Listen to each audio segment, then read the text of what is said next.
Okay. Thank you, everybody.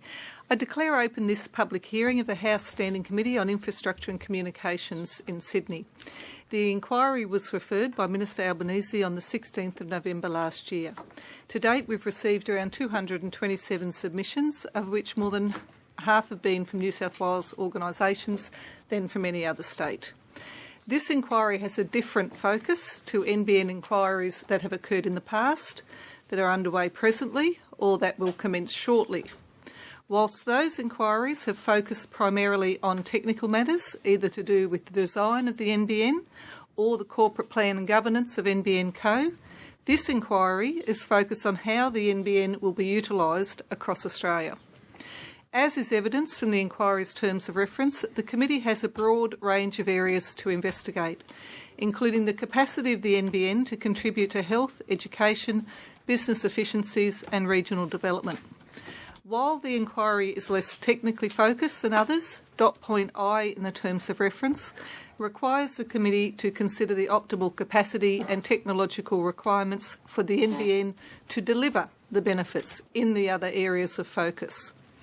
Before asking witnesses to introduce themselves, I will remind members of the media who may be present, and I notice that there's a deal of interest today, or listening on the web, of the need to fairly and accurately report the proceedings of the committee. We are being broadcast for the interests of people following the committee's inquiry, so for their information I'll just firstly ask members of the committee to introduce themselves. My name's Sharon Bird, I'm the Federal Member for Cunningham and the Chair of the committee.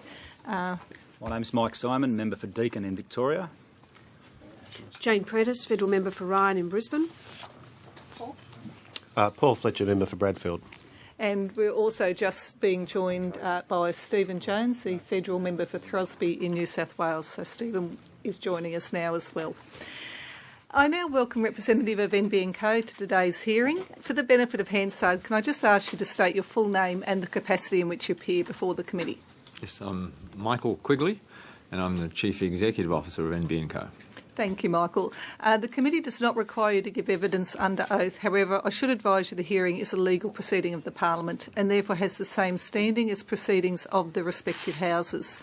We don't have a written submission from you, but I understand you're here to answer questions of interest to the committee, and we appreciate that opportunity. I'll just clarify, you didn't want to make an opening statement, Mike? No, I did not. Just happy to answer questions. Okay. Look, appreciate the time. We've obviously, as you would be aware, been around most states now. We're in Western Australia next week talking to communities, both geographic communities and communities within industry sectors, if you like, health and education and so forth, about the potential of the NBN as it rolls out for new models and levels of service delivery, new business programs and so forth. And in particular, I think there's been a lot of interest in communities preparing themselves, particularly across organisations like business chambers, regional development bodies, health services divisions of GPs and so forth, on preparing themselves for when the rollout comes through their area, how they can best utilise it. And one of the things that has been raised with us, Mike, is perhaps that those communications and preparations were not optimal during the trial process, that lessons can be learned from that to do it better as we go around different regions. I'd just like your observations. Some of the debate that's been had amongst organisations has been about who should be responsible for that, whether it is the infrastructure provider, whether it's the government, whether it's retail service providers, where that would sit comfortably. Could you perhaps bring us up to date on what NBN Co's role and view of that part of the function is, and any other developments that may have occurred since the trial started rolling out? Yes, Chair, you're absolutely correct that as we've rolled out the network, starting in the pre-release in Tasmania, we certainly have been learning lessons along the way, one of which is how to most effectively interface with the local community. Now, we've engaged in quite a bit of activity in terms of letter drops, local school hall talks. We've done that in the first release sites, did that in the pre-release sites in Tasmania. It's no doubt there is some confusion, which we're trying hard to dispel. Even the most basic confusion of we are a wholesale company. In other words, we don't provide the service, be that telephony service or internet service. We provide the underlying infrastructure. So surprising as it may seem, there is still a lot of people in the community who assume we are going to be the replacement for the retail service provider. So that takes a fair bit of effort to overcome that misconception to start with, and to then point people towards a retail service provider who is going to provide them with a service. So we've certainly learnt that we need to increase our efforts in that communication, which we're doing. We also, one of the issues we do struggle with is people often want to know more information than, frankly, we are able to provide at this point in time. For example, people would like to know now to have the map for the next 10 years of where we will be rolling out. Yes, we've certainly heard that too. Yes, we're simply not at a position where we can provide that information. It's frankly not known in the company at this point in time. We can only plan for a certain period ahead, and then we release those plans. There's also, I think, a misconception to be overcome about that this is a very large infrastructure project where people, if they know a bridge is going to be built, they know there's foundations have to be laid and structure put up and concrete poured, and they know that's going to take quite some years. With a project such as this, people have an anticipation. You announce a site, a service is going to be there within a day or two. It is if I could emphasise to the committee, it's a very large infrastructure project. There's a lot of planning, engineering, design, product issues to be done, a lot of regulatory issues to be resolved. And of course, there's the very large deal which we are negotiating with the incumbent Telstra.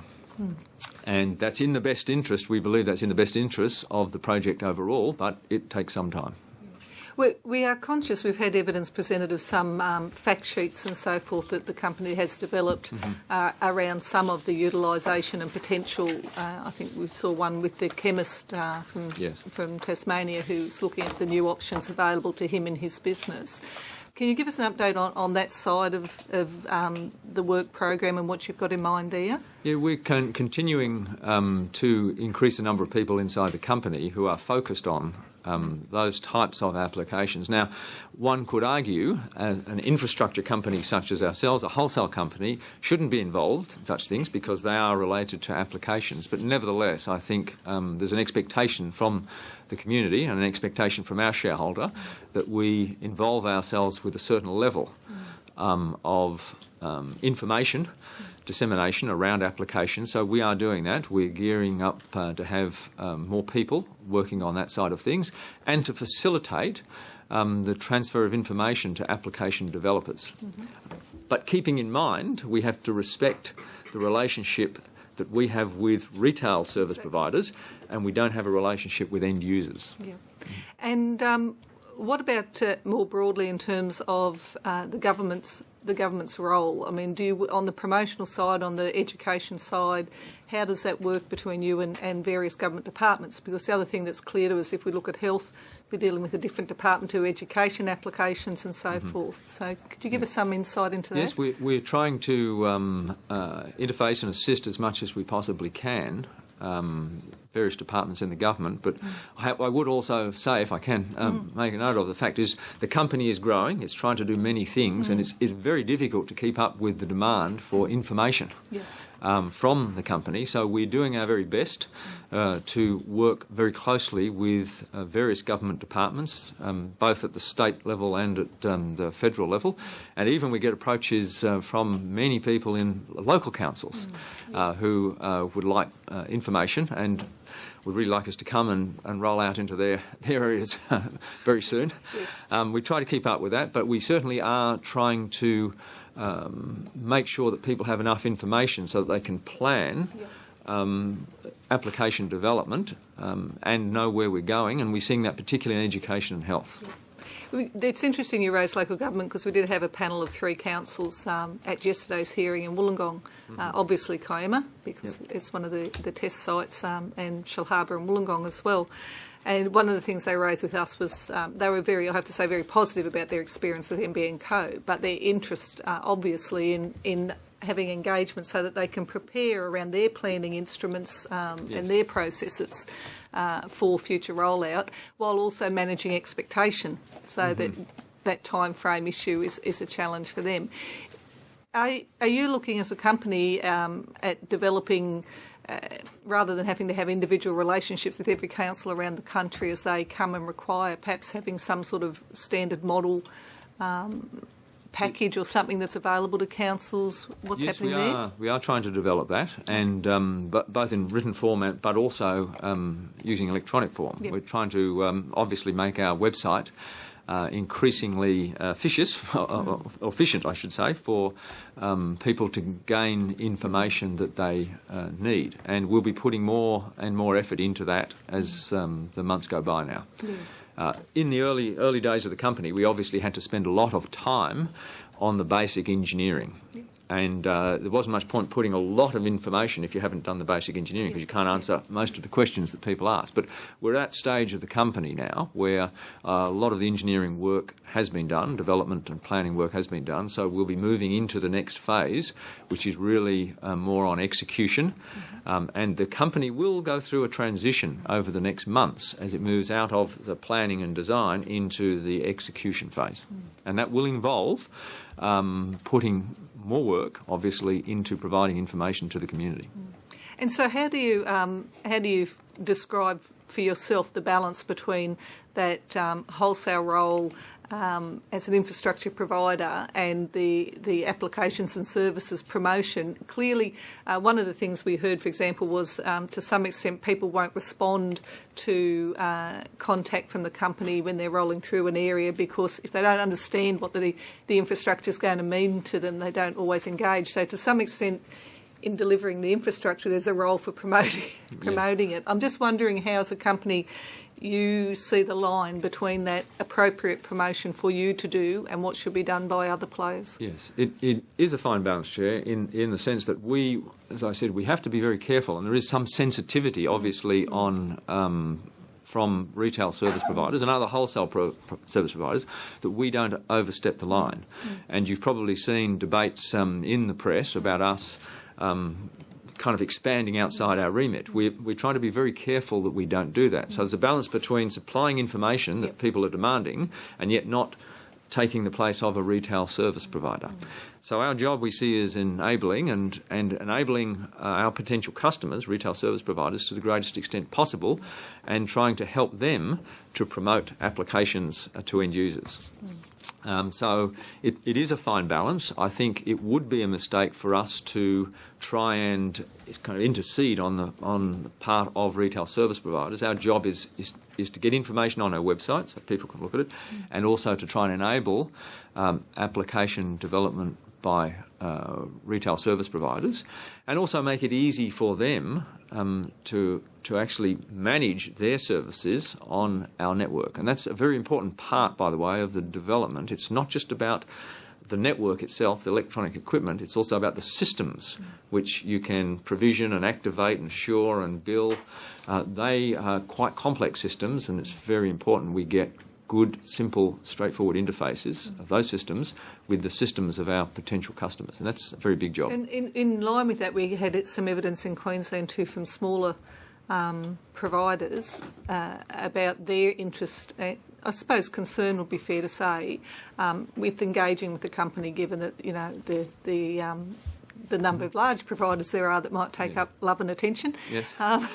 Do you have a particular program or approach to ensure those smaller providers are able to engage? Yes, we have tried to do that. Now, of course, we're not going to satisfy everybody's need all at once, and there is also, to some extent, some of the misconception that people expect us to be providing information which simply isn't available at this point in time. We have tried to think very carefully about the smaller players and how you would ensure that the network will be usable for them. But we also thought early on that quite a number of the smaller players would want to utilise, in fact, intermediaries, people who are wholesalers in their own right. And we had discussions with some of the people who would be interested in doing that type of activity, and obviously we're trying to make sure that they can do what they need to do as well, so that the various levels in the value chain are all looked after. But it is a challenge.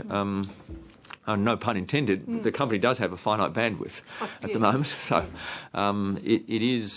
we're just simply trying to prioritise the things we do. And as our workforce grows, we will be able to satisfy, I think, an increasing number of these requests. Okay, that's great. Look, I might just go to some of my colleagues. We're a very inquisitive committee with many questions. So, Jane Prentice. Thank you, Madam Chairman. Mike, what do you personally believe is the main driver for demands for increased bandwidth and speed? I think overwhelming. There's a lot of drivers, but overwhelmingly it's video. And I would say that the world is simply becoming more video oriented. I know. Each of us, I guess, are using that. I've got a daughter who's living in the US. We Skype with her every week at least. So, and it's interesting to see. She asked me just, in fact, the other day. I was on a wireless connection. She said, "Why is this Skype so bad today?" So I explained to her what was going on. So. We are using an increasing amount of video, and it's not just about entertainment. It's about video conferencing. It's about medical imaging. It's about education, remote education. What we're seeing is the level of resolution of screens are increasing. The screen sizes are going up, and these are kind of multiplicative effects. All have an impact on bandwidth that's required. Unlike a normal voice call, which you can transmit high fidelity voice on relatively low bandwidths, you simply can't do that with video. It's directly proportional to screen sizes and resolution, and they're simply increasing regularly. We're seeing no slowing down at all of bandwidth requirements. In fact, the latest ABS data is showing they're just continuing to grow. And what was interesting is, while there are more mobile subscribers on the latest ABS data in Australia, the fact is we're starting to see the shift that the rates, the speed with which data downloads are happening on the fixed line network is growing at a much greater rate than on the mobile network. And on that issue, a previous presenter expressed concern that the fibre, the pipes into Australia, isn't big enough to cope with what we're about to do, and was very concerned about backhaul, and also that we needed more than just Sydney as the first point. Yes. I think as we see more content being used, particularly video content, there's no doubt that those overseas links are going to have to be increased in size. And even, it's not just various parts of the backhaul, there's where we hand off the traffic at the point of interconnect, then back to points of presence in capital cities. There's that backhaul component, but there's also the overseas backhaul component. Now, I did, in fact, used to work for a company that had some 45% of share of the undersea submarine optical systems, so I can tell you for certain that the prices of those systems have plummeted in the last decade or so. So compared to the overall cost of delivering high-speed broadband to end users, the costs of the overseas links are not great. You can upgrade capacities on overseas links relatively cheaply compared to rolling out a high-speed access network. Is that something we leave to private enterprise to do? Yes, it's certainly not something that's in the remit of NBN Co. And another one, in recent times there's been concerns about privacy. Will NBN Co put in place perhaps guidelines or requirements of its retailers in some way to protect people's privacy and private details? No, we will look up. That's not our intention. We will ensure that the network that we've built is secure. But we are running what's called a Layer 2 Ethernet network. We, in fact, don't know what the traffic is that's travelling over our infrastructure. The questions of security and privacy on layers above us, either at the IP layer or the layers above that, the application layers, are unknown to us. So we make sure that we keep our network secure, and we've obviously had discussions with, as you would expect, government agencies around some of those issues. But we are not putting any rules or guidelines or requirements on retail service providers. It really wouldn't be our place, I think, to do that. Mm-hmm. And the only other one, thank you, Madam Chairman, you mentioned that the deal with Telstra is yet to be finalised. Mm-hmm. We've had some presentations about from areas I think Tasmania was one, where they're concerned about one of the existing carriers signing people up to 2-year deals, so that restricted them from then joining up with NBN Co. Or quite aggressively marketing into areas pre-trial site in order that people were signed up for 2 years, so that when the new retail product came through, when it was switched on, they were already signed up into 2-year contracts and so weren't able to take it up. So is that something you could address in your negotiations with Telstra? With Telstra, well, we've got without mentioning any names. Yep, we've got many issues where we need to negotiate. That I'll certainly take that one on board. But I understand it's happening in Brisbane and other places as well. Okay. It was certainly frustration expressed by people that when they realised what was available in the new retail product, they weren't able to access it for another 22 months because they 2 months ago signed a 2-year deal. So there was some feedback on that. Mike Simon. Thank you, Chair. Mike, I'd like to ask about the NBN and its interaction with rural and regional communities where the cable, the fibre itself, passes close by to those communities, but many have had indicated to them or have come to understand that they may not be directly connected to that. Is there any policy in place that those communities will be connected to a close-by fibre, or is that something you can expand on for the committee? Because I think we've got this question from many hearings that we've done so far. Yeah. If I can draw a distinction between the fibre that is the access fibre that goes out to every premise and the fibre that is the backhaul, which is aggregated literally thousands of traffic streams onto it. Now, it is possible that people will see a fibre going past, which is the backhaul fibre. It's a bit like, if I can draw an analogy, a high-speed train rail link. You know, if you've got the TGV running past your home, you say, why isn't it stopping? And the reason it's stopping is it's going 200 kilometres an hour. So we have that same issue where you can't just break out to drop something off. Well, you can actually break it out, but you need a whole exchange to break it out and connect up. So point of interconnection. Yes, exactly right. So the issue we have is, I know it's frustrating for people. They see a fibre, they say, there it is, why can't I just, it's only over there, why can't they just drop it in to me? It's for that very reason. You just can't do that in an engineering sense. So we're trying to make sure people understand that, but we have, in laying out the network to get to 93% of premises with fibre, we've tried to make sure that we picked up every town in the country with at least if there's 1,000 or more premises, we will fibre it, and if a town is on one of the backhaul routes and it has more than 500 premises, we will fibre it. Now, we know that we're getting people who are saying we would like to get the fibre also, and we are trialling, in fact, in the 7 Tasmanian towns that were announced yesterday, we're going to be trialling what we call a network extension process. That is, if an individual or a group of people say, look, we're not inside the fibre footprint, but we would like to get the fibre anyway, what is the process for doing that? And we have had approaches from some councils who said we're prepared to fund the difference between what that 93rd percentile would be if we were in the 96th, for example. But I should also say, if you see a graph of costs per connection per percentile, it's from the first percentile through, it goes up relatively flat, and then there is a knee. It just goes up very rapidly after the 93rd percentile, which means that in those 95th, 96th, 97th, it's very expensive per subscriber to provide a fibre connection. Okay. Now, I would also like, if I could, put on the record what we've developed for the remaining 7% in a fixed wireless, and it's not a mobile service, it's a fixed wireless service for 4%, and then a satellite service for 3%. These are radically improved services over what people will be getting today. For example, on the satellite, we anticipate launching 2 large Ka band satellites. These are 6.5-tonne satellites each, which will provide 12 megs down, 1 meg up, with what are called average busy hour throughputs. In other words, how much people can download effectively without congestion of very, very high dimensioning, much greater than what is available today. So people in the bush, in the 7%, will get services that are at least equivalent to what they can get in cities on ADSL 2+ today, typically.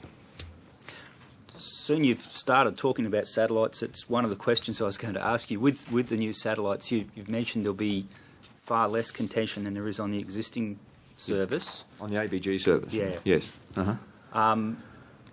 What's the capacity in terms of that? Will it be, if it's servicing a rural community that's only got satellite and everyone wants to use it at once, is there going to be issues with the design of that, or has it got plenty of future capacity for the satellite link? We're designing it to have a lot of capacity on today's ADSL 2+ services.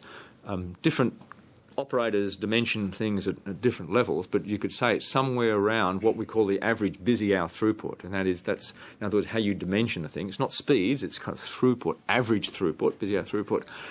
Normally ADSL is dimensioned somewhere around 35 to 70 kilobits per second. We're dimensioning the satellite at 300 kilobits per second and the fixed wireless at 500. So that's the capacity we're building in. Does it mean if everybody tried to stream high-definition video, it couldn't be done? But will they get a very good service? I think the answer is yes. With one area that I need to also point out is the satellites are in geostationary orbits, which means they're 36,000 kilometres above the Earth, and there's nothing we can do about the speed of light. Even with 43 billion, you can't change that. So we have a latency issue, which is why we don't try to offer, for example, a voice service on a satellite, because the double hop issues would make the service not so good. Another question on fixed wireless. Is there, I understand what's going to be available. Is there going to be an upgrade path in the future for that? Is that something that needs to be thought of at this stage of the project, or is that something that comes later down the track when one day someone says, well, 12 megs a second is the equivalent of dial-up, which I'm sure in the future that will come. That happens sooner or later, yes. What we're using for our fixed wireless is a technology called LTE, and that is exactly the same technology that people are talking about in mobile networks for 4G. When they talk about 4G networks, throughout Australia today we've got 3G networks. People are trialling 4G. We intend using LTE, which is a different type of technology from 3G today. So we will keep up with the latest technology developments as they take place. And with the potential vendors for that technology, we have already had discussions about what is the evolution path for higher speeds. Now, I have to, or if I can, also make the point that you'll hear some very large numbers about wireless, about mobile space, about 100. LTE can do 100 megabits per second. It's true. Centre of a cell, only one person on it. Maybe even if you turn off the error correcting coding that goes on, you can get high throughputs. But that's not what the engineering is about. The engineering is about what can you provide to everybody at the edge of cells, and that's why we've taken a very conservative engineering approach that said we're dimensioning for 12 megabits per second at the edge of the cell, not in the centre, at the edge. And as I said, we're dimensioning it for 500 kilobits per second of average busy hour throughput. Now, as the technology improves, we will take advantage of that and continue to try and increase speeds, which is what we will do. But we need to do it in a way such that we can provide, if we're going to provide the next tier up in speeds, we need to be able to do that for all of the subscribers in the cell. Thank you, Mike. And just to link all of this back to the direct terms of reference, is NBN Co also working with some of the research-based new applications and services that we've seen, for example, CSIRO and IBIS and so forth, developing? Is there some work being done to find ways that those more high-demand service and products can be delivered into the fixed wireless and satellite area? I'm conscious that there are some capacities that enable programs to be reconfigured in a way that enables them to be delivered over those. Yes, certainly. We're conscious that there is going to be some very high-end services that will be difficult to provide either due to particularly we're talking issues. Health services Yes, to remote health services, areas. yes, health and remote education. But we've also got to be realistic about what's possible. Now, we are looking also at prioritisation mechanisms within the streams, so that you could, in fact, grade things in certain areas, but we're just starting that work now. And we're obviously, as I said, talking to our potential vendors in that area to see what is possible. Okay, that's great. Paul Fletcher? Thanks, Sharon. Mike, you talked about the experiences that you were having with the trial sites and connections and so on. Mm-hmm. Are you able to update the committee at each of those sites as to the connection rates to the physical network and the percentage of premises that have a service in operation? As you know, well, we can certainly provide that for the pre-release in Tasmania. We have only just connected the first customers in Armidale, just in the last week or so. So those numbers are obviously very low. In terms of the connections into the homes, in other words, who decided they wanted to have a connection, yes, we can certainly get you those numbers. I don't have them off the top of my head. I believe overall in our 5 first release sites, we were running at about a consent rate of about 70 to 75%, I think. Mm-hmm. Thank you. You talked also about the negotiations with Telstra. Mm-hmm. What's your latest expectation as to when there will be a deal signed with Telstra? This is a good question. I've frankly assiduously avoided making a prediction because this is a very complex negotiation. What I would be prepared to say is we are getting towards the final stages of it now. It is, as you know, there's 2 parts to it, and it's quite has a lot of complexity to it, and is also interrelated, obviously, with regulatory changes. If it was just a straight commercial negotiation, it probably would have been over by now, but the fact is it is linked into all the regulatory and legislative changes that are going on, so it makes it doubly complex. But having said that, we are getting in the final. We are in the final stages now. Okay. And then on the special access undertaking, how are you going on that? I think your corporate plan said you would lodge that by 31 March this year, and you assumed you would, yep, and that you expected to have it finalised by the last quarter of this year. Yes.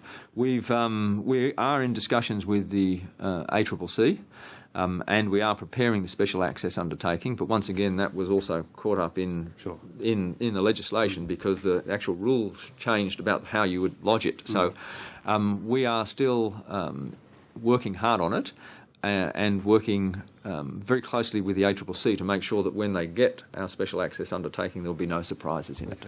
But so right now it has not formally been lodged? Hasn't formally been lodged. Okay. One more. You talked during the election about upgrading the network to 1 gigabit per second. Yes. How? When will that be in operation? We responded, in fact, to the reason we announced the 1 gigabit was simply because, remember, the government said we've got to provide at least 100 megs. We were, at the time, Google made an announcement that they were providing 1 gigabit per second in the US. And suddenly we went from a situation we're facing in the media of saying, what on earth is anybody going to use 100 megs for, to saying this is already redundant, it's already out of date, you can't do 1 gig. So we went out immediately with a press release that said, in fact, we can do 1 gig, we're planning to do 1 gig, we just haven't spoken about it yet, but here it is. This technology can do 1 gig. It will come in a later product release. I can't remember the date of that, but we're planning, everything we're doing in the network is planned for 1 gig. It's just it's on one of the product releases, so it'll be either within 6 months or 12 months from the first product release. Okay. Stephen Jones. Just hang on. I'll come back. Everyone's had 3. I'll come back for second go. As we're not pressed for time, so I'll just give everyone 3 questions first. Steve. Thanks, Mike. The predominant terms of reference of this committee are about the economic benefits, and I'd like to draw us back to some of those issues. Flagging productivity in Australia overall, I'm interested in your views based on your experience in the industry and the contacts you've had with service providers and end users on how you believe NBN, fast ubiquitous broadband, can assist in lifting our national productivity rates. Okay. I think if you look at what have been the drivers of productivity historically, and certainly recently, IT and telecommunications has been one of those drivers. I think we have an opportunity for that to recur again with a high-speed and ubiquitous. And it's very interesting that you use that word ubiquitous, because I think that is often overlooked. The fact that this is one platform right across the nation with one set of processes, one set of systems, interfacing the same way, there is enormous gains to be had from that, I believe, in areas such as healthcare and education, where a federal government may want to roll out a service across the nation, not having to deal with a patchwork of disparate systems. And it's not just about the equipment, it's about the systems, these operational and business support systems, about how you interface onto those.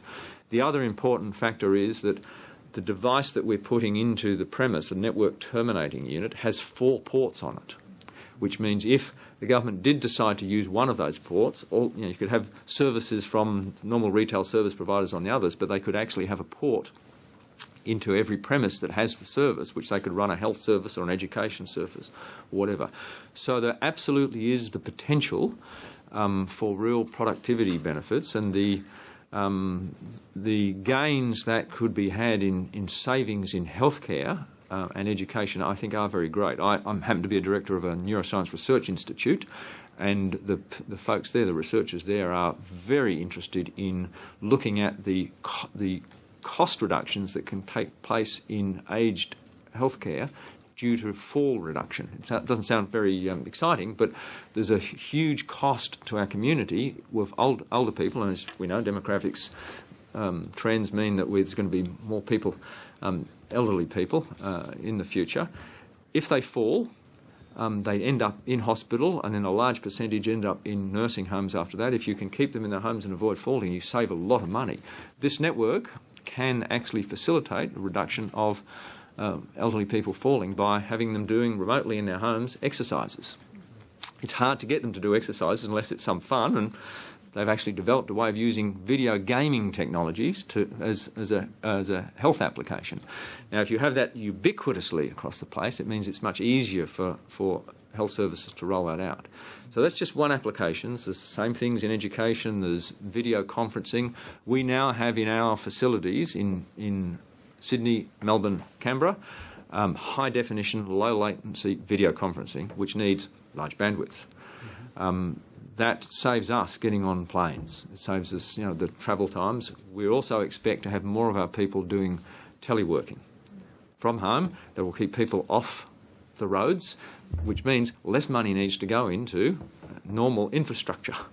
If you manage to get people working from where they like to work. And we've also, certainly the work that I did in the US, where we had rather large number of software developers, we did a controlled trial and found that productivity of software developers went up when they were working from home, which was quite a surprise to us, I'd have to say, but that's what happened. So I think there is an enormous scope for productivity improvement, but it's not just about speed, it's the very word you used, ubiquity.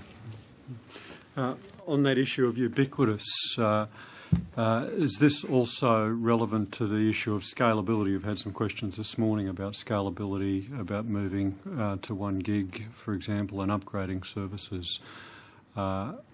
If we do not have a ubiquitous broadband rollout, is that going to limit our capacity to alter, change or upgrade the system in the future? Yeah, I think that certainly would be the case. The kind of standardisation, and if you draw analogies similar to a rail system, if you have a patchwork of rail systems, it clearly doesn't work as efficiently. Now, I was in private enterprise for 36 years, so I'm a firm believer in markets.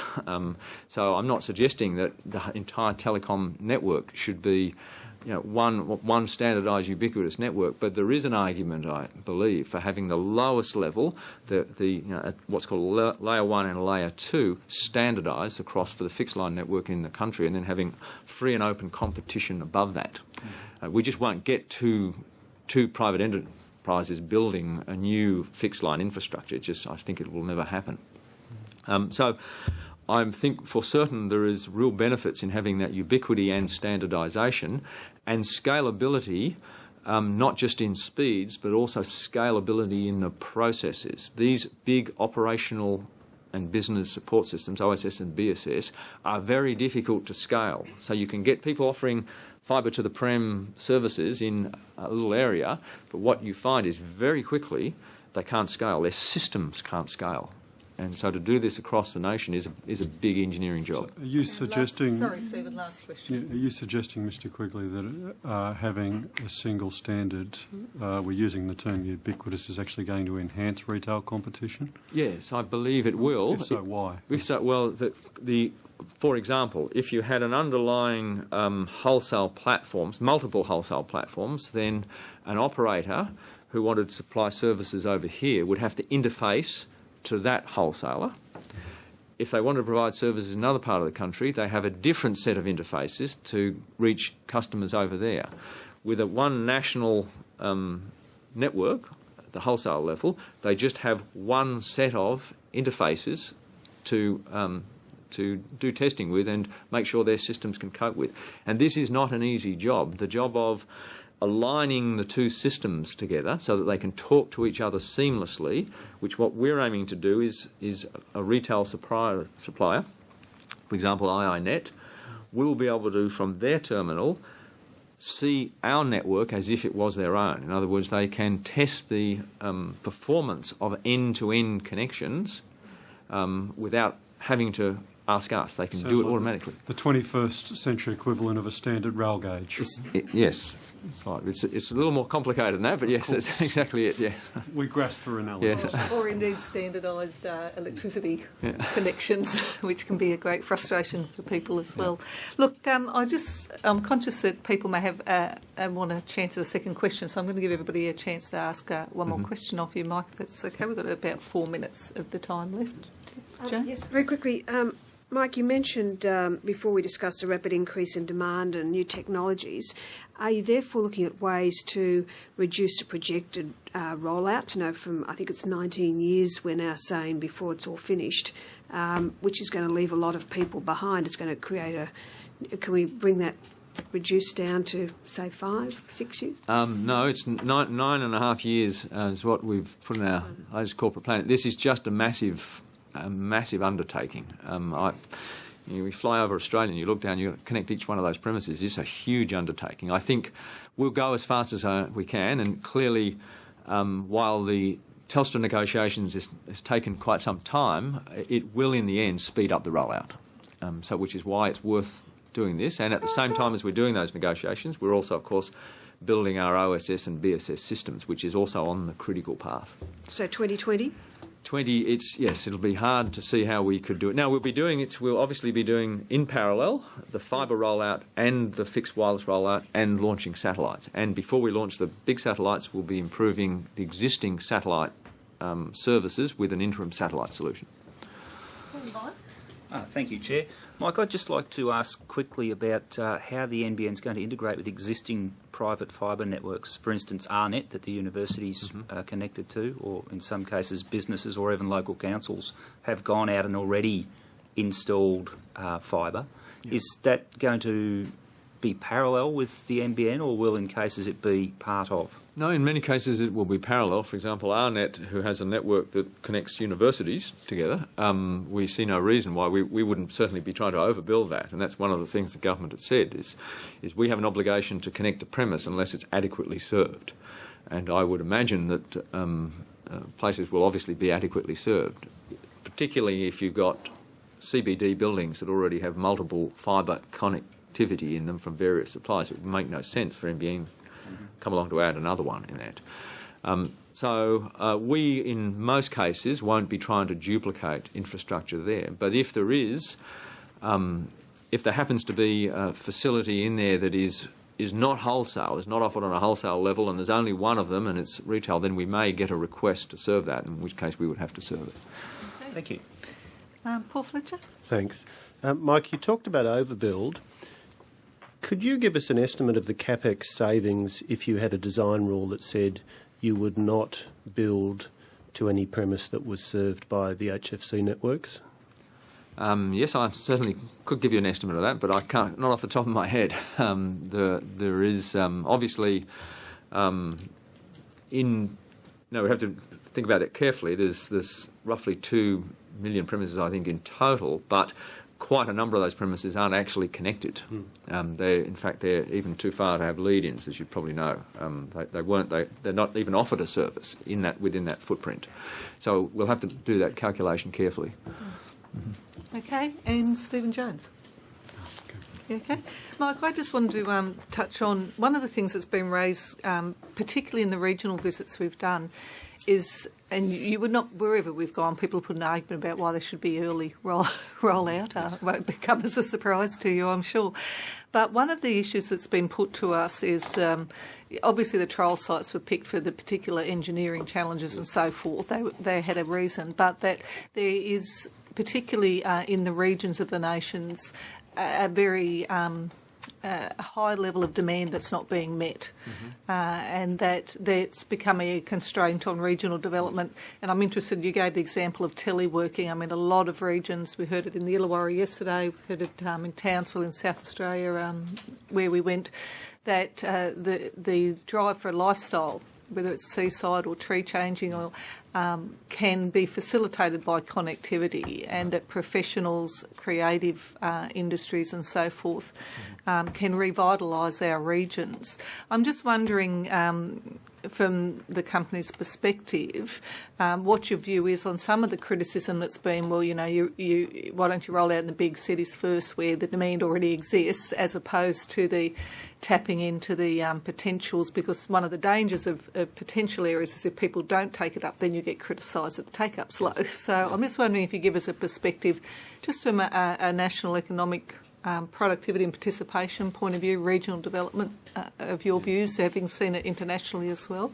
Yeah, for a start, let me say that the NBN code doesn't operate as a normal commercial enterprise would operate. And as I said, I came from private enterprise, spent 36 years in private enterprise. Now, we've had lots of evidence how that's worked for some of the regions to date, I have to say. Well, I lived in the US for 8 years, and it was clear if you lived in big cities, you had lots of options. If you lived outside of big cities, you were lucky to get any service at all. This was the way it was. So we don't operate as a normal commercial enterprise. In other words, when we decide on what the rollout should look like, what we don't take into account is how do we maximise the profit of the company, the income of the profit. That's not what we've been set up to do. So what we're trying to do is balance and be obviously guided by a shareholder in terms of where we think greatest economic benefit. Now, in the early trial sites, what we were looking at was engineering issues. In other words, what type of topographies, what type of densities, what type of demographics would we need? Go into Kiama because it's solid rock and it's pretty tough going. Go into Brunswick, which is an inner Melbourne city where the council there is particularly stringent about what they will and won't allow to happen. And Townsville, yet a different one.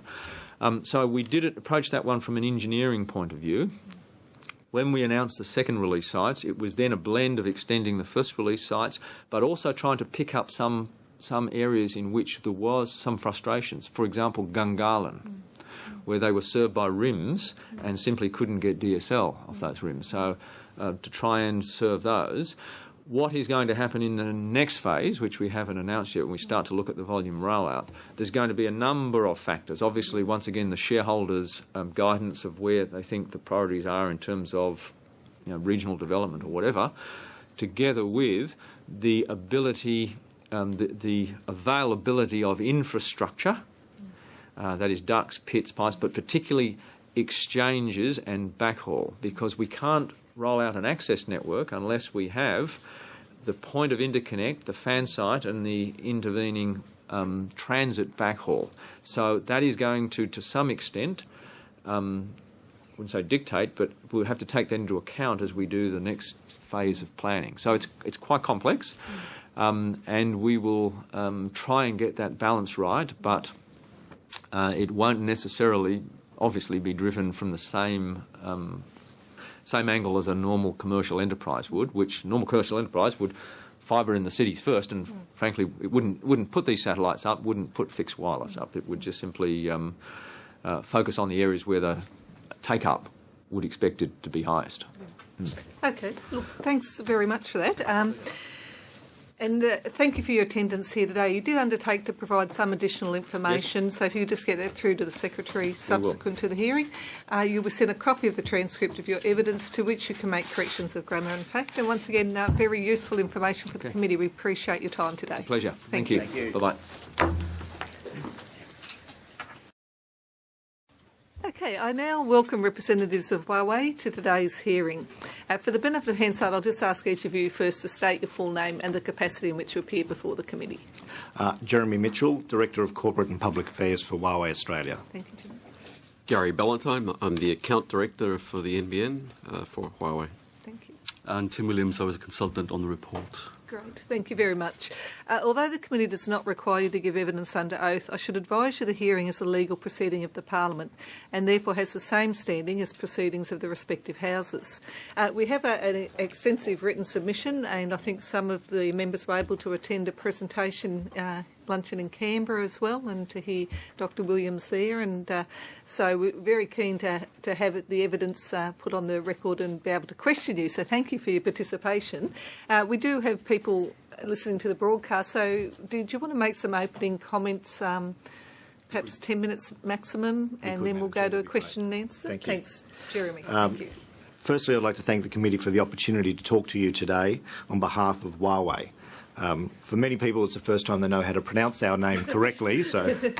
But we are the second largest telecom equipment provider globally, and we operate in over 140 countries around the world and have over 110,000 employees worldwide.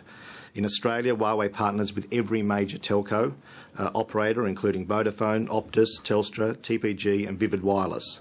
We employ close to 500 staff, 80% of which are local. And we have recently announced that we are setting up an Australian board. We will shortly name 3 prominent independent board members, one of which will take the chair position, and this is a global first for Huawei and shows and highlights our long-term commitment in Australia.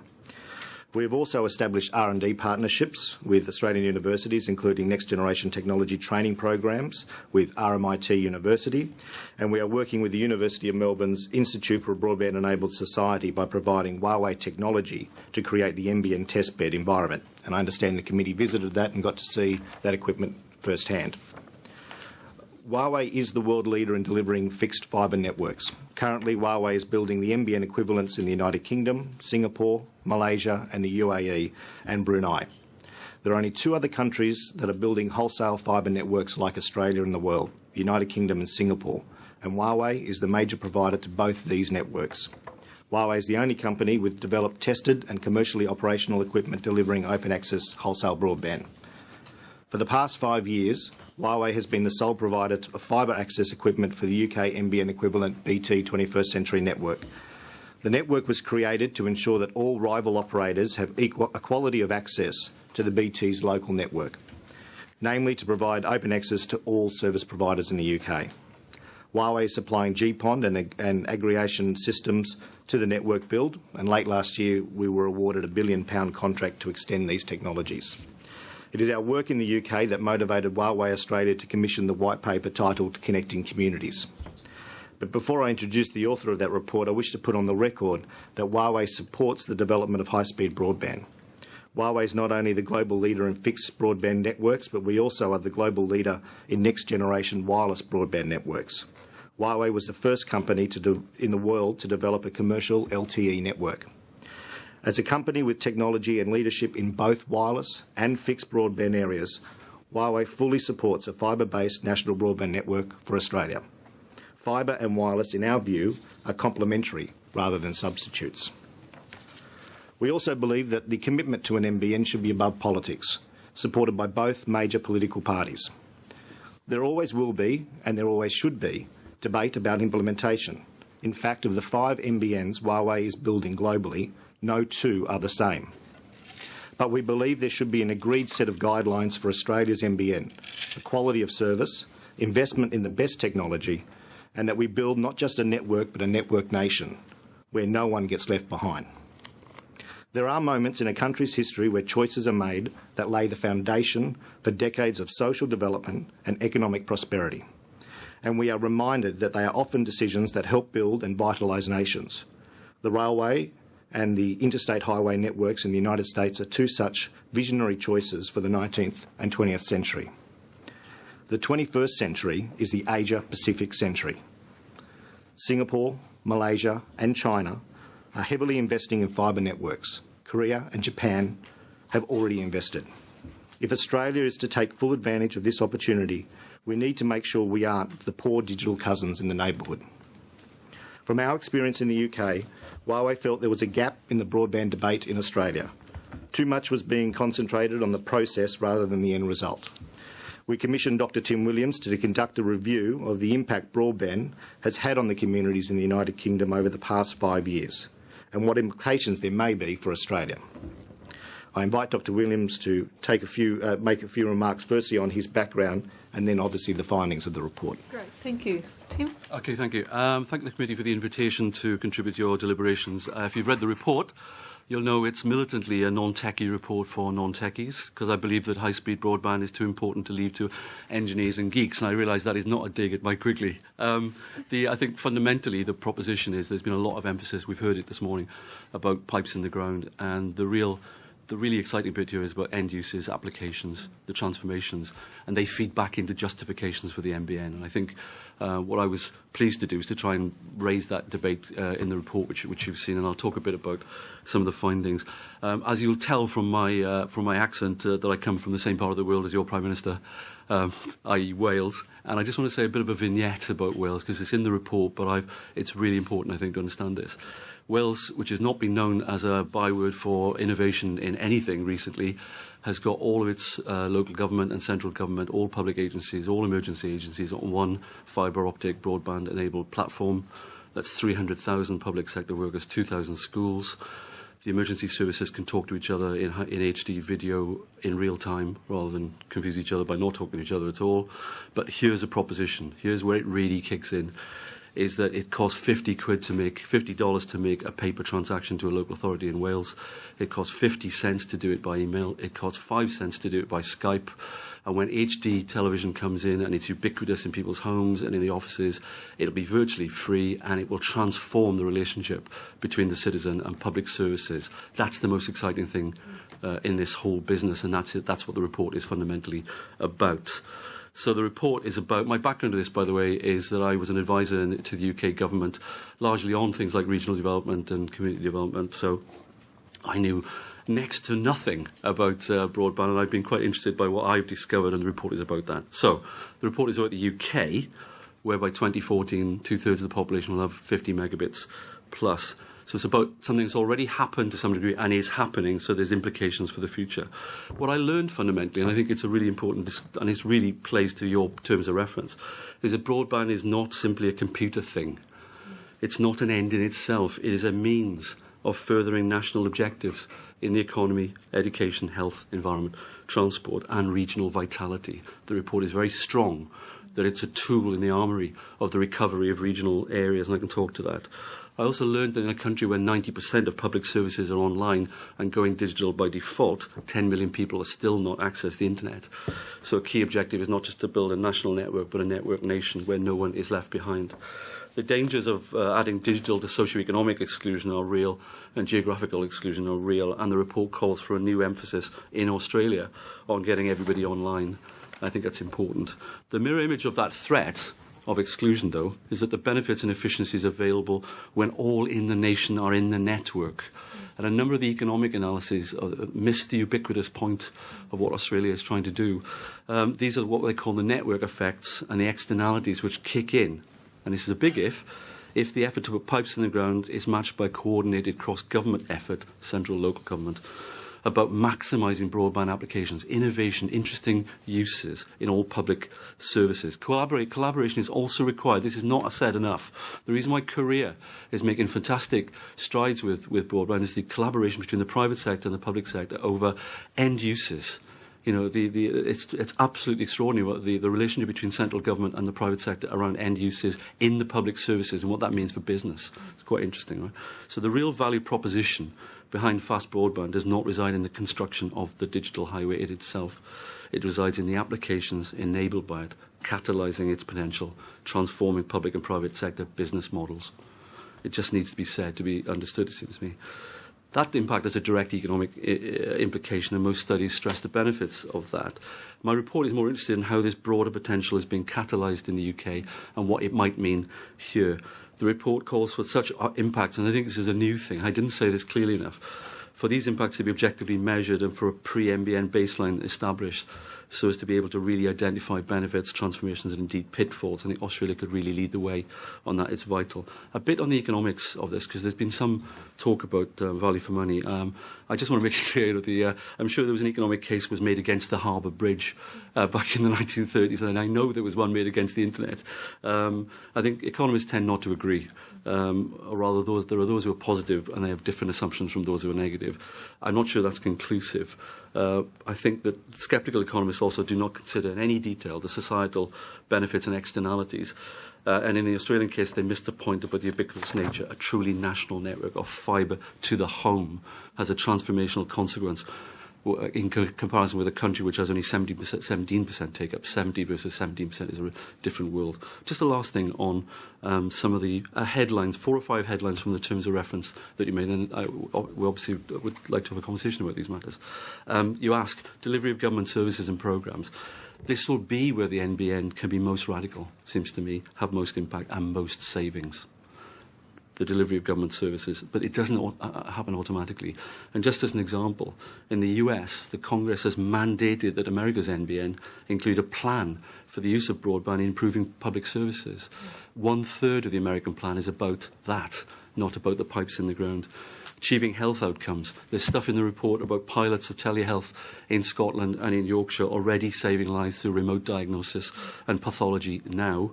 Broadband-enabled care in 1.7 social care in 1.7 billion homes in the UK now, allowing older and more vulnerable people to stay and live independently. These bring massive savings to society, and it's more important in the UK at the moment than ever because they need to save money whilst technology improves. Education, quite a lot in the report.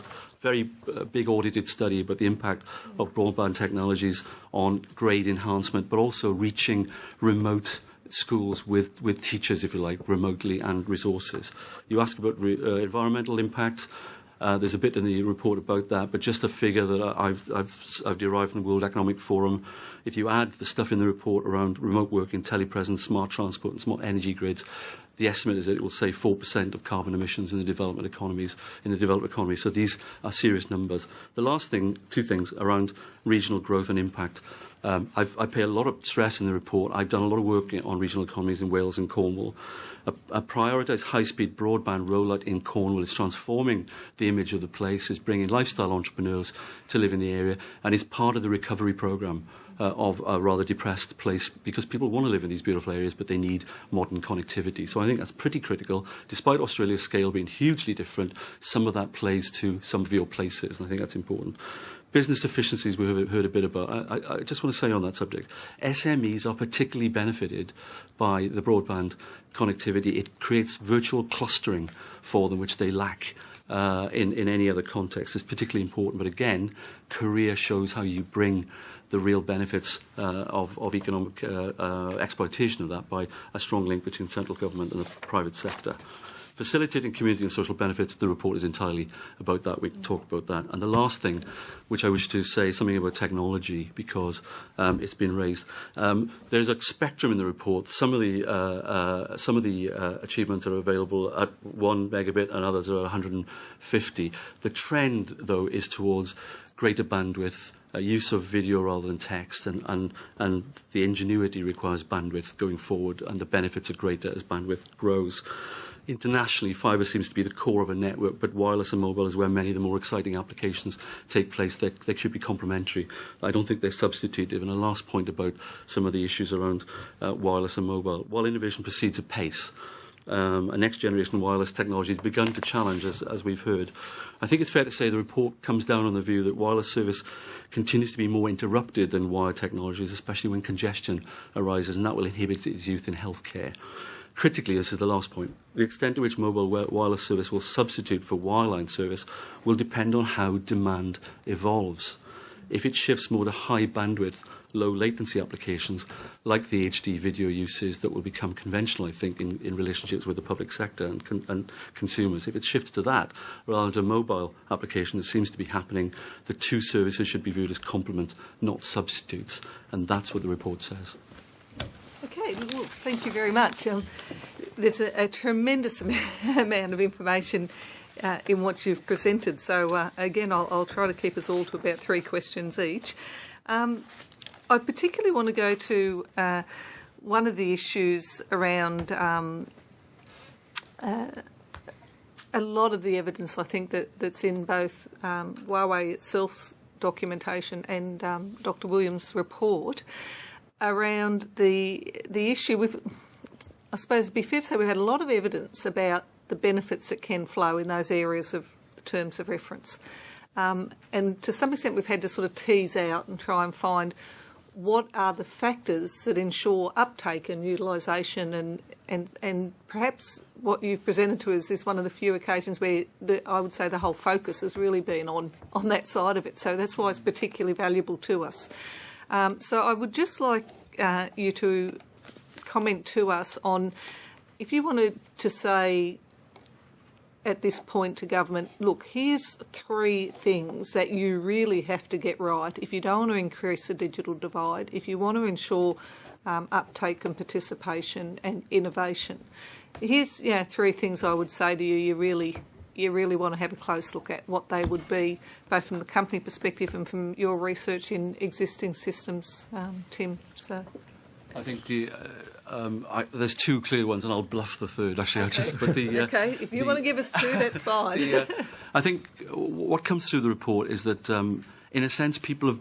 I've had a sense. I mean, it's great. It's easy being an outsider and coming into this discussion and to say, "Well, you've missed the obvious," and that's my job, as a consultant, in a sense. But it's true, I think, that So what I think I've brought is a kind of innocent enthusiasm back to it to say, "Look, this is really great. So you can do lots of things here." So I think the first thing is around reigniting some of the enthusiasm about why this was going to be done in the first place. There's a discussion needs to be led about what the vision was. We've lost a bit of the vision, it seems to me, about what this can do for society, for your economy, for the nation. And it may sound very easy, I think, to say and do, but it is true, I think, that it's got lost a bit in the plumbing along the way. So I think, first things first. Now, there's a detail behind that, which is one of the things that's been useful in the UK, I think, is around having a digital champion in Martha Lane Fox, who's from the sector, but is, I can't think of a non-sexist way of saying it, is very funky and it basically is somebody who looks just very ordinary, part of the general scene rather than a politician, who has raised interest in getting online in what this can do, and her job is to sort of activate public interest. So I think, number one, reactivating public interest and the private sector about what this thing can do, and I think it would help to have digital champions. And I know that there's been some talk about this, and the other plea I make is that it's not an NBN champion that's required, it's a digital champion that's required to sell the broader deal. I think the second thing is that what is very much in the report is that a lot of this is not automatically going to happen as a consequence of just providing a highway. So it's really about trying to make sure that at least what is under public control, either at central or local government, really understands what this can do to services that they deliver. And I think that part of the problem there, I'm guessing, is that a lot of that, let's get to the end and we're back about what kind of place we want to create with this technology, what kind of services we want to do, how we want to liaise with people and customers, has been delayed a bit because people are kind of not entirely sure this thing is going to happen because of the politics around delivery, it seems to me. And normally you'd be planning your business plan at this point in time. So I think it's a really important message. It's going to happen in a fundamental form, and it will change your business plan. So start thinking now about it. And that's a message to all public, managers of public services from the top, middle, down.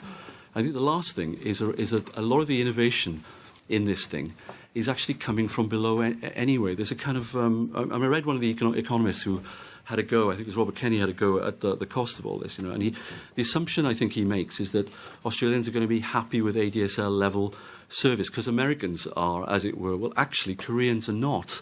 Koreans get 15 times the speed of America, and Korea is sailing away. And I think that and what's partly driving that is actually that once people get into it and can use it, it blows their imagination. So I think that the three things are: one is vision plus digital inclusion work. We need champions to go out and sell what this culture is going to produce, not just this tool, as it were. The second thing is around public service transformation. It's not just because I come from a public services background. The private sector needs to have a very practical dialogue over the next few years, because it will produce some of these applications. And I think that link between the private and public around that is pretty critical. And the third thing is, it isn't just about what government does, it is about what the third sector, voluntary sector and people are doing. And they're driving the demand upwards, it seems to me. Jeremy, do you want to make some... Look, I think the three things for us is universal access. You know, we've got to make sure that there is no digital divide. The one thing we've learnt from the United Kingdom is that 30% of the population missed out, and the new government is actually trying to rectify that. So that is an advantage that Australia would be able to do. Second is fibre-based, as I said, but that does not rule out wireless. In fact, two of our biggest customers, or big customers in wireless, is Vivid Wireless and Vodafone, and both have come out supporting a fibre base, because fibre is the backbone of that. And the third one is, especially to government, is do not underestimate the ability of private sector to actually help deliver government services as well. This is an area where applications and innovation is happening at a rate that government just cannot keep up with. If there's a mentality that only government can do it and government is best at doing it, the services will fall behind. So I think when policy implementation is happening at a departmental level of how their services are going to go online, I think there should be a real thought in allowing the private sector to be part of that, because they will be the ones that will be delivering those new innovations, will be able to do the cutting edge sort of stuff that will be needed to get the take-up rates wanted by government. Yeah, look, just very briefly to reinforce the ubiquity of access. So it's the NBN plans are going to provide the capability across the nation for people to connect. The key thing is that everyone is able to connect. There was a very good example some years ago, a couple of years ago now, where all the schools in France were closed for about 3 weeks because of I think it was a swine flu epidemic. The government there were very keen to find some way to continue the education of the French students during that period while the schools were closed, and they were looking for some ubiquitous network that would enable them to be able to reach the vast majority of kids. And they just didn't have it. They ended up doing some classes over cable TV. But a network like the NBN, which has not only got ubiquitous coverage but also ubiquitous participation, would enable that kind of situation to be very effectively dealt with, where the kids don't miss out on 3 weeks of classes. They're able to have continue their education remotely via the NBN facility. So I think it's that ubiquity of participation is the key thing. And the flip side of that sometimes comes to us in evidence is that a bad experience or a raised expectation not met can actually set these sorts of things back significantly as well.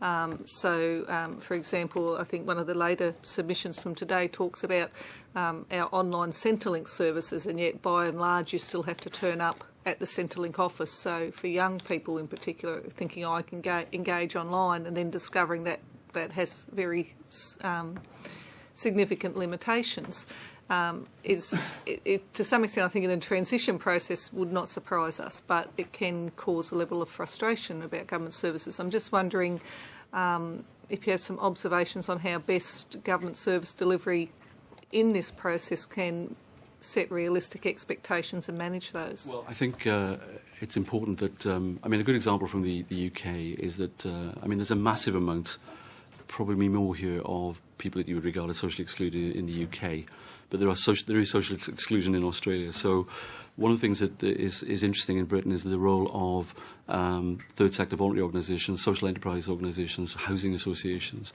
to actually, where they meet people on a regular basis and they've got a very good cultural link, to actually help them explore in a rather incremental way what they can do with this technology. Is particularly important with older people. So I think there are ways of the public services interacting and of third sector voluntary agencies interacting with their clients, which can help develop this agenda. And we, Huawei are going to promote a conference actually in August about digital inclusion led by the voluntary sector to sort of reignite interest in that. We certainly saw a good example of that in some evidence around the Broadband for Seniors program, where community sector organisations set up the kiosks and certainly I know in my own area, the Italian organisation, there are elderly Italians who would never have turned a computer on, but have discovered they can read the hometown newspaper the day it's put out and things like that, and they're just completely now engaged. Yeah. Is that the sort of thing you're talking about, Tim, that works best, where they work with a community sector organisation? Yeah, very much so. I mean, I think in Wales it's interesting. I mean, I'm not obsessed with Wales. I just happen to be Welsh. But it's interesting that the old former mining communities, I did quite a lot of work in the report about this, where you got ex-miners who think that this has nothing to do with them and all this kind of stuff. There is a kind of cultural way of developing an interest in this, and one of the programs has got 30,000 people past qualification level, and they're all from unqualified backgrounds. So there is a way of doing it, but it's very much more about getting some of the community to help other members of the community to develop an interest. But once they do, there's a pace that. So you see the government's role in facilitating those community-based grassroots organisations to. Yeah. Okay. And also where grant is being handed out from central government or local government in any way, I think this should now be part of the discussion about what are you doing about empowering your clients, in this new world. I think that's important. But it's also just about the message about, asking some of the voluntary and third sector people, what are you doing now about this agenda? Because a lot of them are doing things. I mean, I mentioned in the report that the Smith family, a fantastic record actually of developing digital inclusion amongst disadvantaged families in Australia. So there is a model. Okay, I'll just go the opposite. Paul Fletcher. Thanks, Sharon, or Madam Chair. Tim or Jeremy, could you just describe in a bit more detail the NBN equivalent in the UK, who owns it, how it's funded, what technologies it's using? First, do you want to do that? Yeah. The UK position is that by 2014, 2/3 of the UK residents will receive fibre to the premises. There's a caveat, which is that that half that is currently copper for the last mile, as it were, but incrementally will be replaced.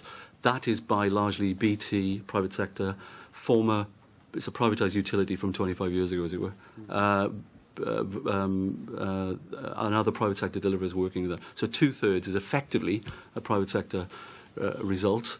The final third is where the problem is in most parts of the world, it seems to me, and that is now requiring special attention by central government, who are putting in at the moment £500 million extra to try and incentivise deals between the local communities and the private sector to try and make that happen. It's largely fibre based that they're going for, except in the final third the government has said that it will be technologically neutral, i.e. it will support fibre to a community centre, as it were, through the BT route, as it were. And then beyond that, whatever can be achieved in a mix of technologies, and they'll put some incentive money into that. That's more or less where it sits. Do you want to add to that? Yeah, I think that's covered. They've used what's called fibre to the curb technology initially in the rollout. They've also obviously used a lot of DSLAMs, but which is ADSL equipment. But they have now progressed on to fibre to the home, fibre to the premises. So the rollout's moved. Yep. Thank you. Now, the example of Cornwall that you gave was interesting. And you said that was a mix of funding from BT and then from the EU, I think. Yes, it is. Is that one of the relatively expensive areas on a per premises basis, I'm presuming, or per population basis? Yeah, it's in Australian terms not remote. Of course, it's 6.5 hours from London travelling. It's 450,000 people. It's in a very rural setting. It's expensive to provide fibre to the home there, but a lot of home working is taking place now. So, in order to make it happen, the BT offer gets you so far. Yeah. And then a bid was put together to get European regeneration funding, they would call it instead. So it's a mixture of public and private funding. And I think the government's vision for the final third is that some cocktails will be put together, which are public and private funding, to try and make that happen in other parts of the country. Yeah, I was interested, just doing a quick calculation. the numbers you quoted on my calculations, if I've got it right, would equate to about 406 Australian dollars per person for Cornwall, taking, I think, £132 million and 500,000 people. And the NBN here is costing $1,680 per person if you do the same calculations, which is just an interesting comparison. So it's very helpful to hear of those examples. I guess a question for Jeremy. From Huawei's experience, or Tim, from Huawei's experience around the world, what are the sort of mix of technologies you're seeing used for fixed broadband delivery? Gary, do you want to? Yeah, predominantly it's fibre to the home technology. So there's a couple of different standards in Japan and Korea. They've used an EPON standard rather than the GPON, but the GPON standard has predominated now, and even in Japan they've started swapping from the EPON standard. It's just a definition of the way the fibre system works. So just if I take the US, for example, would the majority of premises in the US be connected to fibre to the home? Not yet, but there's a very extensive fibre to the home rollout by Verizon over a large part of the US. What about AT&T?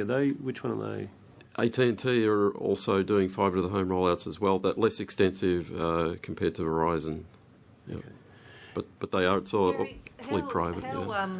How standardised are those? Because one of the things I heard when I was in the US from companies was the rollout by private companies are often structured in ways that their retail has to be bought with wherever the infrastructure rolled out. Is that still the case? Are you aware that there are some issues around having the platforms be compatible with services and products? Well, the base standard that they've used in the US is GPON, the same as being used here in Australia, and as I said, it has become the predominant technology around the world, replacing the EPON standard. In the US, it's what we call a vertically integrated approach. So it's not an open access wholesale. It's people like Verizon. They build the infrastructure and then they sell the retail service. Right. It's a complete package. Sorry, Paul. All right, thanks, Madam Chair. Tim, just to ask a bit more about a couple of your examples, and look, they're enormously interesting and valuable. It's terrific work. You talk about the image exchange portal on page 6 of your submission. I'm just wanting to understand, am I right in thinking that runs between hospitals, clinics and so on? Yes. And the cost savings of that is one of the issues, because it used to have to be burnt onto a disk, and it's just, it's a remarkable saving, frankly. So the answer is yes to that. Okay. Then you've talked about the benefits of broadband in education, and again, I presume that's based upon connections to schools. Yes. And so, is there a design rule in the network, for example, that all schools and all hospitals have to have fibre? Do you know? No, there isn't. That's just, it's interesting, a typical British compromise, which is that lots of people have invented things and pilots themselves rather than being told to do so. That's why Wales is connected. Nobody told them to do that. But I think what's interesting is that there is now a movement underway, partly driven by cost, to try and see whether agglomerating these things will actually save quite a lot of money, and schools are getting together, I think, all over the country now in regional alignments. And can I ask you your perspective on the way that networks and their benefits might be assessed for public policy purposes? So you've given us some very interesting, tangible examples of cost savings. Yeah. Do you believe it's possible to construct an economic case that's based upon those kinds of savings, for example, or other benefits? Yeah, I mean, and there are some established principles about doing that. It's interesting in the UK. It's something worth looking at. The Treasury has a Green Book appraisal process, which effectively, I'm sure you've got the same here, but it's probably not quite the same. It's worth looking at because it looks at some of the externalities that are claimed from investments. It's pretty rigid about that. I do think we need professional scepticism about this, but at the end of the day, I think it can be proven. So I think there's some established ways of doing this. But I think that an example I didn't mention, I think it's really kind of I like the small ones that have big kind of savings, really, but also play to the quality of service. Some local authorities in the UK are close to having a database with 90% of the local population on it who have agreed to provide their email addresses and all this kind of stuff. You're very close at that point to being able to say, I'm not going to post anything to you. I'm going to email everything to you to do with, I might email to you actually videos of the councillors in their meetings. I will certainly send you the rates bill rather than post it. So it's not just the savings of a couple of million, it's actually the improvement. Is there any evidence of how many of those videos have been opened? It's interesting. Far too. But it's a very good point. It's a very good point. My optimism breaks down at that point. But we talked to politicians as part of the report, and they actually say that people are afraid are. And that I think Senator Conroy was saying it's all too real, the world of citizens now invigilating politicians very much through this way. Just a linked question on that. Have you given any thought in the UK or Australia to how much could be done with the existing infrastructure? For example, the notion of rates notices going out by email rather than by snail mail. Yeah, it's funny. I think it goes back to the beginning. I don't think business managers of these processes have understood that was possible when they. Yes. So now that they understand it's possible, it's about working through and re-engineering your business processes, and I think that's the real call of the moment, to re-engineer your business processes rather than just put pipes in the ground. You said something about cost earlier on. I just wanted to come back to around comparative costs, and I'm not entirely sure of the argument here, but it's something around the fact that the BT is able to use the ducts that already exist from its historic investment in the UK. So I'm not sure that's been properly counted in, frankly, in the costs of these things. The actual costs of that are lost in the process, as it were, but actually saves billions, the fact that they can use existing ducts. Yeah. So in terms of comparisons, that all needs to be understood, I think. Yeah. And one more point?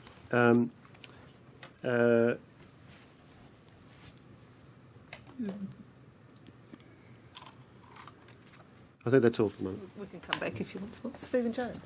Yeah, a couple of areas. Following up, Dr. Williams, on your... I've lost my accent a couple of generations ago, by the way. So where are you from? A long time ago. Oh, sorry. The business-to-business, talking about the digital champions and following up on those tangibility issues, I think in Australia most within the business community, or many within the business community, are able to get their heads around the tangibility of business-to-business benefits, or even government service provider or government agencies transacting with each other. You've given examples of that through ubiquitous high-speed broadbands. I think it's less tangible for many households.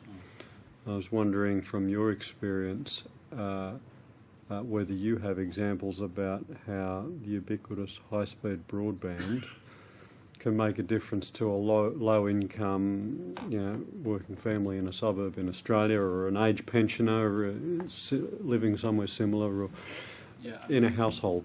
I think it's, for me, with my background, actually, it's very important that this happens, really. The report is quite strong, I think, on the two aspects that you raise, really, which is understanding that there are different kinds of challenges for public policy in getting the best out of this technology with certain communities, frankly. So understanding that's a challenge.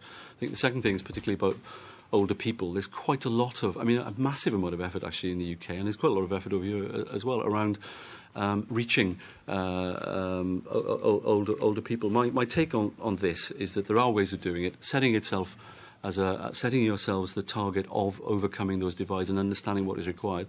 But then also, I think the examples of where people are using this technology, it becomes very persuasive for people in their own community as well. So, for example, in again, Wales, by the way, I am married to an Australian, and I do have an Australian citizen daughter, and I am not obsessed with being Welsh, but in Wales, the examples of people discovering that they can access jobs, training, education opportunities far more easier for them to do so online actually than in face-to-face encounters, frankly, with middle-class bureaucrats. So there's quite a lot of that going on where people are discovery learning by this thing. I think that's important and quite an optimistic result. I'm particularly interested in the use by older people. I now discover that I am indeed a silver surfer because I'm over 50. So we elderly it's very important that we get digitally included. But there's a massive amount of effort in the third sector in the UK.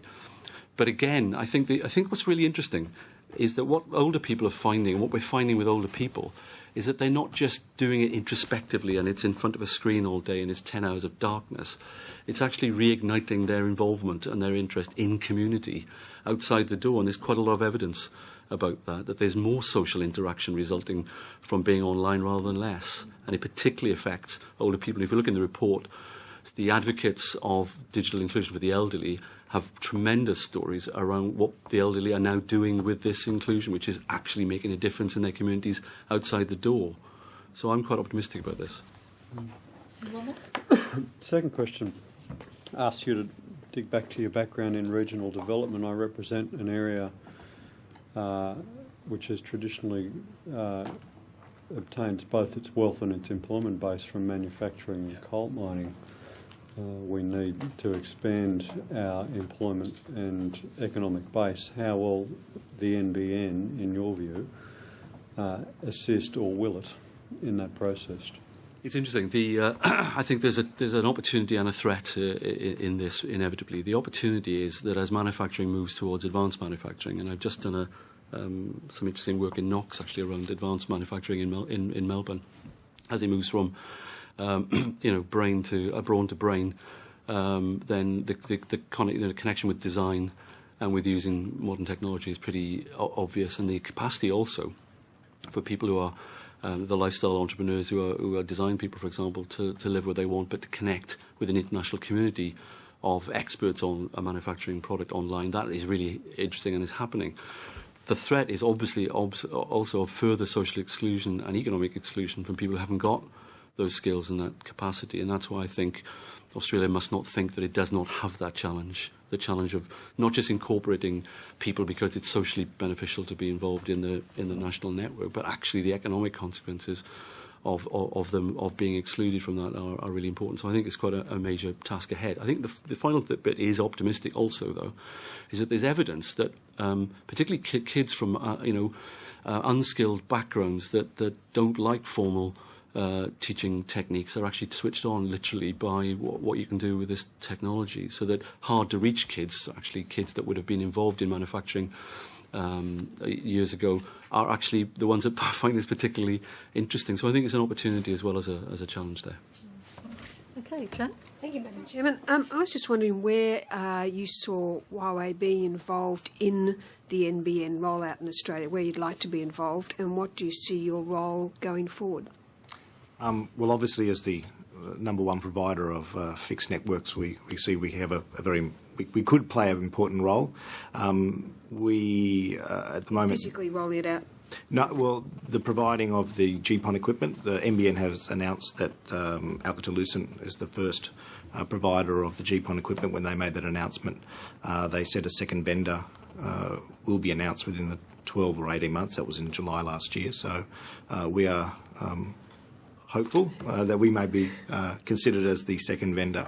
But as I said, I think we have a lot to contribute, especially for the fact that globally we're the only company that actually has the wholesale equipment needed, and there's a big difference between a vertical integrated fixed network to a wholesale network we're providing, and the UK and Singapore are the only two countries that are doing that, and they are both using our equipment wholly in that NBN build. So we're the only company that actually has the equipment in the field, tested and being used at the moment. And what about going forward? With the NBN or in Australia generally? In Australia. Well, obviously we have just been announced as the major vendor for Vodafone and rebuilding their whole 2G and 3G network. So that's put us in a whole new category. Optus is also a major customer of ours, and we currently have all their regional mobile network, and we're doing some great work with Vivid Wireless. We rolled out their 4G network in Perth, and as they look to roll out their equipment further nationally, we hope to play a part in that as well. So in Australia, predominantly our business is in the wireless area, but obviously through if we get chosen as part of NBN, that would actually change more into the fixed area. Do you have anything else you want to add to that, Gary? I think that's covered it. Thanks. Keep you busy. Yeah, thanks. But can I sort of just add to that too, that one of the things that we have actually found, and this may be relevant for your committee, is that there is a limited resource in Australia of actually people skilled in next generation technology, and it's going to be vital for the government to ensure that people are trained in that. We've done through RMIT a commitment to 2,000 places of training people because we just don't have the skills in the Australian workforce that we require for this next generation technology, whether it be wireless in the LTE, which will be the next generation happening in Australia, or in the GPON area. So Jeremy, I notice a lot of the focus is on universities. Yep. Has there been, and it would astound me if there wasn't a whole load of trade and paraprofessionals that we would normally see through our TAFE systems and that. Are you conscious of whether there's been much development in the vet sector to address those emerging skill needs there as well? Or? We've certainly worked through RMIT to also do some TAFE training, but at the moment it's in the engineering, sort of electronic engineering and the design area that we, the more highly skilled sort of places that we're currently. Gary might have further to add to that. Yeah, we're an equipment vendor. It's very high tech stuff. So the kind of skills that we need are fairly high level, more likely to be trained at RMIT or universities. There's certainly a large skill requirement for cable installers and external plant and all that sort of stuff, which I suspect would go through the TAFE area, but it's not. It's not directly relevant. Not directly relevant to us. Yeah. Sorry to interrupt. Just one thing on the not so much the training side, the business side. One thing that I've discovered recently, which I think is really interesting, is that the source of, which plays to an earlier point. Sorry, from Stephen Jones. One of the sources, the country with the biggest source of supply of patents around applications for the technology is Korea, and it's twice what the US is on a fifth of the population. And the fact that they've got this, both the NBN rolling out, but also this governmental involvement around applications plays to commercialisation of the opportunity, but also then the skills that will be required being broader than just the engineering skills around the implementation of the pipes, as it were. And I think that's quite interesting. Yeah, no, it's just struck us as interesting that we've had evidence, people don't just have a plumber to come to the house, an electrician now, they actually have technical structuring of the home, so they want someone to come in and wire up the sound system and the TV system and all these sorts of things, and it's a whole new.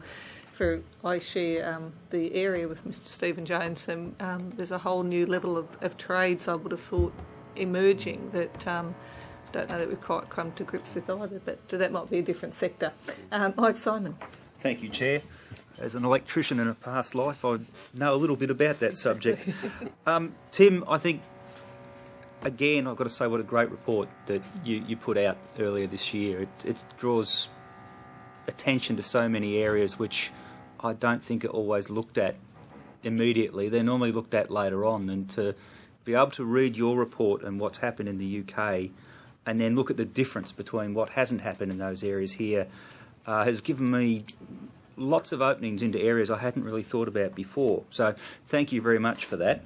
But I'd like to ask you, in the report you talk about the National Health Service NHS choices and the savings that were made, and it was nominated there at £44 million, but I want to know what time frame that was over, because I imagine every day that goes by that figure must grow. Yeah, that was a study done by the Imperial University, which is a serious bunch, and it was over 1 year.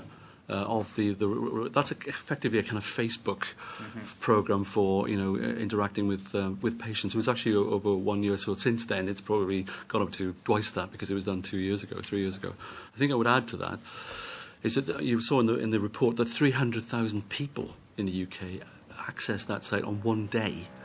When there was a big concern about it was Asian flu, I think it was at the time. People wanted advice and guidance, and so they were diverted from going to their doctor by having this capacity. So there are all sorts of consequences to that. So the 44 million is a very narrow figure, and actually probably doesn't reflect the real knock-on consequences of this. That type of service, I imagine, is not much different the people accessing it, their needs wouldn't be much different to people's needs in Australia. Not at all. I mean, identical, I would think, and I think the strength. This is where I think this issue that I raised at the beginning about how you organise yourself in terms of your conventional services, if you like, and then how it plays with this new technology. So there's obviously the great advantage in the UK is that you've got a single NHS kind of platform which to work as it doesn't differ from one part of the UK to the next, and that's a real issue in Australia, which is a lot more differentiated, if you like. But the same principle applies, and also it's kind of, these are not like PhD students accessing. These are kind of people who are just like everybody in this room and are getting benefits from that, and also developing skills. What's really interesting, people are putting videos on and are forming user groups between people with illnesses or issues of interest. There might be people who are providing care to cancer sufferers. They're beginning to put videos on about their experiences. It's a very different world, it seems to me. Although it's not the NHS, Medicare is Australia-wide, and in the future, I could see that's a great example to be followed. Really, going on from what you've reported on in the UK. I think that makes sense. I think it will. I think the issue then is about engineering in such a way that you can make a lot of savings, because people do, despite the access point to health being different in Australia, people do expend a lot of resource doing that and take time off work and all this kind of stuff. There's real benefits to the economy of having something you can access without taking time off to see the doctor, that's for sure. One of the other areas I wanted to ask you about from your report was the growth in remote communities and how access to broadband has actually turned around what were declining communities into growing communities in the UK.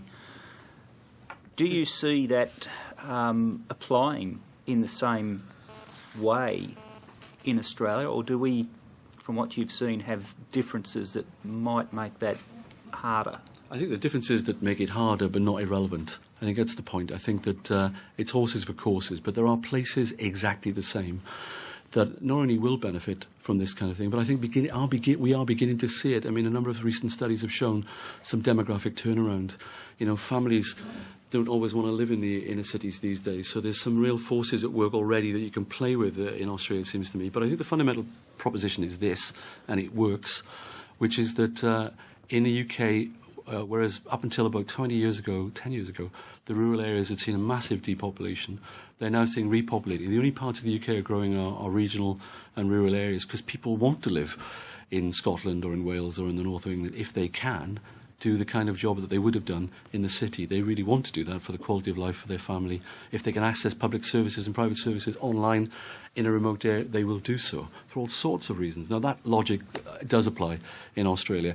It won't apply everywhere, but it will apply in areas that people will have thought are bound to decline. No, they're not. And some of these are the kind of the sea change, tree change kind of areas that people want to live in. This supports. It's not.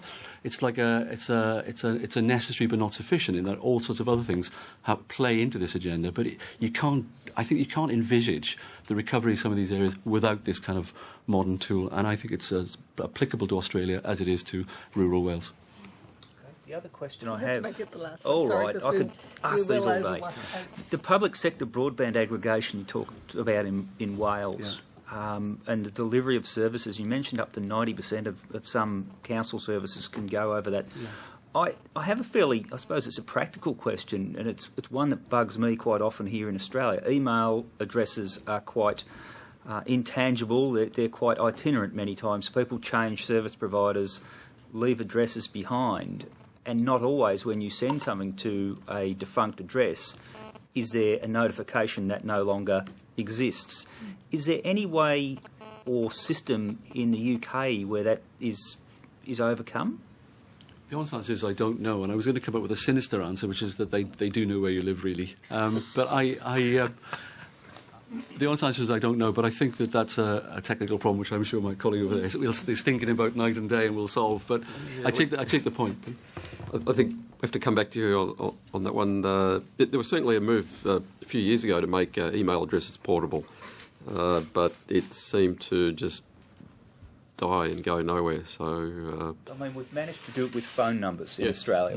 We're finally getting there. Yep. If we can do it with things like that, Yeah. Maybe people just like leaving dead email addresses behind it. But also what you'll find is as we move to what they lovingly term the cloud sort of virtual, these things will follow you because all you need is internet access. The data centres will be there. So, Google is already starting to do that with their Google Documents and emails and that sort of thing. So you will see that sort of happening more and more. So you can change provider, but you would still have your information on this, what they call the cloud, which is essentially data centres that you'd be able to move that. So that may be one. There are ways to do it. I mean, I have my own domain. It only costs about $120 for 2 years.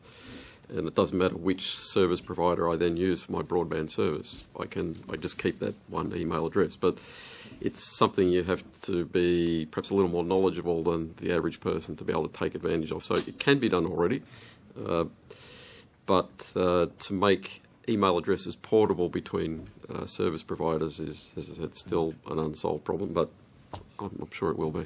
The economic opportunity Australia has to develop cloud services are on the back of this NBN, and which is particularly helpful to SMEs because they can't always afford to do all those services. It's pretty big, it seems to me, but it requires the kind of thinking that we're talking about, that it comes at it from left field.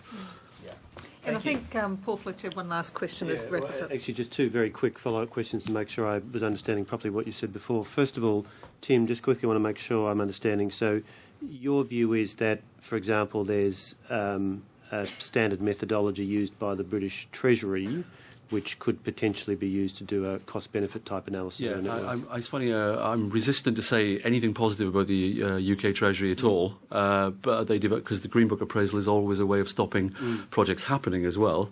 But it's pretty good on the externalities and, if you like, network benefits of projects, so it's worth looking at, it seems to me. Okay, thank you.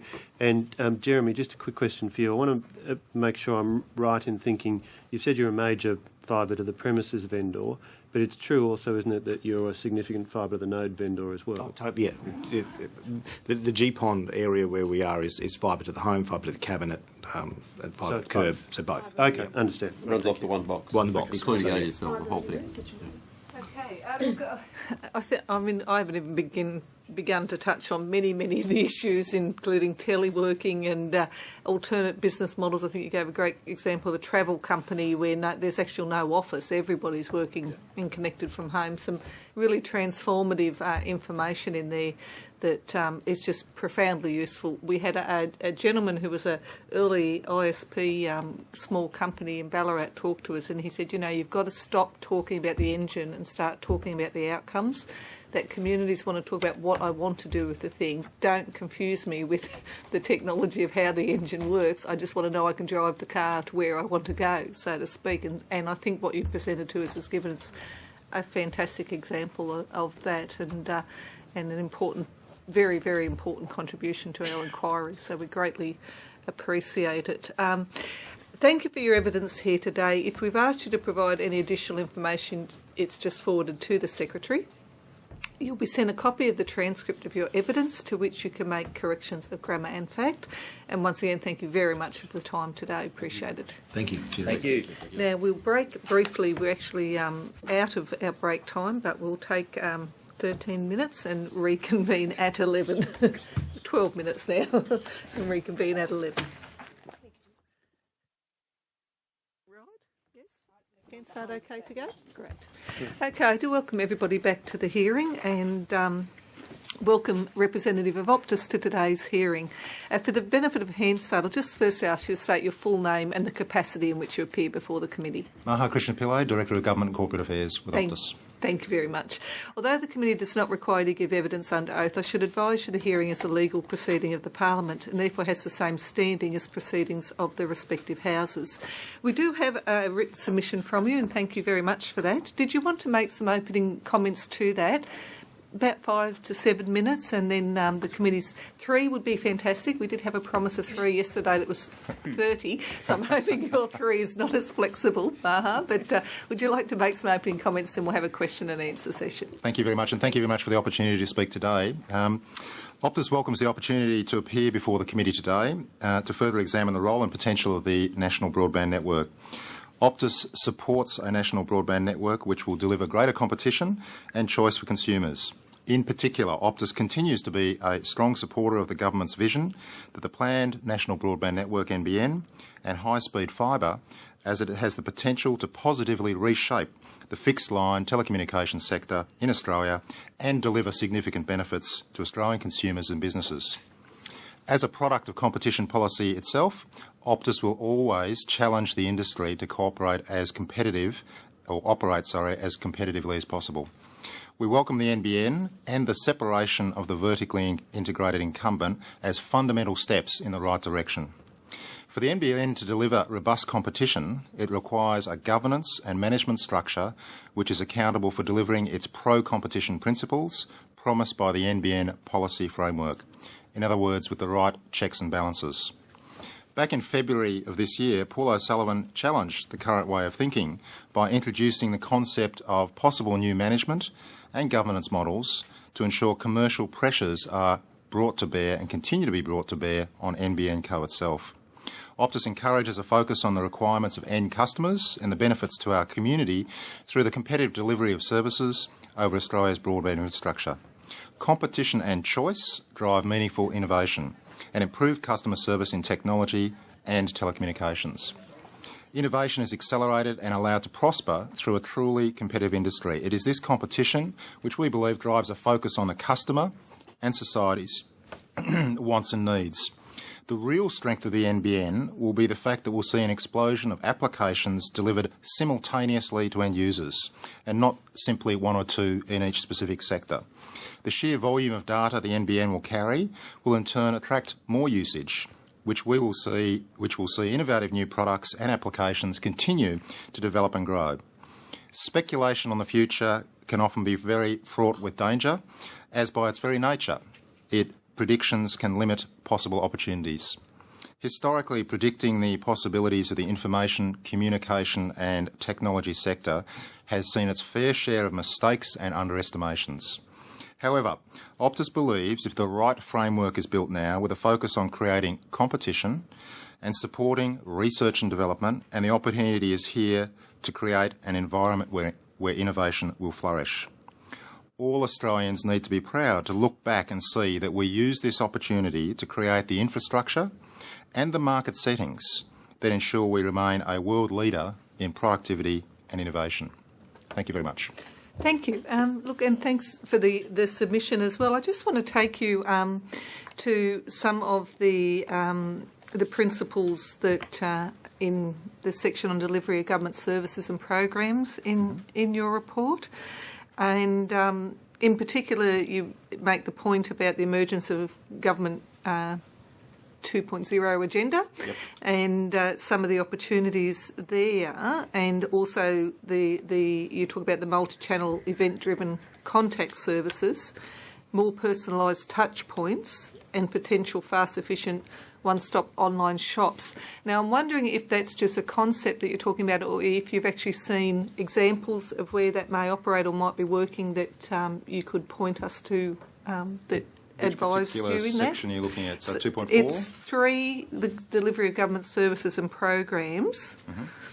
And under 3.2, you go through some of the framework around that in descriptive ways, but I was just wondering if there's any examples behind that, or if that's more from international experience. I guess there's probably a couple of comments. The first one is that it's a general principle, I guess, that we're suggesting that when you have the availability of high-speed broadband and linked to higher capacity through data centre usage in the right way, we think there'll be an opportunity for these sorts of things to occur. In looking internationally, look, Australia's in many ways at the forefront, if you like, of some of the developments that are likely to occur in this space. So, although Australia has done some e-government initiatives, there haven't been too many examples of that have been developed in the last little while. So I think short answer is we see the potential for it, and we certainly have been working with a number of government agencies today. The Australian Tax Office, as an example, is one of our customers, where we've been working with them on primarily, if you like, an information technology-driven solutions on communications. What we see as the next step is integrating various databases and management of those databases in a way that is only potentially available when you have the key missing link, which is high-speed broadband into every home. Yep. So I think what we're trying to outline is that although many organisations, corporates and government have the ability to store information and have broadband today, it's the linking into end customers and users and people in the community that will change the fundamentals of how that goes back and forth. Yeah, and in terms of that, I'm just wondering, one of the things that's was brought up with us in Queensland was when we were in Brisbane, a gentleman was talking about just a personal experience during the flood events where he was aware that the mapping had been held by council and you could access that online, but of course everybody,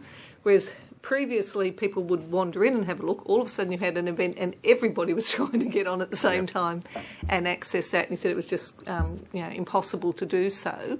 I'm just wondering from your company's perspective and the work you're doing, whether those sorts of issues about what end users will actually be looking for and wanting to utilise, helping departments identify that and manage that? Well, I think there's a number of steps along that path, but the key issue in that example is that the capacity at any one time for multiple people to use networks is probably the key bottleneck and limiting factor. And that's what the NBN is all about, is actually overcoming that bottleneck. Even wireless networks as an example, if you try, because they're shared networks, if you try and pull information through wireless networks in the same sort of way, you have similar sorts of bottlenecks. So I guess the main point there is that an NBN will solve part of that, but it's not. It's sufficient, but not enough, if you like. You still need to have government departments putting information online, and that requires data centre expertise. You still need networks that are able to access that and manage, and those tools to manage that within those organisations. And then you also need better ways, if you like, of individuals being able to have the speed and access at either end. So there's a number of bits, if you like, to that, but the key bottleneck, certainly in that example, is that you don't have the capacity which a fibre network will give you. And just to take that one step further before I go to my colleagues, do you work very much with local government as a level of government, which would seem to me one of those that are going to be particularly of interest to end users, to people in communities, as in that example. And I'm conscious of the huge variety of sizes and expertise and some of the capacity perhaps to pool and do common things across regional councils and so forth. I'm just wondering if you've had, as an organisation, experience with that level of government and perhaps models that might be more effective for them? Absolutely. We work with all levels of government in terms of providing communication and IT services. But maybe if I step backwards a little bit as to why we ended up where we are today, in many ways we only address probably about 50% of the corporate and government market. And the reason for that is that the key bottleneck for us is being able to get to regional centres without the backhaul or the linkages at reasonable prices. And, to be blunt, Telstra's extortionate pricing in that area means that we're really unable to competitively offer services in most regional areas. So as a consequence, we don't work actively in the fixed communication space in providing those services in certain areas. We're very conscious of only trying to compete in those areas where we can differentiate, and effectively that limits our market. So other than Telstra, the entire telecommunications sector is therefore limited to areas where you do have backhaul competition, and that precludes then some of those regional areas. So the key bottleneck, once again, is backhaul and providing and having enough broadband access to people in those regional areas. Okay. The flip side, as I said, in city areas and regional centres, clearly we do a lot of work with those organisations. Okay, that's useful. Thank you. I think we'll go the other way this time. Who started? Jane, I think it's your turn to go Thank you, first. Madam Chairman. You mentioned the need for robust competition. Is the current NBN Co model that's rolling out providing that, or do you think there needs to be some changes? And if so, what? Yeah, look, we were actively involved in discussions with the government and the department around the sorts of legislation that should be governing NBN Co. We were, in the end, largely happy with that. I think the key assessment criteria for us was, without any legislation, they would have no rules, and we were very keen to make sure there was at least a governance structure in place. So we're now comforted, I guess, we've got to step one, which is that there's a governance structure in place. We still remain, I guess, concerned that we have created effectively a monopoly And we want to make sure that wherever possible there are as many checks and balances and as much transparency in the ongoing operation of NBN as possible. A couple of examples would be we'd like to see greater transparency between NBN Co's deal with Telstra. We'd like to see greater competitive dynamic exerted on NBN Co in years to come, and we've suggested, for example, that you might outsource management of parts of that network in years to come, or you might put some competitive pressure by having regional, if you like, competing management structures, even though you have a monopoly, if you like, ownership of the infrastructure. And we've also suggested we'd like to see board and governance structures more broadly reflect industry and other parts of the community. So while we're very happy with the first step, because at least we've got governance in place, we can certainly see some opportunities to have better checks and balances, transparency and competitive dynamic at play. And before, in response to the Chairman, you're talking about backhaul in regional areas. What about the concern people have raised with us about backhaul into Australia? International capacity? International, yes. Is that an issue? Look, it's one of those, like lots of things in telecommunications, sometimes these things go in cycles. It wasn't that long ago that we had a massive glut of capacity in international routes, and a number of companies going bankrupt, actually, in those areas. There's been, a very quick take-up. In fact, our example is probably a good one, that the forecasts we put in place for our usage of international capacity were overrun, very quickly. And we know a thing about forecasting, but the demand over the last 2 to 3 years for data usage internationally has been higher, I think, than anyone really expected in the industry, if we're honest about it. The therefore need for additional international capacity, I think, will certainly emerge again in the future, but we don't see that as being an area that certainly requires government intervention. We think there will be solutions in place in years to come that increase that capacity. Thanks. Okay. Mike Simon? Thank you, Chair. I'd like to ask a question arising from your submission I actually haven't thought of up till now about this area, and that is what happens to all the old equipment. And you've talked a little bit about product stewardship, and I just wanted to ask, change over to fibre to the premise, how is that going to affect what Optus have already installed up to date? What particular impact does that have on your company? Okay, I think there's a number of components to that. Look, over the last few years, more and more equipment has become standardised in terms of how it operates. So the move to IP protocols, the move to more international standards on the hardware as well as the signalling, if you like, of those equipment means that that's less of an issue than it would have been, say, 5 to 10 years ago, far less of an issue. Second point is that some of the networks that we've developed, such as HFC networks, are 15 years plus old, and they are, by their very nature, using older technology to deliver those sorts of services.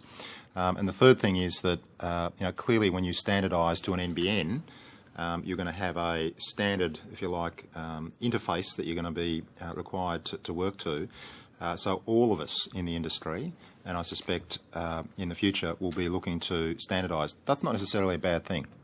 To standardise the way we access the interface within a home is actually a good thing, because the point I made earlier around competition is that we want to make sure that there's no technical impediments to competition, so that anyone can come in and offer a service, be it a content service, a broadband service, an IPTV service, whatever, but because there's a standardised interface, you don't have that technical limitation. So I think that's an important point, that you don't have proprietary, if you like, boxes or systems or interfaces in that place. As exists now.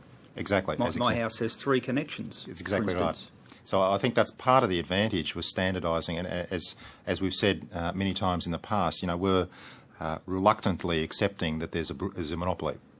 Ideally you'd want to have multiple different technologies in some ways. You'd want that competitive dynamic.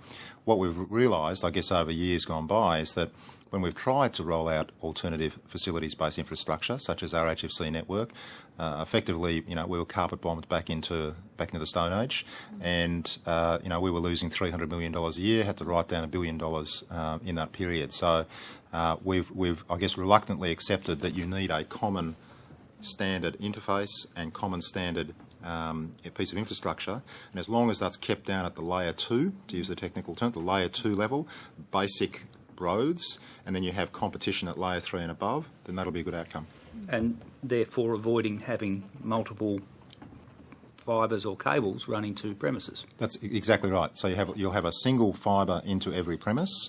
You don't waste, if you like, or duplicate infrastructure into homes where there are high capacity to pay, and then have nothing left over, if you like, in the broader sense. You have a level playing field for that basic infrastructure. The key, as I said, is that we want to make sure NBN Co doesn't start drifting up into layer 3 and above, nor does it start offering more and more retail services. So that's why I mentioned beforehand checks and balances. We're very keen to make sure that you don't drift towards one company starting to offer all those services. What happens to your HFC network in the next decade? Look, we've got a very successful HFC network. Where we have infrastructure, we've been very successful in terms of offering services and broadband. But as I mentioned, it is a 15-year-old network. We are currently offering 100 meg speeds in Melbourne, Brisbane and Sydney. And that is the sort of speeds and services that's been very popular. And we'll continue to do that over the next few years. The counterpoint to that is that the reality is that, as I mentioned, HFC is an older style technology, and it effectively is a coax cable, last mile type technology. And at some point in the future, that will be less relevant up against a full fibre network, where we inevitably see this heading. So we want to work with NBN Co in terms of understanding their roadmap and understanding where we want to take effectively migration of customers in the future too. Okay, switching questions. Last question. Thank you. I'd like to talk about competition in rural and regional areas, but particularly in the rollout sites, the trial rollout sites. Have you been offering services in those areas over the NBN up to date? Look, we've chosen to wait till the mainland sites were a bit more advanced, so we didn't participate initially in the Tasmanian rollout. We're very keen to understand, as a large organisation as we are, what sort of interconnect and IT systems we need to develop to make that work. So we're actually a little bit cautious about getting too involved too early. We remain involved very closely with NBN Co in terms of understanding those product specifications, and we are now working with them in terms of first release launch sites in Australia so that we can start to offer services to end customers. But we're still, I guess, effectively at the technical area rather than end customer offering services level. Thank you. Okay, Paul Fletcher. Thanks, Chair. Maha, you talked about the importance of backhaul as a constraint on competition in rural and regional areas. It's also important, isn't it, in terms of competition for in the mobile area. Yep. Have you had any discussions yet with NBN Co about acquiring backhaul from them as they build out their network? Look, we've had initial discussions with them about where, obviously, the regional black spots program will be going to and how that will work. We, as you know, already have significant fibre for most of our mobile network in place today.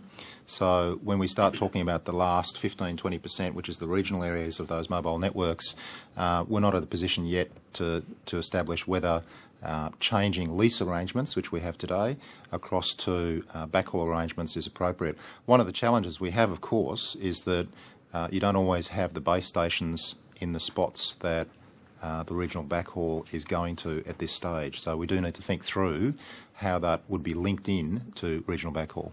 But presumably one of the attractions to you of NBN is that fibre will now go almost everywhere, and so therefore it's more likely that any given base station would be now close to fibre and you'd be able to get fibre backhaul. Correct. Is that right? Absolutely correct. So there's a number of issues in terms of higher speed mobile broadband that we need to work through, one of which is spectrum and availability of spectrum. The other one is simple location of base stations. But the third one is clearly the fibre capacity we have to link those base stations. We see that as a big opportunity for regional Australia because at least one of those three will be not necessarily eliminated but minimised in terms of our capacity to offer high-speed broadband via mobile in regional Australia.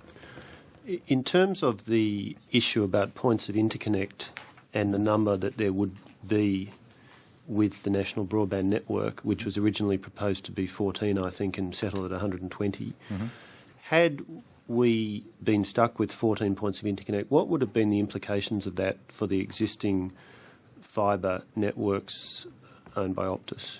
Look, the key principle we've tried to stick to for the last few years is that you don't want to enter an NBN co-monopoly at too low or too high a point.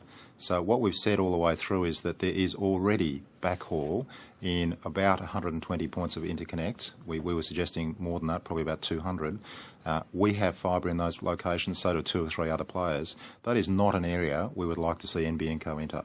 So we were, I guess, as a compromise solution, we were happy with 120 points of interconnect, because if we hadn't had that, and if we'd gone back to 14, which is effectively 7 capital city duplicates, if we'd gone back to those 14 points of interconnect, all the fibre that we would have invested in good faith in terms of the regulatory settings as they have been for the last 15 years, as have other telco players, effectively would have been stranded. And it's not stranded in the sense that we couldn't use it, because clearly we could, but it's stranded in the sense that we built it on the basis that we would service mobile base stations, corporate customers, government customers, and user consumers. Effectively, the economics of that backhaul, if you take out the end user consumer component, and we still need to use it for the other 3, would have damaged quite significantly our ability to provide services to corporate, government and mobile in those areas. And the new provisions that have passed into law, which impose restrictions on you or anybody else now building out a broadband network to serve small business and consumer. Can you just explain what impact that is likely to have? The principle there we've agreed with is that much as we may want, as the second largest telecommunications player in the country, to have that option, we are more concerned that it's a level playing field, so that if one player is allowed to do it, e.g. Telstra, then all players should be allowed to do it. If no players are allowed to do it, then that's a more level playing field. So although there is still potential for us to offer, and we will continue to have the potential to offer corporate, government and of course our mobile network linkages, and we need that opportunity to keep some competitive pressure on NBN Co, we are quite happy if there is a level playing field for us not, along with Telstra and others, to be able to offer small business and consumer backhaul in those areas. And Paul, last question. You talked about the HFC network having been upgraded so you can now deliver speeds of up to 100 megabits per second. Are there any benefits emerging or any lessons being learnt about customer take-up there that are relevant to the public policy question about the likely take-up on NBN? Many, I guess, but a couple of the shorter ones. That an HFC network clearly is a shared network, so that the more people who use it in a particular street, the lower speeds you end up getting. That is different to a fibre network. The second issue is that the physical limitations of HFC as a technology is very different to the almost unlimited potential for pure fibre. So effectively it's a fibre to the node style network. Can I ask a more crude and direct question? Sure. How many people are taking up the service and what are they prepared to pay for it? We're actually quite happy with the take-up, but I think it is one where we're looking to build a customer base in years to come. So they're not huge numbers of people taking up 100 meg speeds at the moment, but I'll go back to my earlier comment that we've seen 70% growth in the last 2 years in terms of fixed data usage on fixed networks. We've seen very significant growth in mobile broadband data usage, and that's as a direct result in many ways of a lack of options on fixed communications networks. So we have seen major growth rates in usage in the last 2 to 3 years. Can you just explain to the committee how you price the premium speed services as compared to entry-level services? What's Optus's perspective as a leading telecommunications sales and marketing company on that issue? Clearly the pricing is at a level that we think suits the market. So we're not looking to, at this stage, gain very large numbers of customers. We are looking to develop a customer base of usage at that sort of speed. Can you mention how much you charge per month? You can't lead. Why not? It's a perfectly legitimate question. I would like to ask Mr Krishnapillai how much... Can I take on Optus... notice? Because it actually is not a simple answer, and I want to give you a full answer in terms of the different plans, as you know, we have for those HFC networks. So we, as you're aware, do a couple of things. We bundle in content. We also bundle in with mobile and other services, and we also have different levels of plans for different speeds. So rather than giving you, I guess, a one-line number answer, can I take that on notice? Thanks. I take the point. I think it'd be of interest. We have had some evidence too of people looking to different providers because they do provide a different focus in, and I know we had evidence that those in the gaming industry and that, for example, will look for a different type of basic product service. Mahak, you might also, I think we'd be interested too in, if you're talking about your basic service and cost and what's provided, on how that's changed, if there's some capacity to do that, because I'm conscious also that basic services are not what they were 2 years ago, let alone 5 years ago. To give a sense of the speed of that change. What I think is interesting is the pricing on mobile broadband, which has dramatically dropped in the last 3 to 4 years, primarily due to competition, but also because in many ways the alternatives aren't there in terms of fixed communications. So I think in a way that's artificially inflated the growth of mobile broadband. Do you hold information on, for example, how many people would have Wi-Fi homes where they actually, set themselves up in those? Because to some extent, I noticed, I was listening to the ABC in Illawarra before we presented yesterday, and there was clearly some confusion between what is a mobile device that's operating fully mobile as opposed to operating in a Wi-Fi environment, and how many people were setting their homes up with routers and so forth. As a company, we can't really capture that information. People have to tell us whether they've got a Wi-Fi router. What we do know is our customers who hook a Wi-Fi router on the end of an HFC or other broadband connection, we could probably get a lot of that information. Be interested to know. You've got some data on that, I think. I think we can get some of that. The other interesting one, of course, is that people often talk about, mobile being a replacement for fixed in those environments. That's probably the case if you have a Wi-Fi link in your home into a fixed broadband network. Yes, or a tower on every corner of the street. Exactly right. Exactly right. As MPs, we shudder at the thought of that. Well, on every home might be more appropriate if you look at the data usage growth in the last few years. Okay. So, that'd just be interesting, I think, for us if you've got some data on that. Sure. Stephen Jones. Yeah, a couple of areas of questioning. We've heard numerous witnesses talk about the importance of video as a growth application, and it immediately leads me to think, well, that must mean that it is the next area of revenue growth for a company such as yours. Easy for us to get our head around what video means in the entertainment part of the market. Where else, if anywhere, are you seeing growth in the use of video in business or other applications? Yeah, look, I think there's clearly in the corporate market early stage adoption of video conferencing as a replacement for travel and meetings and things like that. Personally, I think the real power of video will be when we start using that for diagnostics and other areas like that. So I think certainly the area that we've been exploring and working with is, for example, in the health application field. So it's not just, a video diagnostic conversation, but also when you start to overlay that with two additional things. One is the ability to have three-dimensional assessments, if you like, through diagnostics in that sort of sense. And the other one is, which is quite interesting, is and there have been overseas examples of this which are starting to emerge, is the ability to have one person at one end effectively having, if you've ever seen a Wii type solution, movement type linkages, so that you can, as a doctor or diagnostically, encourage people to move in certain ways. So one of the examples I think Mike Quigley raised a couple of weeks ago was the ability for stroke victims to be given physiotherapy that are very specific movements, but that's only linked to the ability to understand the three-dimensional and movement component. Now, it's not just a video then, it's actually a three-dimensional and movement generated. Now, that changes the capacity bandwidth quite dramatically in the health field.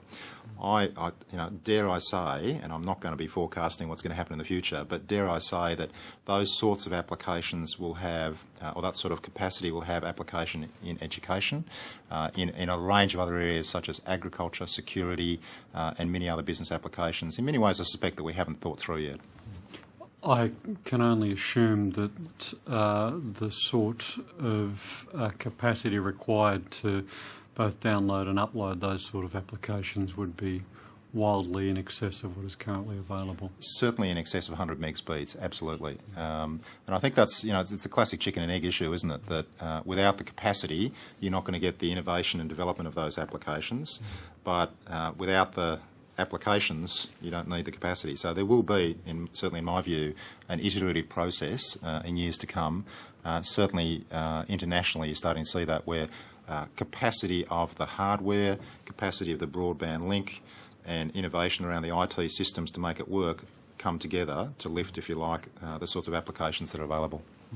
But 3D, I think, is probably the other thing that does, if you think about it, significantly change the capacity requirements as distinct from just straight video. Yeah. Second question, thank you for that. Mr. Krishnapali, is I represent a regional electorate, and it'd be fair to say that competition, certainly in the retail area, has been pretty ordinary in many parts of the electorate, as has been throughout regional Australia. I'm wondering whether the rollout of ubiquitous broadband through fibre to the home would lead a company such as yours to enter markets where they had never been before. Absolutely. As I mentioned beforehand in answer to a previous question, one of the limiting factors we've always had is that when we don't have the ability to access backhaul into those areas, it's difficult for us to provide a broadband service, let alone a high-speed mobile service. So it is one bottleneck, and there are others, but it is one bottleneck that stops us going to those regional areas. It's often misunderstood that two things. One is why we would not just go out there anyway. Well, effectively, when you go into those regions, region by region, as I said beforehand, you get carpet bombed out of existence, and that's why you're not going to get that competitive response, because Telstra has a publicly funded existing network which they can undercut in certain areas in certain ways. And secondly, there are other areas, and certainly in the mobile network, where we've been gradually, incrementally pushing out, and we've actually now got to 97% coverage of 3G throughout regional Australia. That requires us to build base stations. We've built 600 base stations alone in the last 12, 18 months. We need additional spectrum to carry that capacity. We've bought additional spectrum, and we're looking forward to the digital dividend to make that available as well. Once you start getting those three things in place, you then have all the ingredients to start offering more regional services than we've done in the past. And more bundled services. And more bundled services. Correct, exactly. I was going to say the mobile and fixed as well. And would you be able to give evidence to this committee about whether there would be other telecommunications service providers that would be in a similar position, that is, to start offering in markets and regions where they never have been before? Look, clearly I can't speak for other telecommunications companies, but if you think about the prerequisites... But you are putting together your marketing plans and your business plans. Mm-hmm. Presumably it's not presuming a two-horse race. Absolutely. So I think what I can talk to is that the prerequisites and the ability for other companies to enter will certainly be much easier in those regional areas for us and others. And in many ways, in fact, it'll be easier, it's counterintuitive, I know, but for smaller organisations, because the playing field will be levelled. So in many ways, there are smaller organisations that will have potential to enter regional areas. For example, small local organisations offering ISP services. Today, the big limiting factor, of course, is backhaul. That will be largely overcome because it'll be a level playing field between us, Telstra, Optus and others. So you'll have smaller organisations.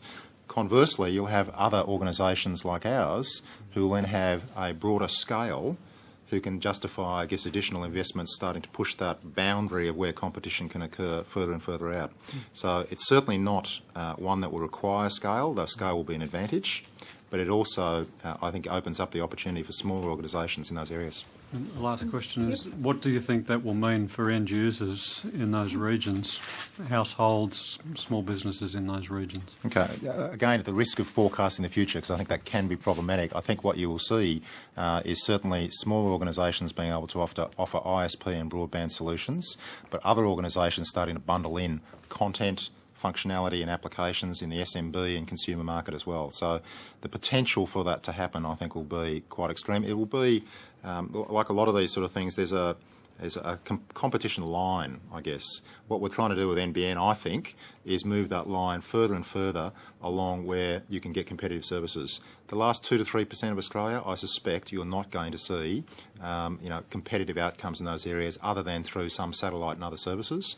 But rather than the 30-odd% we have today with HFC networks, I think you'll see that pushed up around to the 75-80%, where you'll actually have far tougher and more aggressive competition. It pushes it up. Thank you. Thanks. Thank you. Maha. Look, I just want to finish up by taking you to a point that you make in your submission about, it was yours when I was talking earlier to the Huawei, Yep. but it was your submission where you said, the tree changes and sea changes, moving to rural and regional areas and transforming. So to some extent, taking that pressure off our cities where Yep. so many people have to live because that's where those level of services are available. We've had a lot of evidence in the committee about the growth of home-based businesses, and indeed yesterday we met 2 startups who are now small mediums really, 20 to 30 employees in the Illawarra region in the ICT sector, who started in their backyards basically as 2 uni graduates or whatever. It's the common story of vitality and innovation in regions. It's really hard to get any information on the size of the home-based business sector. So not just in the professions, as in accountants, designers, ICT professionals working from home, tradies, carpenters, plumbers running their businesses from home, people using the retail online presence. Do you, as an organisation, with your customers who sign up, have an identifier of who's running a home-based business, or do they come under the do you still only have the model which is residential business? No, we have a division within Optus. It's called SMB, small business. So I guess the only thing I'm a little bit wary of is clearly that's commercial confidential information. We're very excited by some of the opportunities that we're able to offer small business, particularly the move to cloud-based solutions that integrate, I guess, high-end and sophisticated solutions into mobility. I think that's probably the other linkage. Do you have a identifier about placement? Are they, when you say a small business, are they a shopfront presence? Are they a home-based business? Is there something to identify that for you? Historically, because of the focus we've focused on those organisations that have had a mobility component and linking in, I guess, the mobile side particularly. The SMB side, in terms of SOHO type offices, etc., in many ways that's a reflection of the other problems we've had in the consumer market more broadly, that fixed communications has been effectively choked off because of those issues I mentioned beforehand, and regional particularly has been choked off. So I think the overlay of cloud, NBN, and growth of mobility are 3 things that are going to start to use much higher. If you could just have a review, I'm absolutely conscious of the commercial and confidence issues, but if there's some interesting trends or capacities there in terms of the growth of the innovative small business sector, which is at the end of the day where so much new job opportunity and innovation actually does come from in our communities. Absolutely. That would be lots of examples. Tremendous interest to us. And I think, as my voice runs out, Mr Fletcher has one last question. Thanks, Sharon. I just want to check with you, Maha. Having checked on my Optus 3G iPhone and got on the Optus website, it tells me that the Optus cable Yes Fusion 500 gigabyte with $200 premium speed pack is $119 per month. Am I right to think that is, if not the top end, then one of the top end products being delivered over cable? And then the question I want to ask coming out of that is that I notice where there's, under plan specifics, it says download speed and then says cable, footnote 1, and then footnote 1 says The Optus Premium Speed Pack upgrades your broadband connection to Optus's fastest DOCSIS 3.0 based internet service, ... Yep. In other words, no specific speed is given. Correct. I'm sure that is for ACCC reasons. So my question to you is, will that be a factor based upon Optus's experience of providing retail broadband services and operating under the loving care and scrutiny of the ACCC, will that be a factor, do you think, in what retailers are able to say about the speeds they can deliver over the NBN? Over the NBN? Yes and no. HFC networks, as I mentioned beforehand, are effectively a fibre to the node style network, which means that they're shared in terms of capacity. So one of the reasons we can't guarantee 100 meg speeds to each individual in a street is it actually does depend to a little bit degree of other users in that area, much like mobile broadband. So we can only talk about up to. The reality is that we are with that DOCSIS 3 upgrade achieving 3 to 4 times speed that we were able to offer beforehand, and average users are getting 60 plus speeds on those, but we can't guarantee anything like that. The distinction between a fibre to the home network, as you're aware, is that fibre does not have those limitations, particularly when it's point-to-point, as I suspect the Huawei guys would have mentioned, and you don't have those limitations of a shared network in terms of speed. Okay. We really will have to continue on now. Sure. Look, thank you very much. Very, very useful and interesting information, and a useful submission to us as well. If the additional information you've undertaken to provide it can be forwarded through to the Secretary, and of course understanding that we understand you can only provide what is appropriate, so that will be fine. You'll be sent a copy of the transcript of your evidence to which you can make corrections of grammar and fact. And once again, thank you very much for your evidence today. Thanks, Joe. Thank you very much. Thanks, Yep.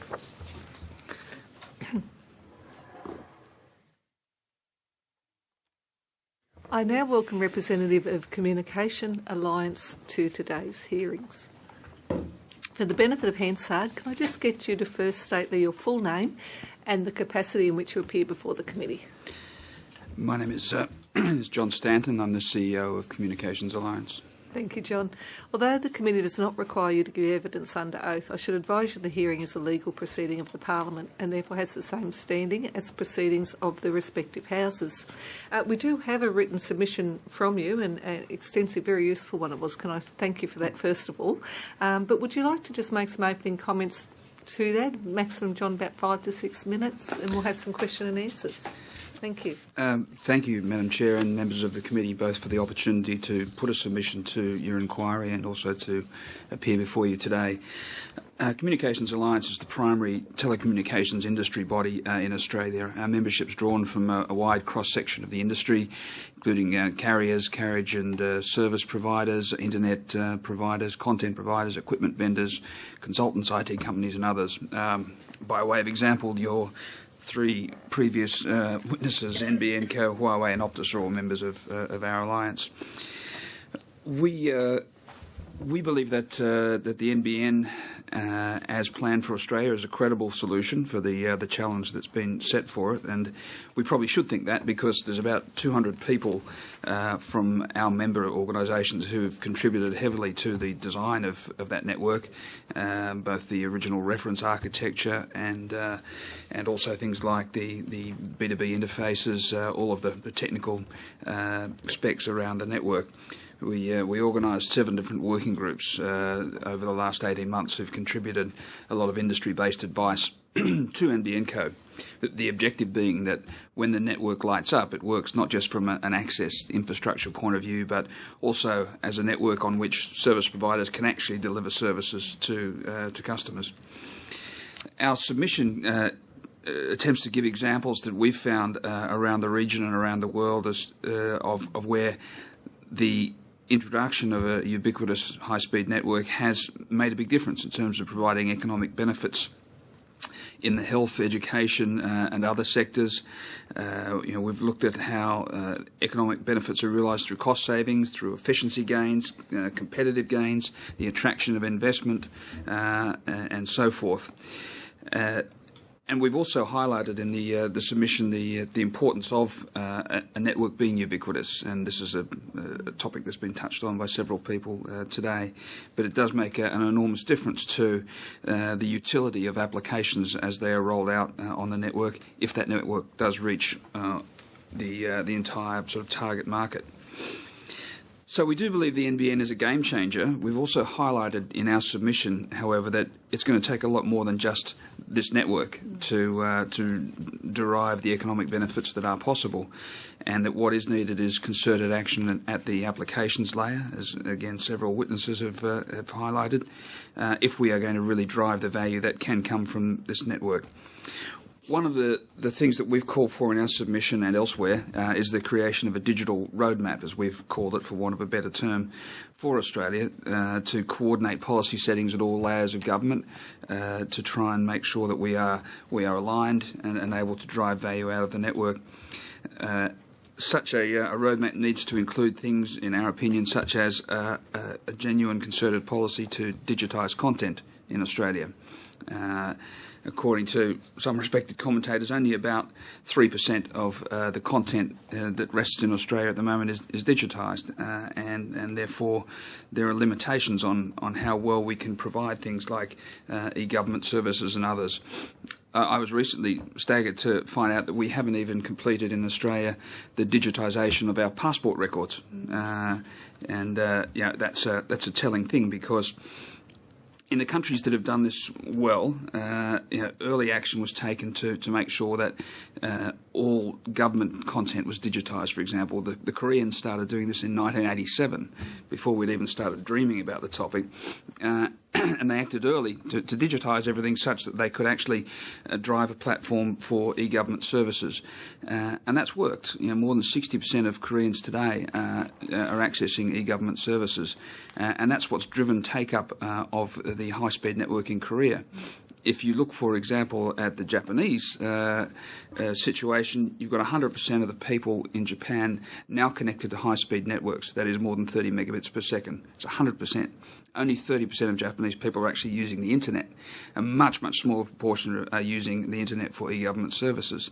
So, it is crucial that government really get its act together in terms of having this sort of national strategy and working to deliver services, which will in turn drive the development of other applications. Since I wrote this submission, the relevant minister, Senator Conroy, has actually announced that he is going to release a digital economy strategy at the end of May, which is a great thing, and we look forward to seeing that and to commenting on its contents and hopefully playing a part in making it a success. The other thing that I wanted to just highlight briefly was the question of consumer education, and members of the committee raised that earlier today. It's a topic we've highlighted in our submission because it worries us as to the potential for the rollout of the NBN to create challenges for consumers as they try to migrate their services onto the network.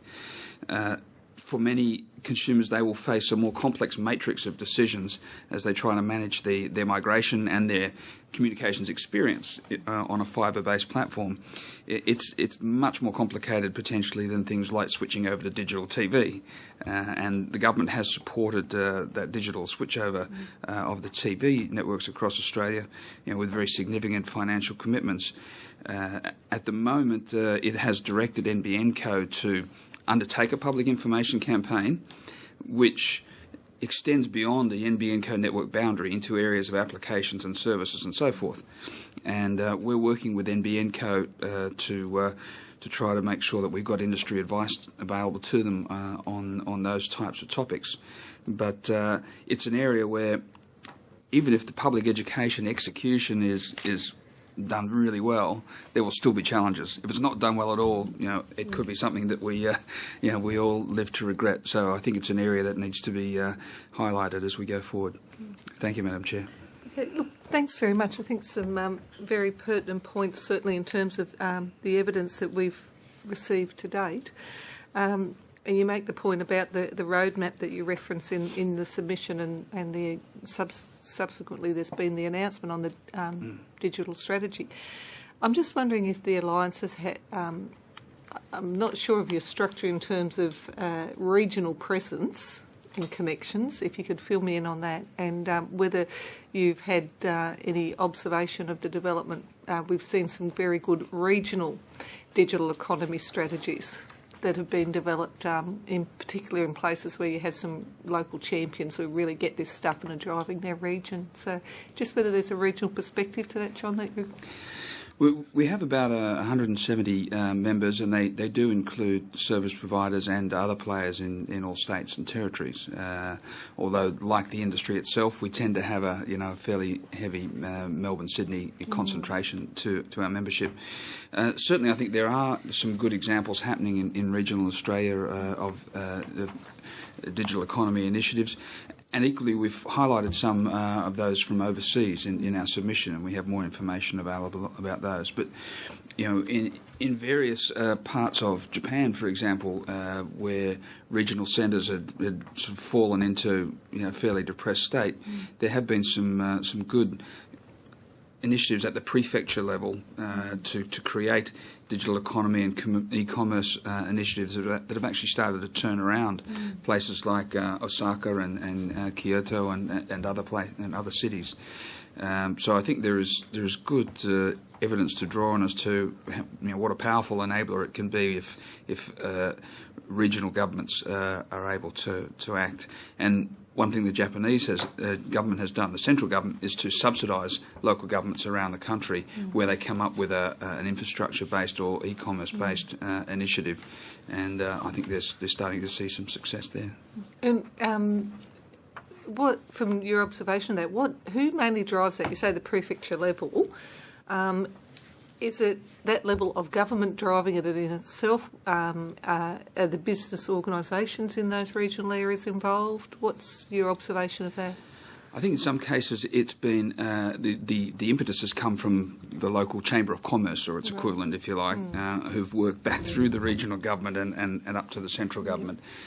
In other cases, it has been simply local organisations of farmers, for example, in one of the projects in Japan that banded together, got themselves some funding for an e-commerce network to service high-level restaurant orders around Japan. So I think that the experience seems to be that, provided the vision is there at some level of the supply chain, it can be driven through. And this might be a bit of a tough question on your organisation, given your membership, but one of the other things that we've observed where those sorts of things have happened in regions around this country is that generally they've been linked to a fairly small infrastructure provider or service provider, that the big players in this country don't tend to be connected to some of those examples that we saw in regional parts that we've been to. They've been independent internet service providers or independent communications providers, small companies. Do you think there's ways we could get better involved with our big players getting involved in those innovative areas that could develop off the back of the NBN, or do you think we need to be careful that we don't lose that innovation by just expanding the big players through to everywhere? I think you observed correctly that you're inviting me to have a little wade in a shark pool. So you can say as little or as much as you like. That's fine. Thank you. My observation is that I think service providers at all levels get it in terms of the need to nurture applications and the need to look for locally based initiatives. I think you're probably right that some of the smaller players have been closer to the ground in some respects and maybe slightly more innovative in some respects. They're their own communities, so they right. look to them to support them, so it's mutual. I understand that. Yeah. If you look at a provider like iiNet, which is intrinsically Western Australian and is very well known and quite successful in its home state, it's probably logical in a way that there tends to be a stronger connection there at times. Okay, thanks very much. Jane. Yep. Thank you. John, I was interested, you're one of the few who raised the issue of e-waste and the environmental concerns, and you mentioned you felt it should be opt-in, not opt-out, and of course we've had presentations before on the problem of that method where landlords don't take it up because they don't want to, and then that therefore has a delayed impact on future tenants and property sales. But would you like to elaborate on that? And what do you think would be better options for batteries, if that's possible? Certainly, and I think this is it's an important topic because if we go with a mandatory provision of batteries, I think it is quite wasteful in terms of the project costs. It probably adds $150 million you don't need to spend to the infrastructure costs, and I think we know from past experience that a lot of these batteries will end up, if they are replaced, the original battery will end up going into landfill one way or another. You know, these things are recyclable, but the experience is that often they don't get recycled. So, in terms of the economics and the environmental concerns, we don't think that a mandatory provision of batteries makes sense. But perhaps more importantly, it doesn't make a lot of sense in many cases because it won't work. I think that those people who have a desire to have a battery and have good reasons why they want to ensure that in a local power outage they've got a few hours of continued service. There may be people with medical conditions and monitoring and so forth. I think that's fine. We ought to make sure that they can have a battery. But there are very many sort of millions of people across this country who have already opted out of the fact that you can run a standard telephone without power. Well, the fact that they've gone to mobile or cordless phones, as I have at home. And if I have a backup battery in my NTU for NBN Co, but I don't have a backup battery for my cordless phone, then I'm off the air anyway. The only scenario that really works is if you're using VoIP through a laptop, because your laptop battery will work for a few hours. So people need to understand that just getting a battery from NBN Co doesn't do much for them unless they actually have battery backup for all the other devices that hang off it. So, when you couple that with the ubiquity or near ubiquity of mobile phones these days, it seems to make no sense at all to us to actually mandate that every home should have a battery. But it has been mandated, hasn't it? Well, no. The most recent statement that I read about it, which was, I think, in the statement of expectations from the government, said that there would be consultation with emergency services and industry to figure out how best to approach this. Initially, it was said publicly by the minister that that the battery would be mandatory, and in the NBN Co corporate plan, it says they're proceeding on that path. But the statement of expectation says, well, we're going to take a look at it and we're going to consult with emergency services organisations. But that consultation, to my knowledge, hasn't yet taken place. It hasn't taken place with us anyway. And back on the whole principle of opting in and opting out, we've had quite a few presentations. Does your association have a view on whether we should require people to opt out of NBN as it rolls past their door, or once again you're suggesting opt in? No, opt-out makes most sense from that perspective in terms of the efficiency and the speed of rolling out the network. It doesn't impose on anybody a requirement to take service. It just enables their property to be ready for service when they or the next owner decide that they might want to do that. I mean, if people, if your street was being curbed and gutted for the first time and you didn't happen to own a car, you would probably still want a little sort of dent in the curbing that will enable you to have a driveway later on when you did buy a car. That's the analogy I would use. So I certainly think that an opt-out regime makes more sense. Thanks. Mike? Thank you, Chair. Don't know where to start on this one, but I might start on, you had a section on built resource management, and in particular that was in-premises infrastructure.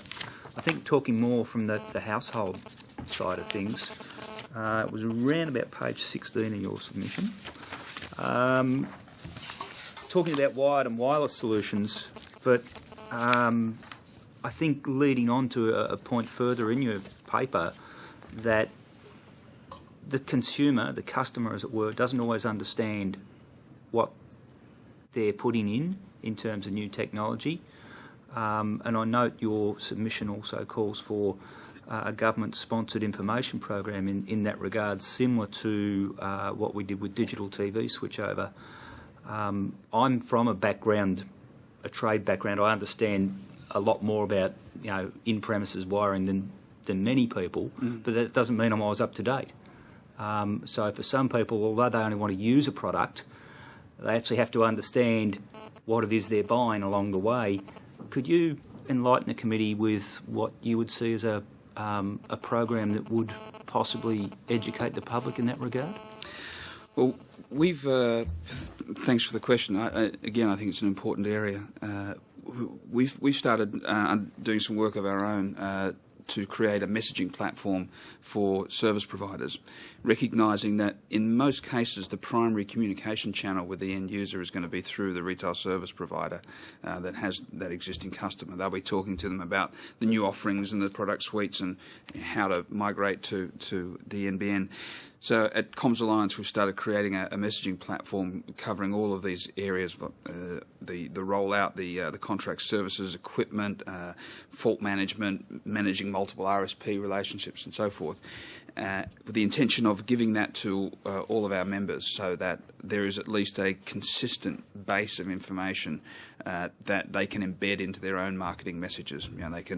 They can use or ignore as much of this as they want, but at least it provides consistent messaging around what the network can do and what decisions consumers can make to advantage their move. I had suggested a broad-based campaign of which we would like to be part, not dissimilar to the Digital Switchover Task Force, but industry-led rather than bureaucracy-led, as the Digital Switchover Task Force is. That was, I guess, somewhat superseded by the government's decision to say to NBN Co, well, you will run a public information campaign, and we work closely with NBN Co, and we've formed an industry group to provide advice to them on their information campaign. So I'm not really pitching or catching on this one. I guess if the NBN Co campaign is well funded and well coordinated, then it's a possible fix for the dilemma. But my concern has been not to see NBN Co get saddled with the entire responsibility for this, when really, their responsibility to a degree ends at their network boundary point. As Mike Quigley said earlier this morning, and I suppose my concern is, what happens in the House. Last year, I read media reports of people quoting figures of thousands of dollars to fibre up a house if you want more than 1 point. Now, yes, you could probably do that, and it would probably be the hardest house to access that would give you a price like that. But in many cases, you might only need a wireless router in the house to achieve what you're after. Those sorts of things, if public don't understand that as a consumer up front, there leaves the door open for inappropriate or overselling, as it were, in some instances when it comes from a lack of understanding of the product. So is there a role there for the Alliance in education at that end? Because I think that's missing out so far. There certainly is, and that we've included that in the material that we've been preparing, and that we will channel through to NBN Co. Because you're right, there is potential for scaremongering, for confusion, for all sorts of unfortunate activity if people don't at least have the information that empowers them to make sensible decisions. And you're right as well. For many people, they'll need to do nothing. In fact, if they as they connect to the NBN Co or an NBN-based network, and they'll simply plug into the NTU and away they go. Or they may choose to do a little bit of cabling, or a lot, or use a router. All sorts of possibilities are there, but getting the information to them is the important thing. Oh, thank you. Paul Fletcher? Thanks. Thanks, John. Your submission has some very interesting material in it. You talk on page 16 about the question of in-home infrastructure. What would be Communications Alliance estimate of the proportion of homes today that would have the suitable internal wiring to support reticulation of 100 megabit per second service? I wouldn't have an estimate, to be frank. And if you're talking about wide reticulation, then the figure may be quite low. But many people will opt for wireless reticulation as they do today.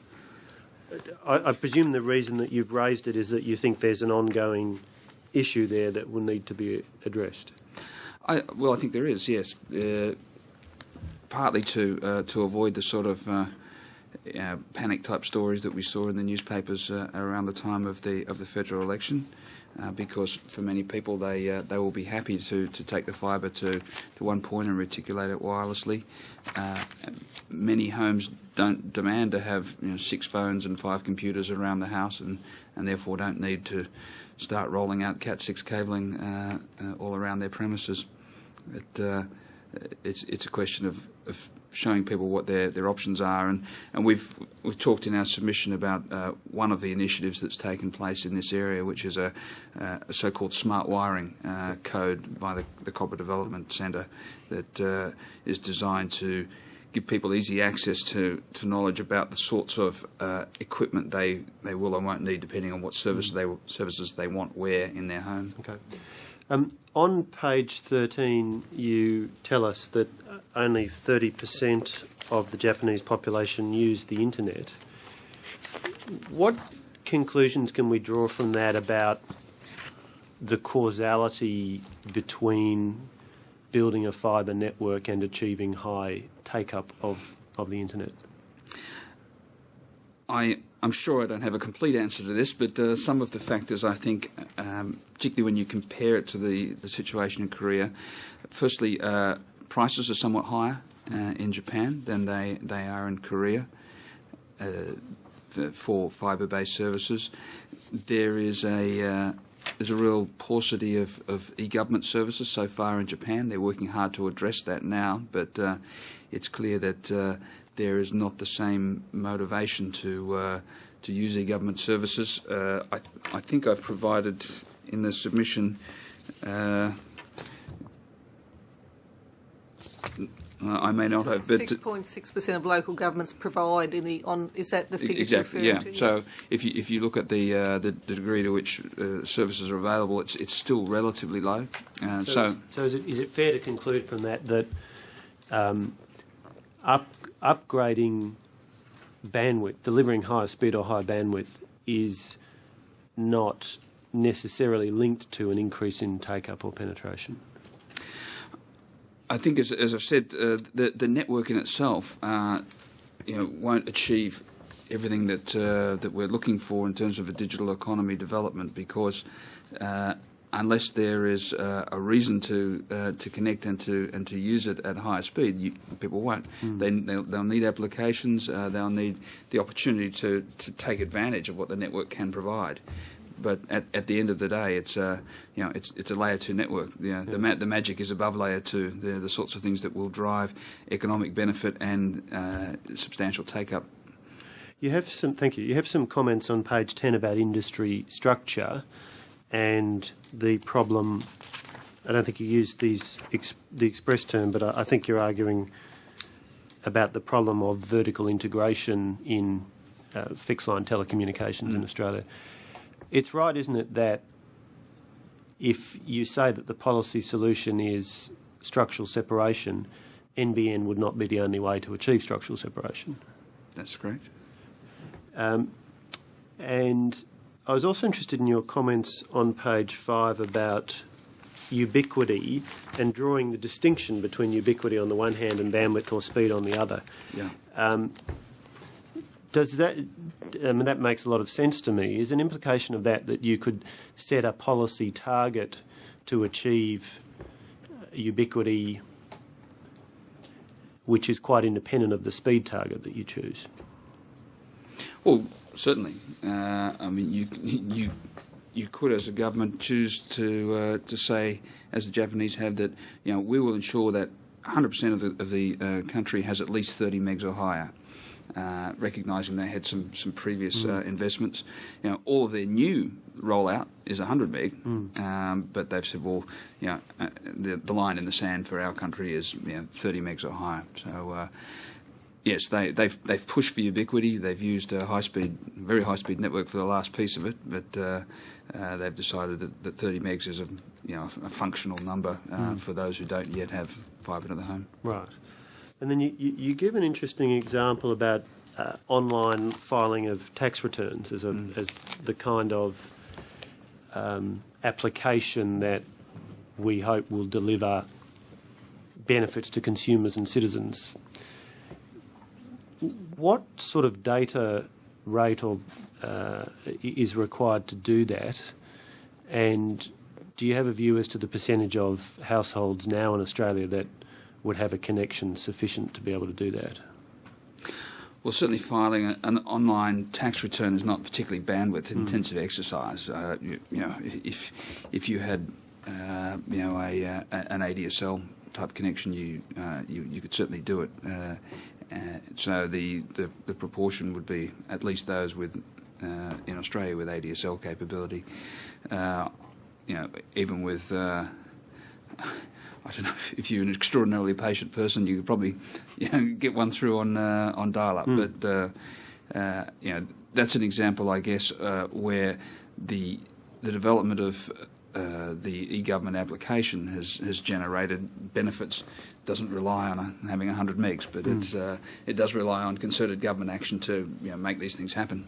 Well, it strikes me as a good example of the point you're making elsewhere, which is there's a link between ubiquity and government developing applications. If you know that 100%, 90%, 70%, whatever it is, of the population have the requisite bandwidth, then as a government or as a private sector organisation, you've got the incentive to develop the applications. But I think the other interesting thing about the example is it reminds us that there are plenty of useful applications that can be developed at different ranges of speeds. It's a very fair comment, yes. Stephen Jones? A couple of questions. Just generally, Mr Stanton, how would you rate the Australian population's propensity to take up new technologies and services that are available to them, particularly NBN broadband services? I would think that Australians are reasonably inclined to embrace new technologies. I would put them more at the Korean end of the spectrum than the Japanese end of the spectrum, if I may. I mean, if you look at consumer goods as they've been introduced over the years, going back to VCRs even, there was a very high take-up in Australia by global standards of VCRs when they became available. In more recent times, the success of the iPhone in Australia all point to a population, and the iPad, excuse me, all point to a population that is interested in the benefits that can derive from new technologies. So there's every reason to be more bullish than bearish about the population's appetite to take up new broadband services. I believe so. It sort of leads me to a second round of questions about where the ICT sector is going to make its money over the next decade. Is the sector, generally speaking, optimistic about the prospects, and how does the NBN factor into that? Well, I think we are going to. I certainly hope we're going to see an explosion of applications. Commentators have made the point that the NBN, because it's a ubiquitous network with known parameters, is an ideal ground on which to build applications, a bit like the iPhone is. There's not much point building applications if you're trying to project them onto a mishmash of different technologies and you don't know whether they'll work for the customers you're targeting. So I think that we will see that in coming years. There'll be a quiet period as people beaver away and make mistakes and test things out, and then it will explode. There will be. There's been discussion this morning about video. We're not talking about television. We're talking about video, and the sorts of changes that intelligent IPTV can and will make to viewing experience and the way that we can use video in our homes, I think will drive a lot of economic activity and a lot of take-up and use a lot of bandwidth going forward. I've seen demonstrations in Asia of the way that intelligent IPTV systems, even in their first generation, can scour the world for video content that they know their owner likes, can edit it, can present it in ways that create a much different viewing experience than we're able to see today. We've heard evidence in previous hearings from people which goes to the issue of ubiquity and how we reach ubiquity.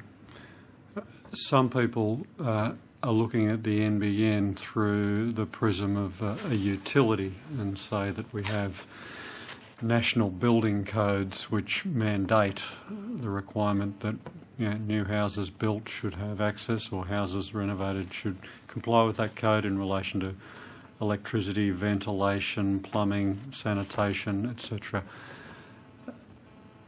What do you say to the prospect that broadband access should be included as, or seen in the same way as access to all of those other utilities? There is a reference, I think, in the statement of expectations that the government put out about the industry and NBN code looking for a national standard for rollout of fibre. I think the majority of my members would say that we certainly should be able to roll out fibre in ways that guarantees interoperability. The last thing we want to do is to move back to 3 or 4 rail gauges, to use your analogy, but that which doesn't stifle innovation in terms of the way that fibre can best be deployed in different environments, because there is a risk that a single standard dictates a costly process that is necessary in some environments, but doesn't need to be replicated in others. So this is a work in progress. We've got a working group looking at this at the moment and talking to NBN Co about it, and I've had discussions with the ACMA in the initial stages in recent days about how we best solve this problem so that we get guarantees of interoperability but standards that don't inhibit sensible economic activity.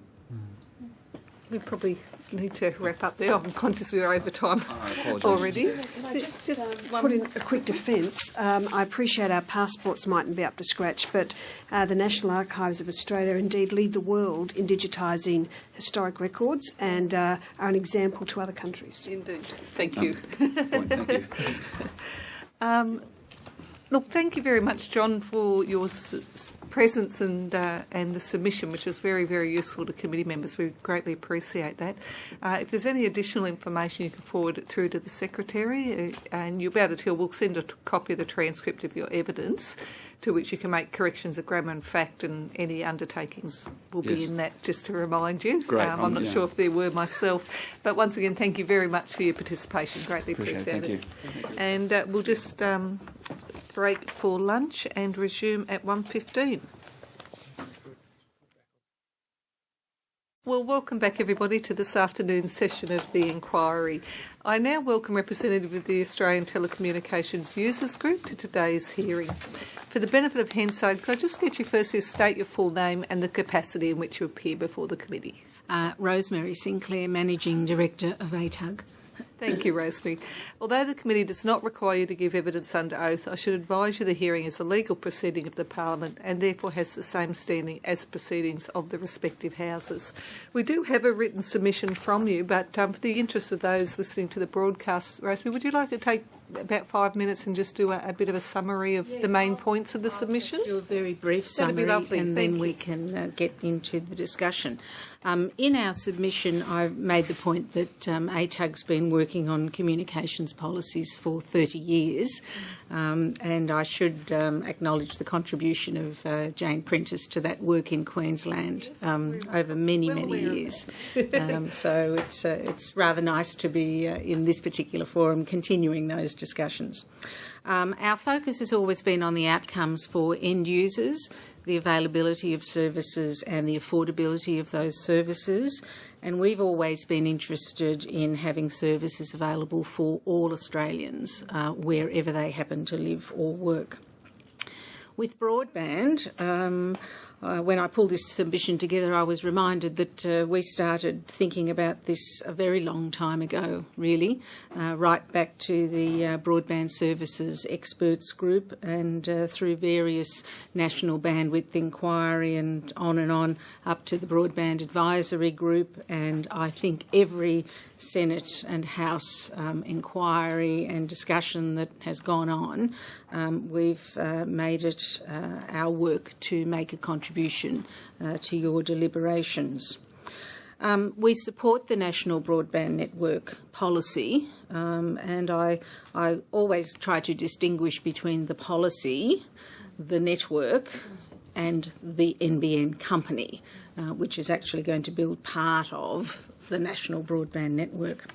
And we support the policy because it delivers three things: a national fibre-based communications network, much better outcomes for remote and rural users, and much stronger competition amongst retailers.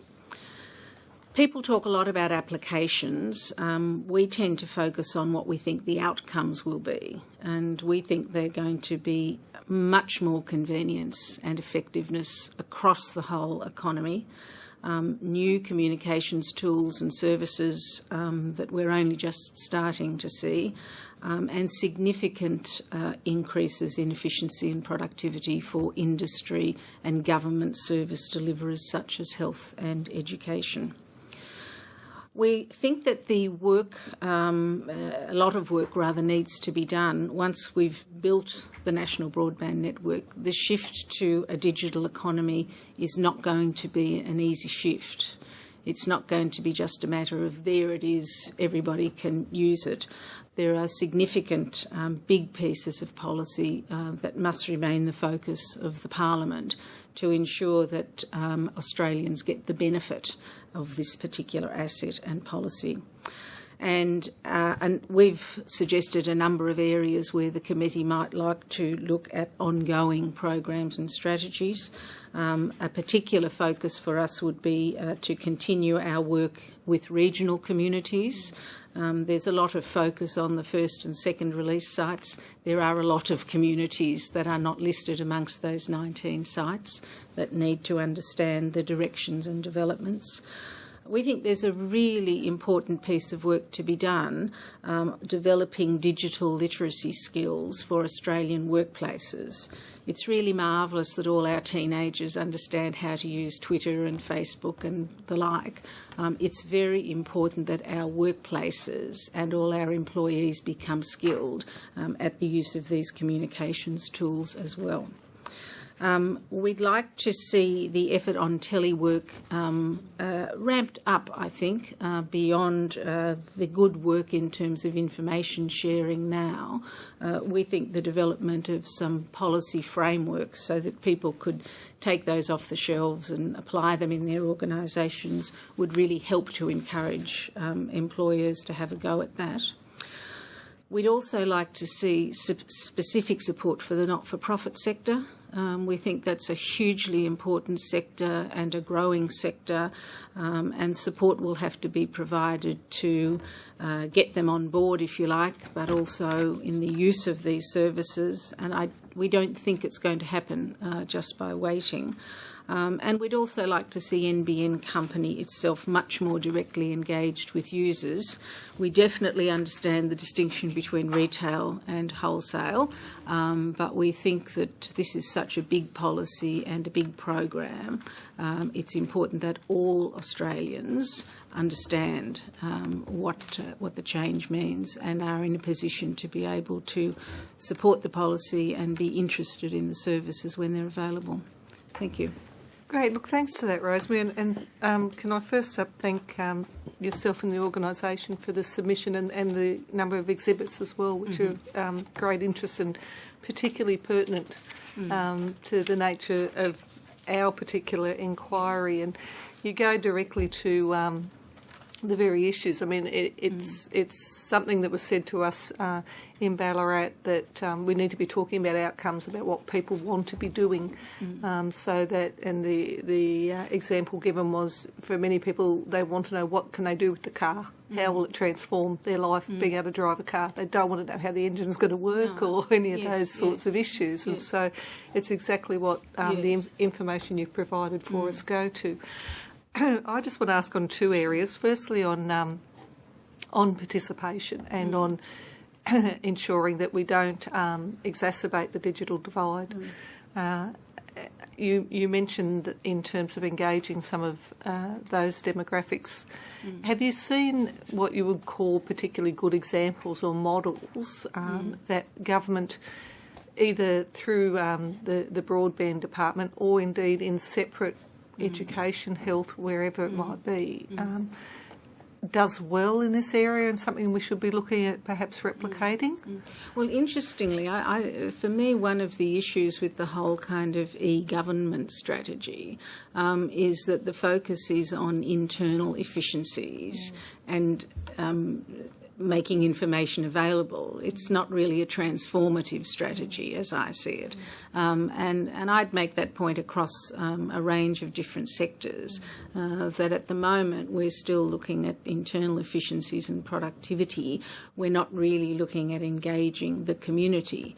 And I think that there is a role, particularly for local government and the regional development organisations to play, I think, in engaging people regionally. There are programs in the past that have assisted people greatly. One of them was the Internet Assistance Program, which was put together under Senator Alston when he was the Minister.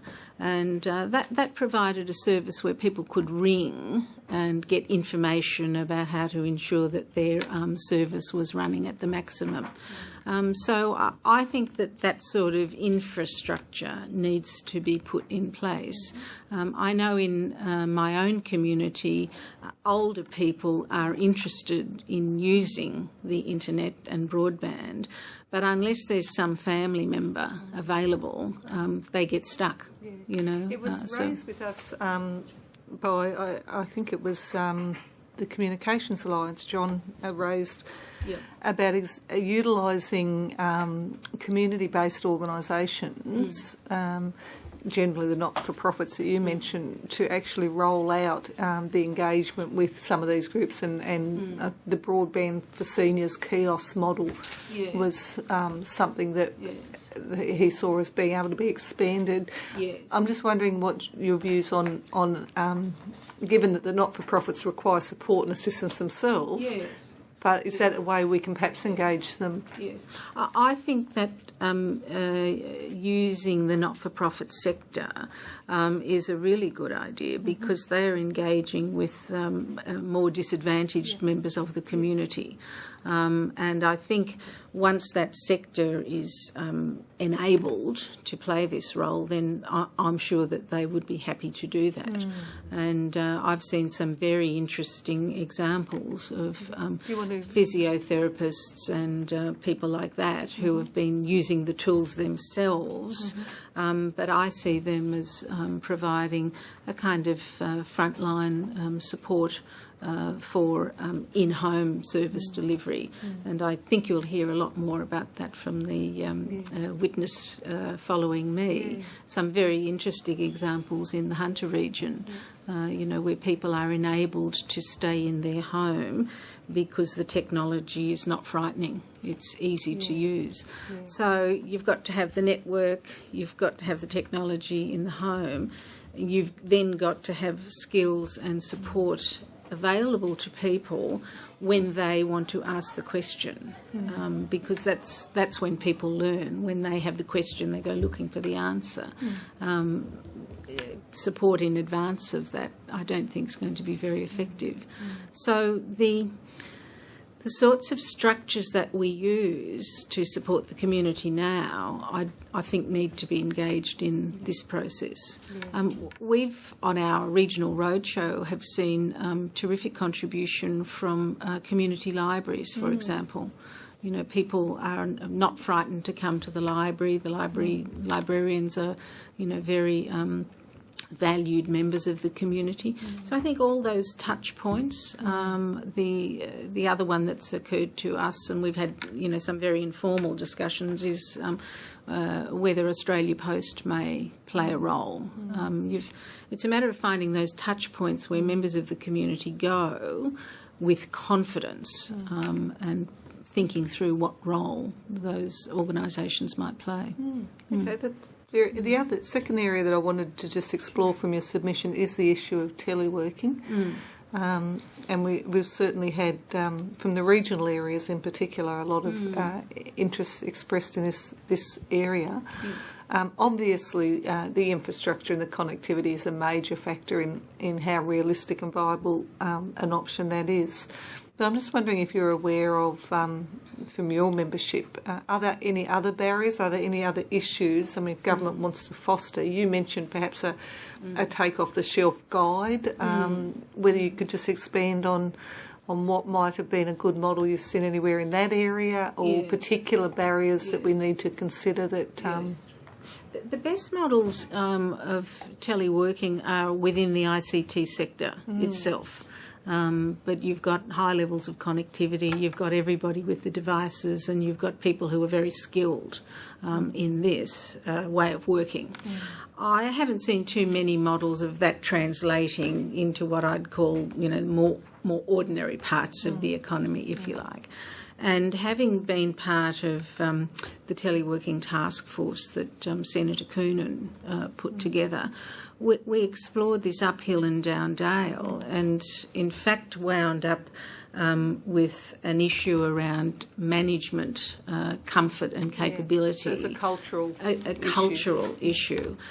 So that's where I was thinking, or we were thinking, that, you know, if that's the issue, then maybe what we need is to perhaps take some of the work that I know Agimo has been doing within the federal government, setting out guidelines and policies and practices and so on and so forth, and make those private sector friendly, so that, you know, when people say, oh yes, I'd love to do that, but there's a whole range of occupational health and safety reasons why I can't, you can say, well, no, you know, chapter 1 of the manual deals with all of that, and oh yes, but I don't really know how to manage the performance of somebody that I can't see. Okay, that's, you know, here are some tools and strategies, you know, you might want to pick, you know, 3 Roman 4 for your particular.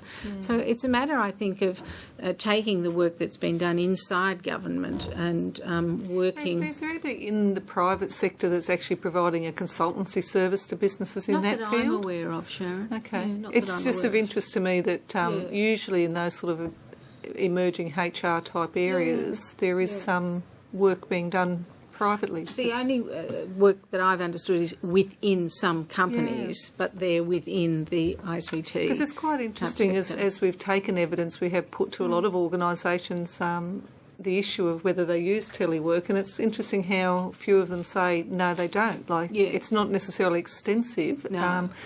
But even quite a few of the councils that we've dealt with in terms of managing return to work after maternity leave and things like that. So there seems to be points at which they do it. The thing is translating that into a broader sector. Yes, more across the economy, and more than just kind of every third Tuesday. You know, the concern that I have is when people say, yes, we do teleworking, and what it actually means is that, you know, once a fortnight people get to work from home. That's not what I really mean. No. When I was looking at this, it was in the context of the Australian Rural Women's Foundation, and it was about 5 or 6 years ago, and they were desperately searching for ways to deal with the economic impacts of the drought. And one of the economic impacts of the drought was that the women had to go to work in the towns, which meant that they, you know, were leaving their families and farms, and it was really catastrophic. And the question at that time there wasn't the connectivity that would have enabled those women to stay on their farms and work in whatever capacity. But once the NBN is rolled out, we will have that connectivity capability. Whether we'll have the culture in Australian businesses to enable us to use it that way, that's my question. It's interesting you identify that particular demographic, because we heard from a small business incubator in Townsville about the work they're doing with what they call mumpreneurs. Which are women at home setting up and running small businesses online. And clearly, if we're talking about increasing participation, that these are real options for women across the board. Exactly, and that to me is a significant driver. If we're really serious about increasing participation in the workforce to deal with the kind of living standard issues that are coming at us over the next decade, then this seems to me to be part of the response. And the other model that I'll just get you a comment while you're commenting on was we heard in South Australia about partial retirees, people who want to ease into retirement, move into their sea change or tree change area where they've been dreaming of relocating, and do a bit of contract work as an engineer or accountant or bookkeeper or whatever they've been doing all their life. But again, the connectivity is the issue. So another model, I'm just interested if you've seen that sort of demographic as well. Yeah, absolutely, absolutely. And I was only smiling because I think it was when Senator Alston was the minister, and I think at the time Peter Costello said, to deal with the future, we're all going to need to work till we're 70. Yes. And I can recall saying to Senator Alston, I'm quite happy to do that as long as I don't have to drive into town every day. Yes. So if you enable me to work from home, then I'm on board, no problem. So I think that's right, that demographic is important as well. But people, won't want to be having to present at 9 o'clock wherever it is. Okay, look, fascinating, really interesting, useful information for us. The issue for me is how to engage business in this, and it seems to me that this opportunity to increase workforce participation one way or another is a really key issue and topic on which business, through the Business Council, through the Australian Institute of Company Directors, through the Australian Industry Group and the like, needs to engage. And perhaps breaking down some of those myths. I think, again, it was John who told us about a particular survey in the US where they introduced teleworking, where productivity actually increased. Yes. So I think perhaps breaking down some of those myths about the fact that someone's sitting at home in their pyjamas and how do you actually make sure they're working type thing. Yeah. Okay, Jane. Rosemary, one of the presenters earlier today talked about the need for robust competition. And, of course, that's something that actually started ATUG on its journey so many years ago. So I just wondered if you felt that the NBN Co and what's happening is enabling that robust competition, or can you see anything that needs to change to enhance it? Yep. This one has been a subject of great discussion within ATUG because, as you point out, we're the ones that really started the whole discussion about competition in Australia in telecommunications way back in 1980. So we're very focused on that particular outcome. Along the way, I guess we've had some real-world experience in terms of infrastructure competition and just how much infrastructure competition you can get in Australia, given the size of the market and the geographic nature of this country. So the conclusion that we came to was that to get from copper to fibre into every premises in Australia, and that's the outcome that we believe is needed. It's a single infrastructure builder in the local access market. We're pleased with the outcome on points of interconnection because we think that preserves infrastructure competition in backhaul markets where that's possible, it's economically possible. And we're also watching, I suppose, in densely populated CBD markets. We're really hoping that we get infrastructure competition there, and we know we've got fibre into some of the big buildings. But in the metro areas, we think NBN is going to be required to build the fibre local access network. Then the question becomes retail competition on top of that, and we're ever hopeful. We've lived through the kind of competition that we had, 90 to 97, then 97 to now, and there are a number of players in the market. What we're really hoping to see with the NBN is new players coming into the market. So we've been very engaged in this whole debate about level 2, level 3, because we don't want the competition problem to just move one layer up the stack, and to allow incumbent players to use their position in the market to keep out the new players that we hope will come in. So we're seeing competition at certain points in the fibre part of the market. We're seeing, of course, competition between fibre and the mobile networks. We think that's going to be a really good thing. And then we're hoping to see expanded competition at the retail level. Mm-hmm. Okay, Mike Simon. Thank you, Chair. I suppose, Rosemary, one of the things I found interesting you've spoken about is national guidelines for teleworking arrangements in relation to OH&S, and it strikes me there's probably been nothing done in one particular area, and that is the occupier's responsibilities versus the employer's. And even though it's probably not directly with where we're looking at with this inquiry, it's one of those things, how do you extend the reach of the NBN into other areas? You've then got to think of all these things that go alongside it. I'm from Victoria. I'm looking at my knowledge of that area. If I was a home-based worker, a lot of the employer's responsibilities to me as an employee would actually be shifted because of the fact that I was the occupier of the property. Have you done any work beyond what's in the submission on that? Only to be aware of work, for example, in the UK, where that particular issue was addressed. And the company that I'm most familiar with was American Express, where they had very particular guidelines about where a home-based office capability would be, ergonomic furniture and the like. So that's why we've raised this, that it's not a matter of just saying, all right, well, everybody, work away at home, and if you fall down your own back steps while you're working, well, too bad about that. That's the sort of thing that really needs to be thought through.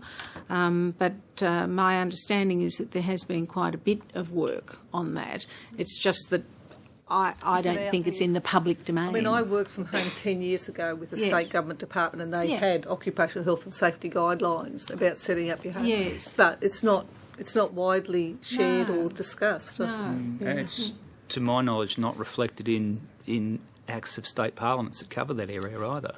See, this is what's very interesting about our digital economy work. When we were doing those forums, as we were having those discussions, it occurred to us as well that to get to the real benefits of having this kind of connectivity, you've actually got to go back through a whole bunch of legislation that is not, it doesn't immediately spring to mind as needing updating to enable a digital economy.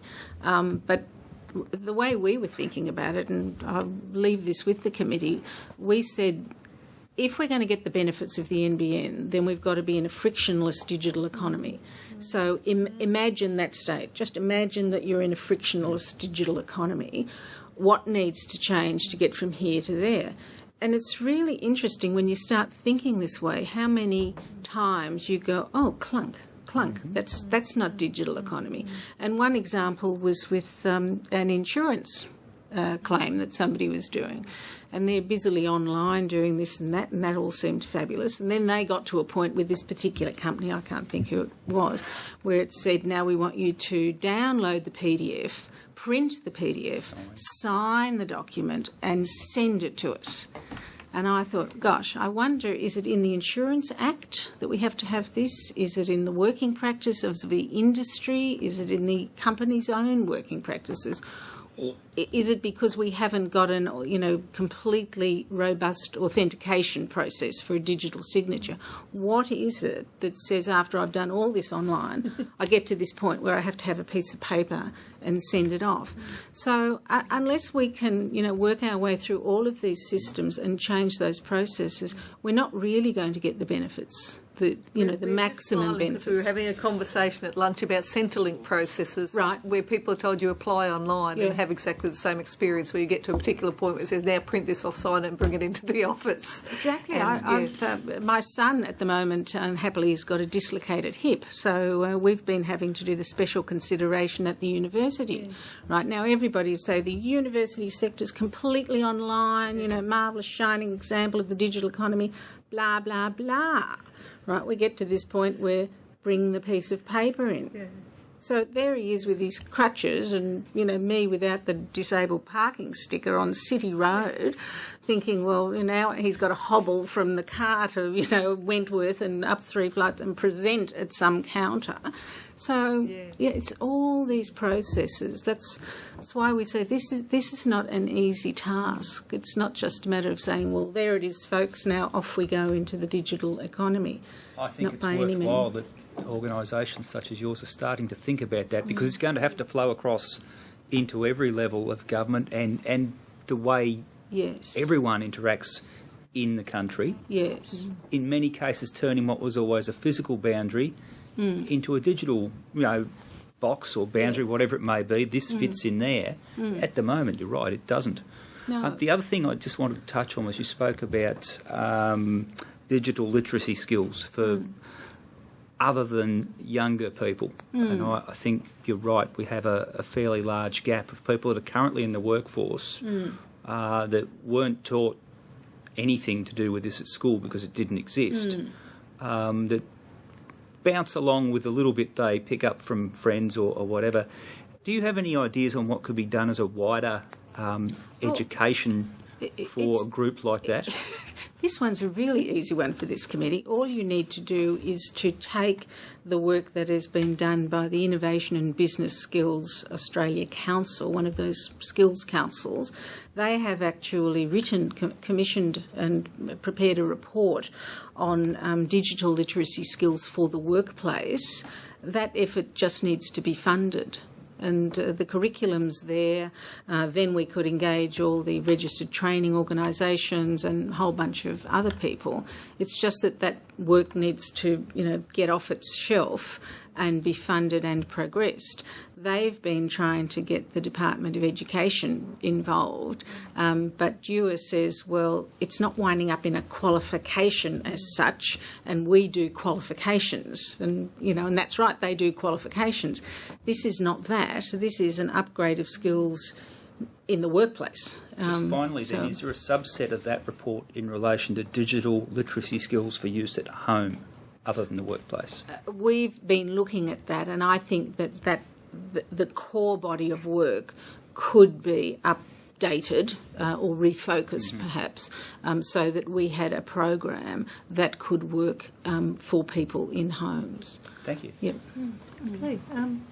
Paul Fletcher. Thank you, Madam Chair.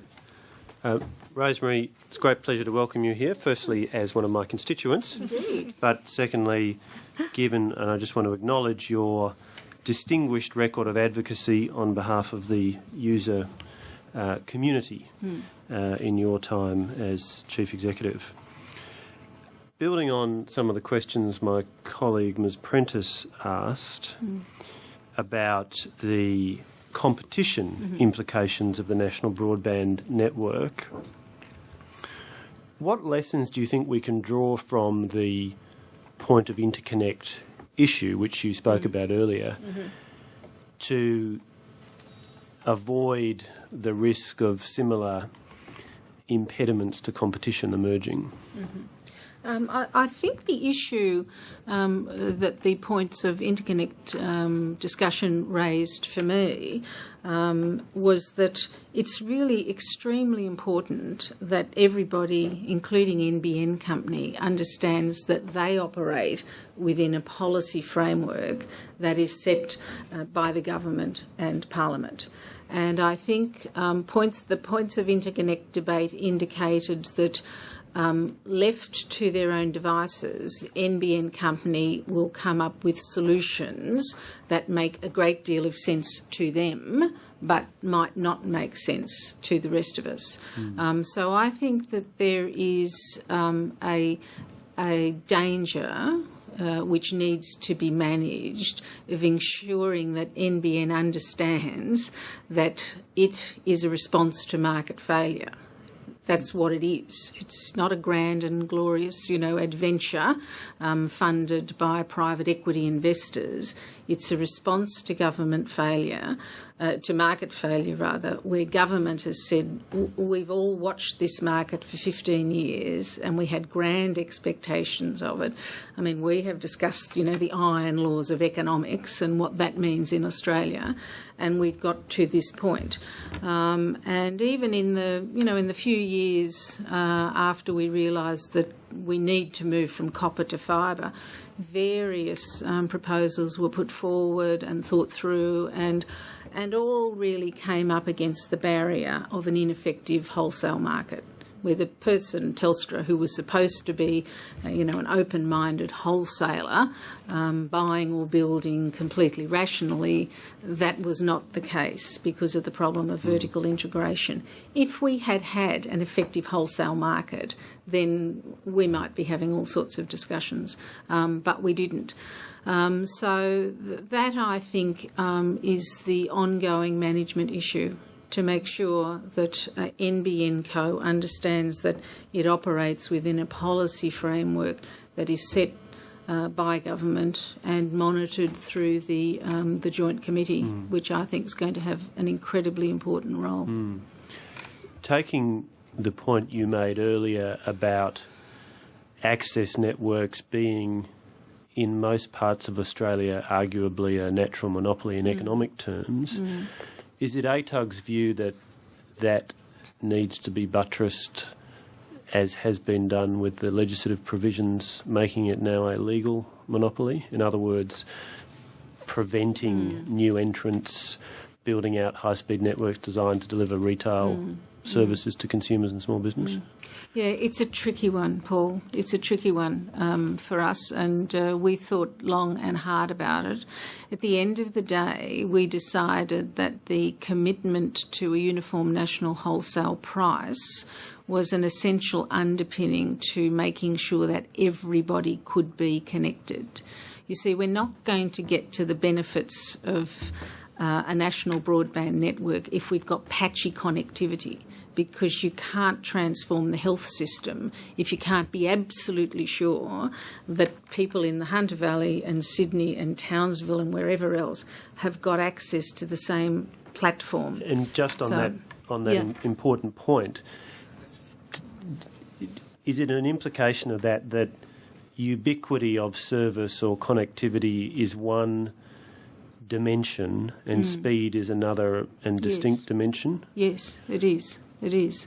And if you look through all of our papers, we place heavy emphasis on ubiquity.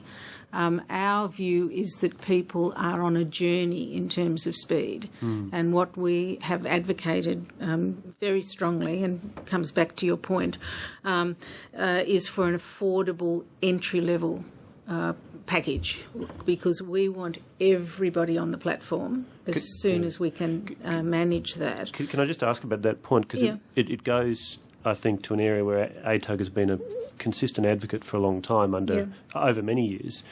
The issue of retail pricing and its importance in terms of take-up. Could you comment on that? Absolutely critical. absolutely critical. And in fact, I, find it interesting when people talk about, rapid take-up of mobile phones in Australia. It's simply not true. If you actually look at the curve from 1992 to round about 2003, it was, that curve sort of puttered along, and then there's a big inflection, and take-up was very steep after that. And a couple of things happened at that point. The first, of course, was that the network was much more widely available than back here. And the second was that the performance of the available networks was good and reliable and consistent. But the third issue was that the prices started to become incredibly affordable. And at that point, people started to really take up the service. And that's the lesson. If the price is affordable, people will come on board. So what we've got, of course, is relatively affordable wholesale prices in the market at the moment. The question is, what will the retailers do? And I think it's a really watch this space issue. If the market is truly competitive, then the retail prices will be competitive and affordable. But if the market is not as competitive as we would like to hope, then perhaps we'll have a problem with those retail prices. So do you think there is a trade-off to some extent between, on the one hand, speed / capital cost, if you argue there's a correlation between the speed that you set as your uniform target and therefore the capital cost of the network on the one hand, and then on the other hand, take-up to the extent that is influenced by retail pricing, which you would assume is going to be linked to capital cost? Interesting. I would argue slightly differently. The issue for us is upgrading from copper to fibre. So that's the long-term issue that we're interested in here, how you manage to go from copper to fibre. Once that's the task, then you've got a very significant construction capital works activity, digging trenches or stringing wires, whichever combo you're going to go with. The actual speed, as I understand it, isn't the big capital component in that task. So you can, start off with 20 megabits and go to 100 and go to 1,000 by upgrading the electronics. But the costs that you need to recover are those capital costs of laying out that piece of fibre to all the premises. But the lifetime of that asset means that you should be able to get to an affordable price for consumers, providing you're not looking at commercial investment hurdle rates, which some players were looking at a few years ago, when Telstra, for example, was saying, yes, we'll do it, but our hurdle rate's 23%.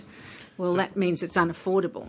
If I put the question another way, do you think there's a risk, picking up the comments you made before about NBN's priorities and philosophy, I suppose, of the management team. Yes. Do you think there's a risk that if that is not carefully managed, because that's the kind of bottleneck now through which all pricing goes, that we could undermine the policy objectives here? Yes, I think that there is a risk. It's because it's human to want to make the biggest, best mousetrap and return that you can. The issue here is to keep saying to NBN Company, the return we want is the government bond rate plus, whatever the percent is. We want to get the Australian people's money back with a reasonable return, but this is not a commercial entity, so we're not looking for 15% return on investors' funds here. So I think ongoing, Paul, the management of NBN Company to ensure that the policy objectives are achieved is going to be a very important task. And to me, it's the role of that joint committee to really undertake that task from a policy point of view. I mean, people will say, well, we've got Senate estimates process, but that's not really the place for such a policy task to be undertaken. And there are all sorts of other important activities for Senate estimates processes. But I think that that joint committee really is the place to say we've got connectivity coverage targets, we've got affordability targets, we've got competition targets in terms of the policy, and continued oversight is going to be needed. Okay. Stephen Jones? Yeah, just briefly, Rosemary, thank you for your evidence. I'm looking at your written submissions, interested in your observations or your organisation's observations about what appear to be barriers to maximising e-health initiatives. And you've listed a range of issues, including and if you don't mind, I'll just read them and maybe you could explain. That will be good because it will remind me what they are. Under the heading Health, existing business models, brackets, Medicare, do not support change. That caught my eye. Yes, if you could explain a bit about that. It's a very interesting one. When you peel back layers in the health sector, and I was very fortunate to sit on a group a few years ago for a couple of years called the Australian Health Information Council, which reported to the Australian Health Ministers Group, I think it was. And we spent a lot of time understanding e-health and what it meant. And you've got to get past the rhetoric to the reality of how health is delivered in this country to understand what you really need to change. And the way health is delivered, and I'm thinking of the general practices rather than primary care. Exactly. People go to the surgery and they sit next to the doctor and the doctor does whatever and the doctor gets paid when the person's in the surgery.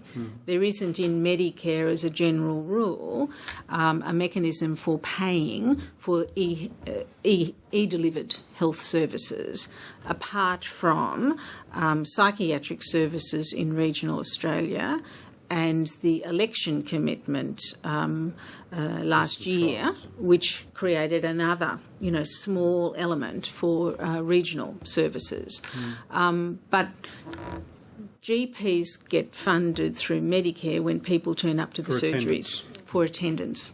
And it's another one of these things that we were talking about earlier, where you have to understand that system works that way, and that's what's got to change. The health system has encouraged the use of broadband over many years. In 2004, there was a Broadband in GP practices program run out of the Department of Health and Ageing, and that was very successful in getting the GP practices connected, but the use of that connectivity has been for internal efficiencies rather than health service delivery because of this Medicare issue, as explained to me by the GPs involved in these discussions. So that's the sort of thing that's really got to be thought through. What other levers need to be pulled or buttons pressed to enable systems to change, to take advantage of national broadband network connectivity? And you'll get a chance, sorry, I'm waving at my NICTA friends behind me, they did an incredibly interesting piece of research, one of their young researchers, looking at 300 telehealth trials in Australia and around the world. One would have to imagine that if we've done this 300 times one way or another, we ought to by now have pulled out the issues for sustainability, that we ought to understand what you need to do to change the system. And there's just tremendous amount of incredibly useful information in that report which says it's not just about having the fibre connected to the hospital or the GP. You really need to understand the work practices, the way the money flows, a range of cultural considerations. So, a lot of work has been done, which I think if this committee were able to bring that forward and translate that into policy programs, it would mean that we could really start to get the benefits of the NBN even in those first and second release sites. The other thing that catches my eye in your submissions is you've emphasised and spoken briefly on the community sector. I think they share many problems with the small business sector in that they are good at looking after clients or customers or whatever they refer to them, or in the case of small businesses, I don't know, making pies or fixing cars. Their job is not, or their expertise is not in the digital economy. I'd be interested because a significant remit is how we leverage off the NBN to assist small to medium-sized businesses. How do we close that gap? Which is essentially around time or expertise, I suspect. Yes, well, part of what's going to happen with the NBN is that we'll respond to that problem of time and expertise by through the delivery of cloud services, and I really think that that's going to help enormously. But in the meantime, there needs to be quite a bit of work, I think, done supporting small business, but all state governments and I reckon federal... if I went to just about every small business in my electorate, none of them, or less than 90% of them, would be able to describe to me what a cloud service was, by the way. I think that's exactly right. Exactly right. But if you talk to the guy who's the Executive Director of the Council of Small Business Organisations of Australia, a guy called Peter Strong, he runs a little bookshop in Canberra, and he's very engaged in thinking through, what support small business needs. And he makes your point, Stephen, that small businesses are people and that they're busy selling books or making pies or whatever, not too worried about cloud services or the NBN or whatever. They probably have a Gmail account, by the way, so they're not unfamiliar with a cloud environment. They're actually using them, but whether they're thinking to put their accounting services into the cloud. See, and we've had discussions with the CPA Australia about the shortages of accounting professionals in regional areas and the opportunity that the NBN delivers, if we can get the dots lined up, for small businesses to use accounting services through the cloud. But this is not going to happen in a minute. Back to what we need to do to support small businesses. The one program that we've got at the moment is Business Online. But what that is about putting business online with a website. It's about building websites. It's not about how you might use that capability to market your business or reduce your costs or improve your customer service. That next phase is what I think needs to be done, where we actually build the knowledge and skills of the sector to take advantage of these new marketing capabilities. And this is the sort of thing that COSBO is exploring now. What does it mean to use Facebook to market to your community of book buyers, or Twitter or whatever? They're emerging capabilities. And again, I suppose the core message is it's easier probably to concentrate on the hardware and the infrastructure, but what's going to make the difference here is the skills and the usage, and that's kind of soft capital that we've got to work on. But the feedback that I've had from them is that they're very interested to be engaged, but very aware of the... there are upsides and downsides. If you can buy a book from Amazon, then you don't have to go to Smith's Alternative Bookshop in Canberra. Smith's Alternative Bookshop, which is Peter's bookshop, has got to do a whole bunch of other things now to engage the customer base so that not everything is bought from the Amazon warehouse, wherever it happens to be. I'm just conscious we need to keep. Yes. We're 10. No. It's very, very interesting. I mean, quite honestly, you've in many ways epitomised the importance of this inquiry, how it's different from the other Joint Standing Committee and its task, but how critically important it is to be looking at these issues in conjunction with that process. So it's been tremendous submission and evidence, Rosemary. Really appreciate it. So thank you for your attendance here today. Any additional information we've asked for can be sent to the Secretary. You'll be sent a copy of the transcript of your evidence. Given all the evidence you've given over the years, I'm sure this is a familiar process to you, to which you can make corrections of grammar and fact. And once again, thank you very much. Very, very useful information for us. Pleasure. Thank you very much. I now welcome representative of Intel GE Care Innovations to today's hearing. For the benefit of Hansard, I'll just get you firstly to state your full name and the capacity in which you appear before the committee. Sure. So my name is George Margellis. I'm the General Manager for Intel GE Care Innovations in Australia. I'm also a member of the Australian Information Industry Association eHealth Task Force, and also on the board of the Australasian Telehealth Society. So, right.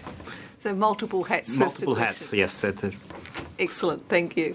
Although the committee does not require you to give evidence under oath, I should advise you the hearing is a legal proceeding of the Parliament and therefore has the same standing as proceedings of the respective houses.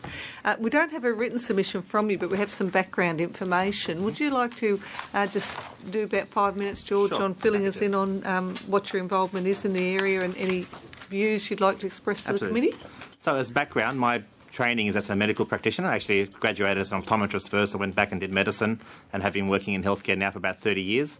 And about 10 years ago, I had a bit of a change in context of what I was doing. So I moved away from delivering healthcare on a one-to-one basis and moved into the area of health informatics.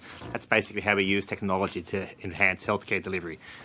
Many reasons for that, but obviously one of the big things was the fact that one-to-one delivery of healthcare was becoming something which is very hard to do, and I realised there was actually a need for new models of care. And we also recognised at that stage that information technology had a lot in common with healthcare. So in information technology, we gather information, we store it, we analyse it, we deliver it. As a doctor, I ask patients information, I gather information from my patients, I store it in my records, I analyse it in my head, and I deliver something back to the patient, usually in the form of more information. So there was a very strong analogy between healthcare and technology, and information technology. So part of my job was to try and mould those two together. Beginning of this year, Intel and GE formed this new company called Care Innovations. For the last 5 years, I've actually been the healthcare lead for Intel, and Intel, as you may know, is the world's largest microprocessor company. My role was within Intel looking at how technology can affect healthcare. We've looked at healthcare in many areas, and I'm sure you had other submissions about healthcare, and healthcare is a very broad area.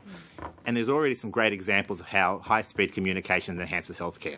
So when I was a junior medical officer, one of my jobs was to run around the hospital, find the x-rays for that particular doctor, make sure they were delivered in time, usually at 7 o'clock in the morning to their rooms before surgery.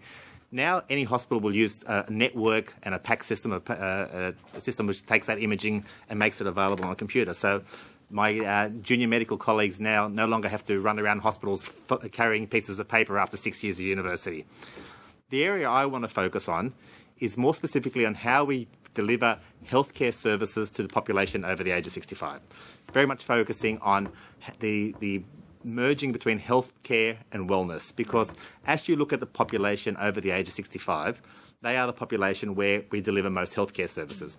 There's a almost exponential relationship between age and healthcare, the need for healthcare services.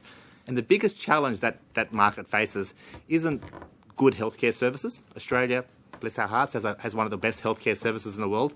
It's access to those services, not just rural and regional, but so someone who's, classic baby boomer, having elderly parents and in-laws, have had to drive around Royal Prince Alfred Hospital 4 times to find a parking spot.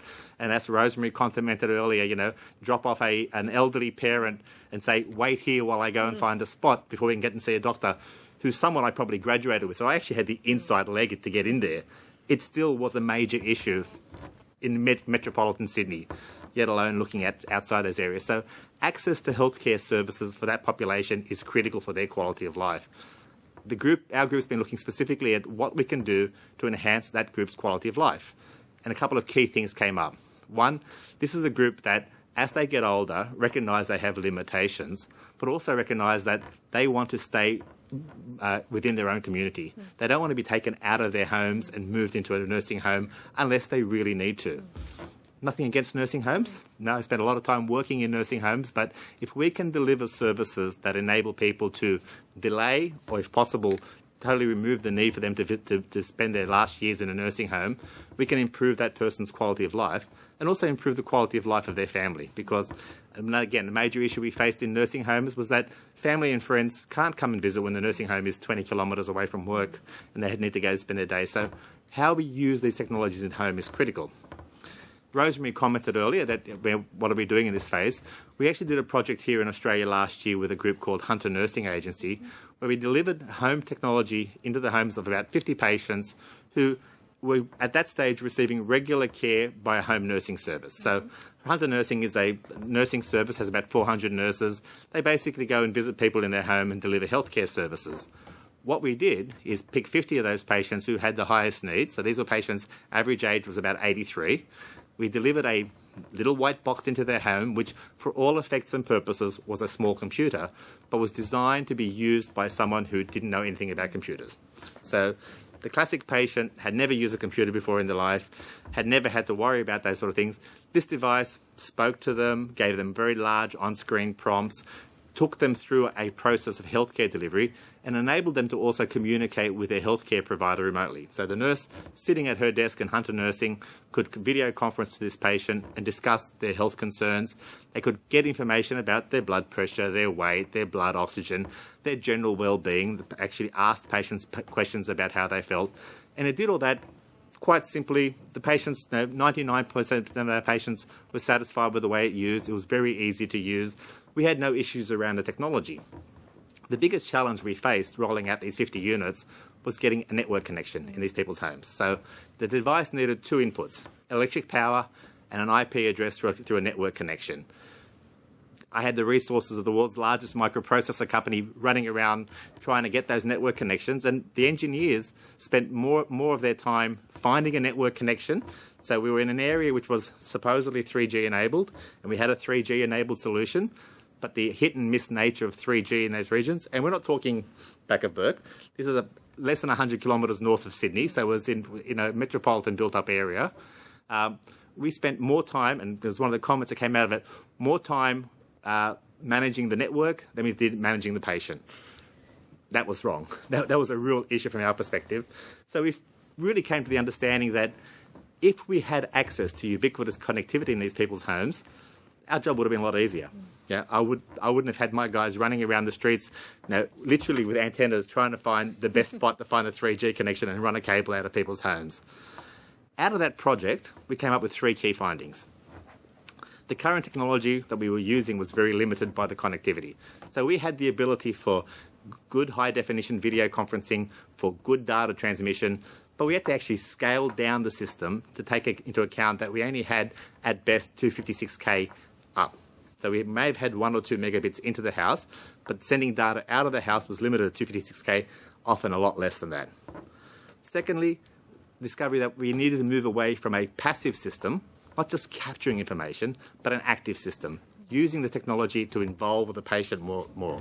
And that required a strong two-way connection. So we found video conferencing was a great way of doing that, but also delivering content to patients that's relevant to them. So for many years as a doctor, we give patients a piece of paper which describes their condition, describes their treatment, describes how to take their medications. What we discovered is that by giving that same information in the form of video, we actually found that the patients could work with it a lot better. They could understand the information, they could use it more effectively. So as a result, we found that delivering educational content in two ways, by video and in context, information that when a patient took their blood sugar and it was high, that was the best time to send them information about their blood sugar, not a DVD about, go and watch a DVD about your diabetes. And the third thing we looked at was the whole idea of new concepts of treatment. So Rosemary touched on it about with Medicare and its reimbursement models, but things like managing medications remotely, devices that can know when a patient has taken their medication, prompt them in a context-aware way, social connectedness, tools which enable them to talk not only to their doctor and their nurse, but to their family, their friends, but also their peers. So we did a very interesting project. So the project we did in Hunter was one of about 30 projects we were doing worldwide. Our project in Ireland focused specifically on social connectedness.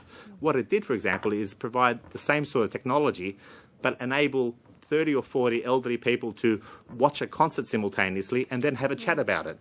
Over an IP-enabled system, they didn't need to have to pick up a phone and remember someone's number. They just pressed a large on-screen button and away they went. And the third thing was looking at how new services can be delivered remotely. So from that's the three key findings we came out from our system.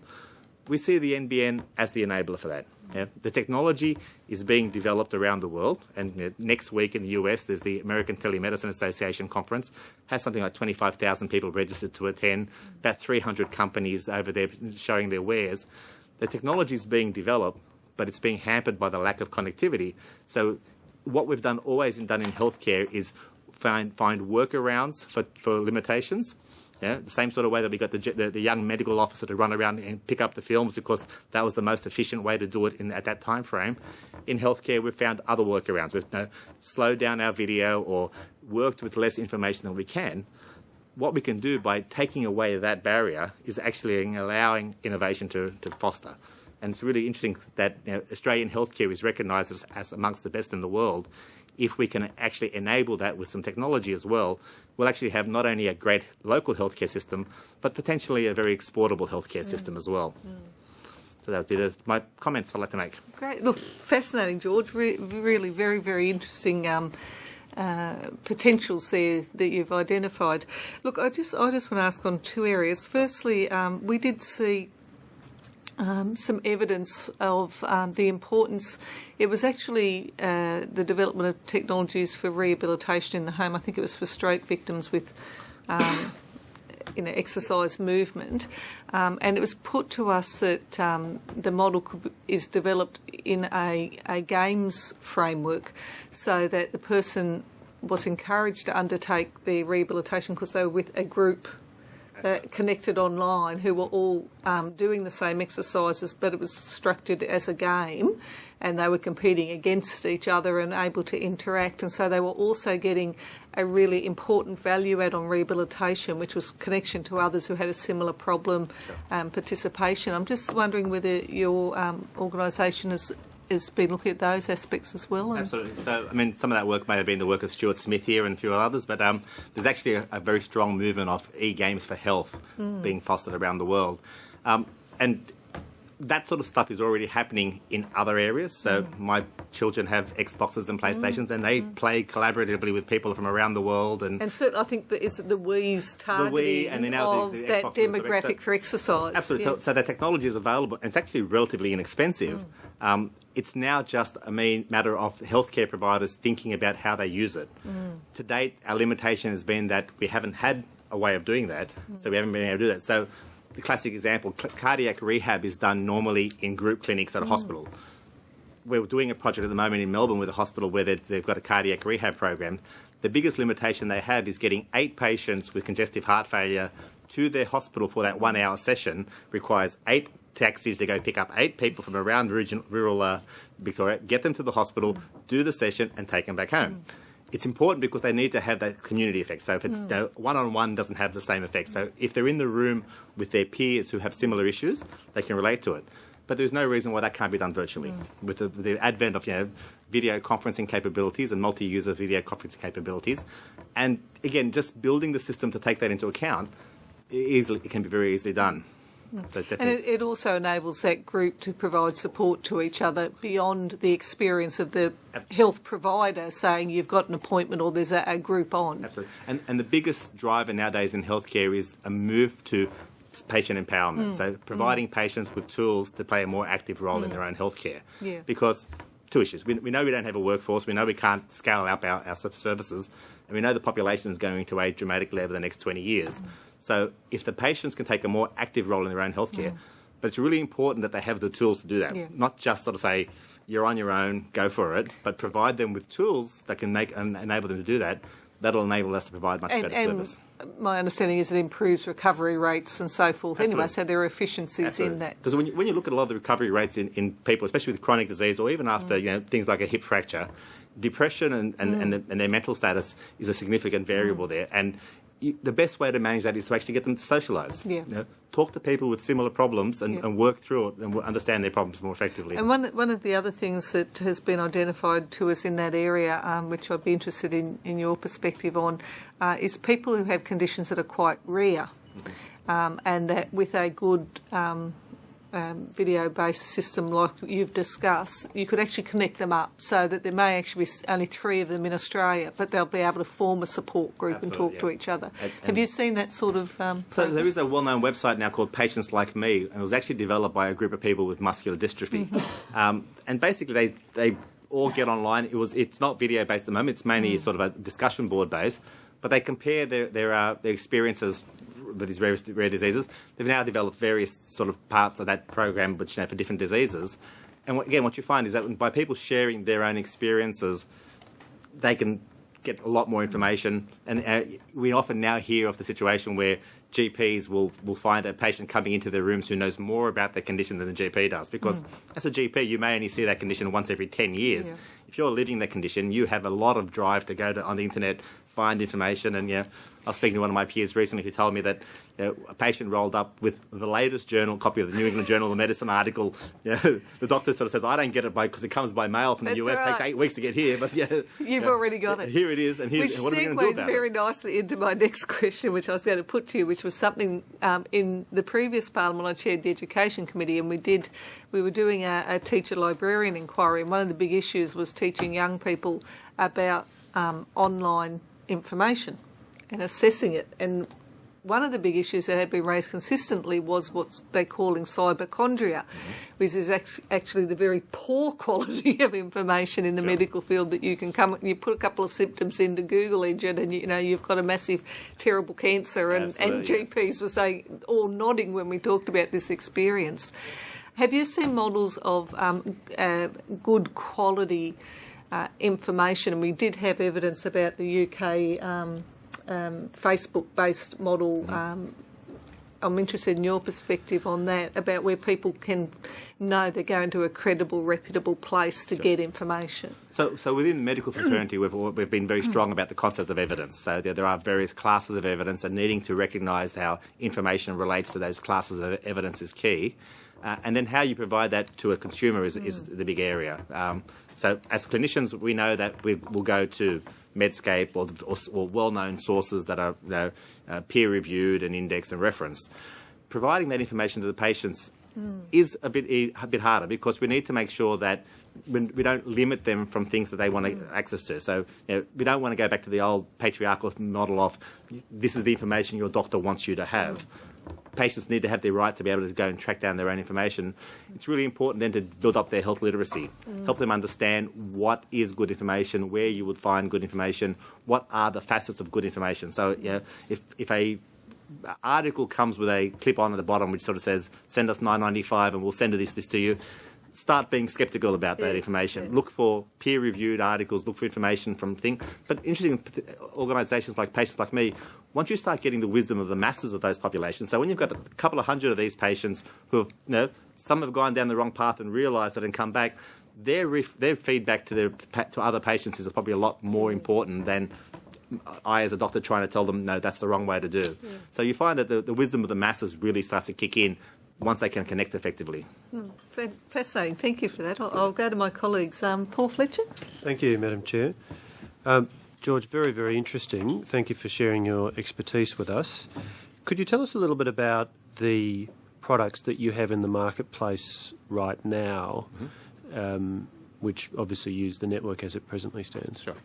So currently we have 3 key products in the marketplace. One is called the Health Guide. So it's basically as I described earlier, a computer-based system, but designed with an interface which is extremely easy to use.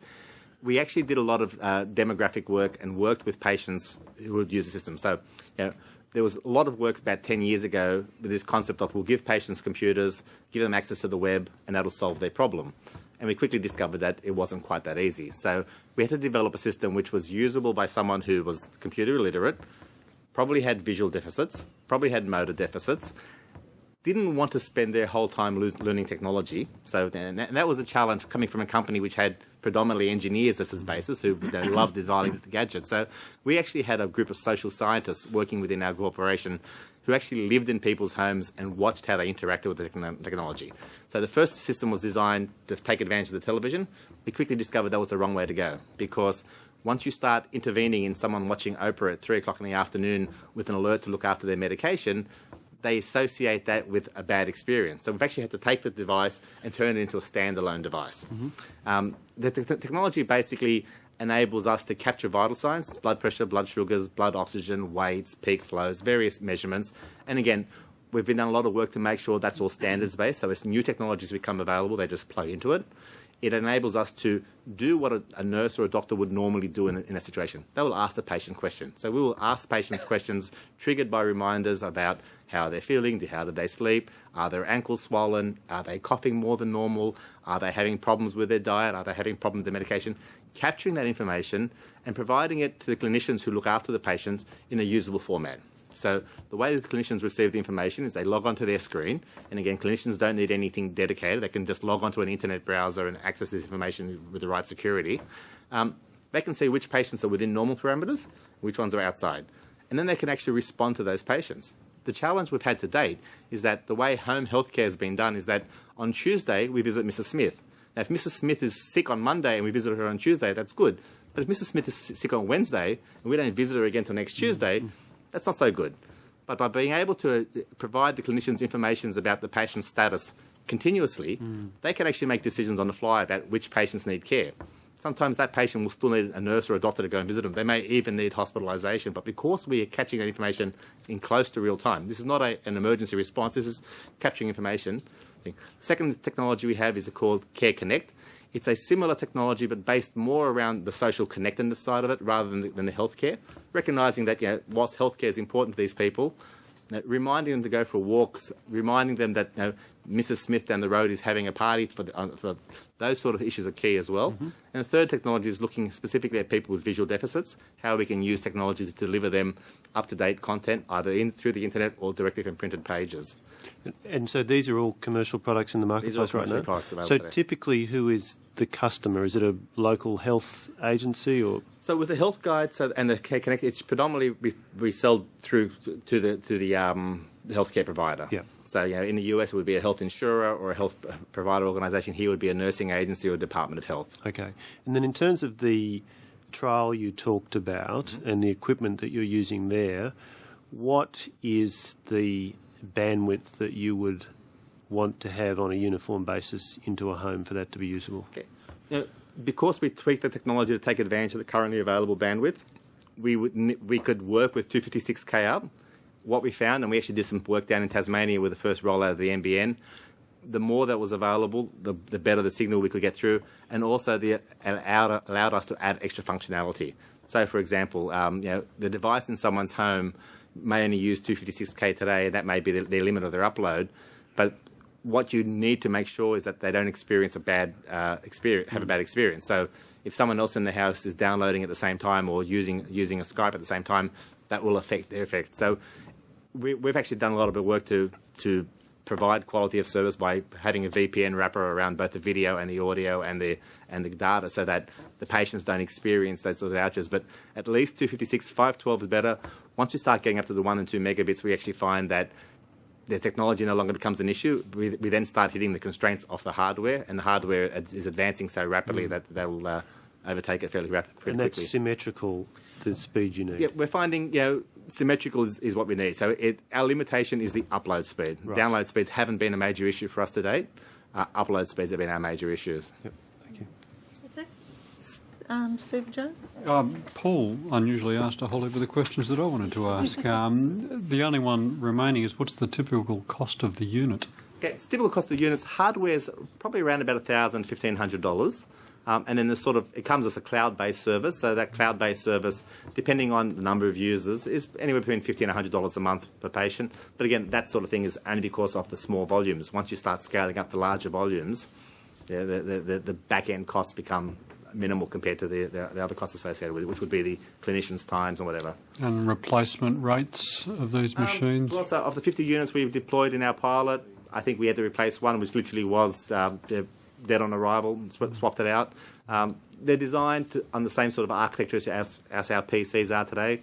So those of us who bought PCs 15 years ago suffered all the problems they had, but because nowadays they're built much more robustly and much more standards-based, it's fairly minimal. We haven't really it hasn't been a major issue for us. It's usually been other problems that have caused us to take them out of the people's homes. And do you lease them or sell them to end users? So, as a group, we work through various partners, and the partners usually go through some sort of rental or lease program. Okay. So, and again, that comes much down to how healthcare is financed. They have operational expenditure money. They don't have capital expenditure money, so therefore they can write them up. It would probably work out cheaper for them to buy them, but the model doesn't exist for that to happen. I'm assuming that this is a platform on which you would seek to roll out a whole range of other e-health providers. Absolutely. So it's designed around an industry standard platform, and it's been one of the key criteria for our development. And as new technologies become available, and as new models of care become available, they just plug in. And again, that's the beauty of using a standardised IP protocol rather than a proprietary telecommunications protocol, which is why in the past some of these technologies have had proprietary communication protocols, but that means you can only plug in stuff that works in that way. By using a standard IP protocol delivered over a standard internet protocol, we can add new technologies to it as they become available. Okay, thank you. Jane? George, obviously some great innovation and opportunities. I was just wondering, did you have any resistance when you offered patients this remote care? Generally, it comes down to how it's presented, and we presented it to the patients as an adjunct to their current care. So this doesn't replace their current care, it provides something extra to their current care. So they still have access to the nurse when they need it, they still have access to their GP as they need it. What we need to do is have them understand how they use the technology. And initially, we had some difficulties describing that. So often we found just showing them a video of how a patient was currently using it enabled them to do it. And go back a week later after you've installed it and see how they go. Most patients picked it up very quickly. They don't see it. But the important thing was that the nurse they were speaking to on the video conference was the nurse they knew. So it wasn't a remote nurse who they'd never seen before in their life. It was the care team who was normally looking after them. But rather than driving out there and spending 45 minutes in the car to get there, they spoke to them over the video conference. So it'd be fair to say that the best way to train them and educate them in that case is with the person they trust, be it the nurse or the doctor. Absolutely, absolutely. So therefore the nurse and the doctor possibly need training in how to train patients. Yeah. So, and again, it comes down to training clinical folk about how they can use these technologies. So we can't just drop these on their desks and sort of say, change the way you deliver healthcare tomorrow. We need to have a change management process. But it's understanding what their current process is and not trying to change it. So today, when I was working in medical practice, I would speak to my patient and ask them some questions. Now, how do we automate as much of that process as possible to make it more efficient, but without changing the process? Because if we radically change the process, and there's a strong argument that healthcare may need some radical change, but as a practitioner, I want to continue doing what I'm comfortable doing. I know what information I need. I know how I want to react with my patients. I can then pick the patients who I believe will benefit most. Some of my patients won't benefit. They will stay with the current system. But those patients who will benefit, I can put onto the system. And that'll allow me to see more patients. And that's the biggest challenge. So training going forward, we're better investing in digital champions in the medical practitioners area than we are in trying to train remotely the elderly community.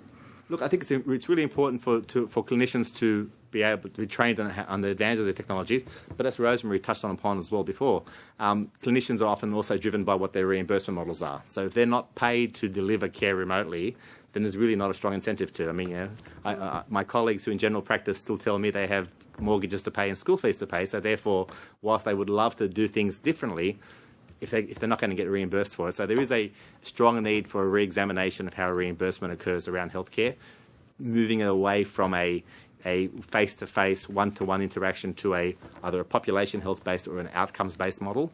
And the beauty of the technology is that because you're actually capturing information in real time, you can actually reimburse on those outcomes that you've actually got hard data from, not just subjective data. Thanks. And Mike Simon. Thank you, Chair. Just one question, George. Your system you're talking about and the problems you had with 3G, what happened when your communications link dropped out? Okay. Did it require you to go out and manually reset it? What was the process involved there? So it was interesting how that happened to happen. So from a clinician's, from the management perspective, the back-end system would tell us when a patient wasn't able to connect. So if a patient hadn't connected for 24 hours, it would be flagged in our system as a failure of connection. We could actually try to ping the system to see whether we could get that connection. Physically, when it didn't work, most times we would have to ring up the patient. Often it came to times, unplug the 3G dongle, wait 30 seconds and plug it in again. Try and move the antenna a bit closer to the window. But probably half the times, the nurse or the engineer would go out there and have to fix the system up. Classic example, one of the challenges we faced because of the way the 3G system worked was that we paid for a certain time period of internet access onto these 3G dongles. The day after, those 3G dongles became dead. So therefore, someone had to go out there, plug that 3G dongle into their computer, refill the credit, plug it back into the back of the machine, and away we go. Now, those are issues that can be solved with some advances, but they were the sort of day-to-day issues we faced. The fact that the signal would work one day and not work another day. The fact that someone had moved the microwave a bit closer to the device and that was causing interference. Those are the sort of day-to-day issues that engineers face. And I must admit, my engineer, who was used to working on large enterprise solutions, came back with a lot of learnings about the vagaries of working in the home. That just leads me into a final question. In terms of doing the same sort of monitoring but in far more remote areas, what have you learnt from that system in terms of automatic resets for monitors, etc.? Because although you were doing a trial site, then you had to send people out. Yeah. It wasn't as far as you may have to send them out. Absolutely. So one thing we did discover, and again, we've done a lot of work from the Intel perspective, looking at how you remotely manage devices. So, I always like to use the example when I worked at Intel, there were 90,000 of us. We each had a laptop. Each morning when I turned on my laptop, the system back in Santa Clara would check the status of my laptops, check the status of my connection, make sure things were working. If they weren't working, notify me and do things early. We can do the same thing with these home monitoring devices. If we have a connection to those devices, we can manage 99% of the problems of those devices remotely. Now, if the screen blows up or the hard drive fries, that's going to need a replacement. But usually that just means shipping a new one in and plugging it in. But most of the issues can be managed remotely if we have that always-on ubiquitous connection, and that's the key thing, having that always-on connection. And I think Paul commented earlier about the ubiquity versus speed. Ubiquity is a given. That's the thing that we really need today.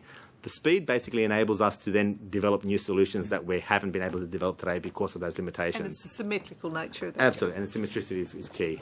Yeah. Thank you. Okay, look, I just want to just ask one other thing before we let you go, George. Have you, in conjunction with the rollout of some of this technology, done any research on hospital admission rates and maintaining people in their home for length of time outcomes? So the project at Hunter is specifically looking at hospital admission rates. We're just waiting on the finalisation of that data. Anecdotally, we showed a reduction in hospitalisation rates of about 50 to 60% in that group. Is that something you might be able to provide to the committee when it becomes Absolutely, available? yeah. And we're also doing Conklin studies around the world. Happy to provide that information. That would be great. Hospital admissions are by far, especially in a targeted population of congestive heart failure, COPD, and hypertension, stroke risk patients, key issues. Okay. The other key thing I wanted to touch on shortly, we commented on workforce before. One of the key issues, of course, in the healthcare workforce is that there are many semi-retired doctors and nurses who currently can't practice their profession because they have to basically go to a practice or go to a hospital to practice their profession.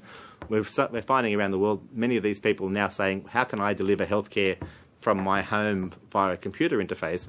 Home monitoring provides them with a new opportunity. So we actually have an opportunity to bring back into the healthcare workforce people who... I think the government has a separate discussion paper that's just been released on engaging the professions into the semi-retirement stage. Exactly, yeah. It's a key area because it's... might be something useful. It just struck me as well that if you're trying to engage elderly people to participate, that an important sales point to them would be that sort of, well, you know, people who use this sort of device have a 50% lower hospital admission rate, because I certainly know from my own experience, I hate having to be readmitted to hospital and so forth. I tell people, even though I've spent 20 years as a doctor, hospital's the last place you want to be. That's right, exactly. And if you're old and frail, it's even worse. Yeah. And I think that would be very useful information for us if you could get that through to us. That'd be great. Well, look, thank you very much for the attendance today and the information in these brochures. The additional information you can just forward through to the Secretary, and you'll be sent a copy of the transcript of your evidence to which you can make corrections of grammar and fact. And once again, very interesting for us, and thank you so much. Thank you very much. Thank you. Now, as the next group, we'll just take 10 minutes for a break and resume at 5:02. Look, thanks everybody, into our final session today for today's hearing, but certainly some information I think that's been of great interest to us, so we look forward to it. I welcome now representatives of the National ICT Australia to today's hearing. For the benefit of Hansard, firstly, I'll just ask each of you to state your full name and the capacity in which you appear before the committee. So we'll just go from there. Yes, Dean Economou. I'm the Chief Technologist for the Broadband and Digital Economy part of NICTA. Thank you. I'm Terence Percival. I'm Director of the Broadband and Digital Economy Business Unit at NICTA. Thank you. And I'm Liz Jakubowski, Director of Government Relations at NICTA. Thank you very much. Although the committee does not require to give evidence under oath, I should advise you the hearing is a legal proceeding of the Parliament and therefore has the same standing as proceedings of the respective houses. As I indicated, we have an extensive submission from you. Look, thank you very, very much for that. It's been most useful information for the terms of our inquiry. I would just ask, did you want to make an opening statement, sort of 5 to 6 minutes to that submission, and then we'll have a question and answer session. So who's... well, look, I might just Liz, start just by way of Great. Introduction, and then I'll hand over to Terry. Fantastic. I'd just like to introduce both of my colleagues who are quite eminent research scientists. Dr. Terry Percival, on my right, is NICTA's Director of Broadband Digital Economy. He's also a former Chief Research Scientist from CSIRO, and Terry personally invented a digital satellite communication system and was co-inventor of what's known commonly these days as high-speed Wi-Fi. And 10 years ago, he established the Centre for Networking Information Technologies, known also as CENTI, and that was a really prescient, pioneering research centre at the time, which was looking into the sort of technologies that, in fact, we're talking about now will be doing on the NBN in the future. And also in 2004, Terry set up the Virtual Intensive Critical Care Unit with the Nepean Hospital, and it was a world first insofar as it was the first application anywhere of specialists at a tertiary hospital working with a more remote hospital out at Katoomba and supervising the sort of care of critically ill patients in that area, which involved more expertise. So that was regarded as a remarkable trial at the time. And Terry then went on to join NICTA, and he's also responsible for commercialising technology in Australia that is really regarded as one of our finest achievements to date, and that is technology that's currently in over 1 billion phones around the world. My colleague on Terry's right is Dr. Dean Economou, and Dean also worked with Terry at the Centre for Information Technologies, and he then went on to be Director of Health and Media at the Smart Internet Service Cooperative Research Centre, which was also looking at digital economy applications.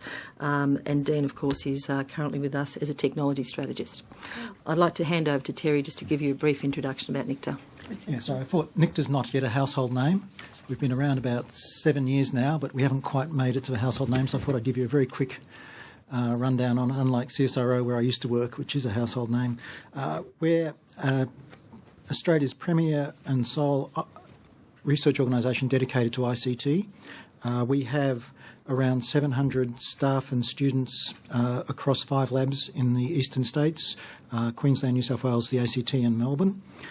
we bring together world-class researchers from within our organisation and with our partner universities. Our key areas of research are obviously digital economy and broadband, improving Australia's transport and logistics networks, Australia's energy networks, improving safety and security in critical systems, critical infrastructure, and optimising government services and health services, and particular emphasis in that area on cloud computing technologies.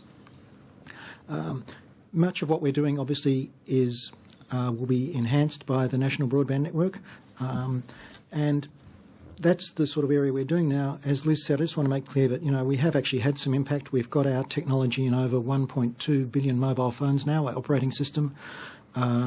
We've worked with the lending industry to transform the mortgage process in Australia from a paper-based system to an online system, which reduces the time for mortgage approval from about 14 days to 14 minutes for those organisations who are smart enough to adopt it, and most of them are now adopting that.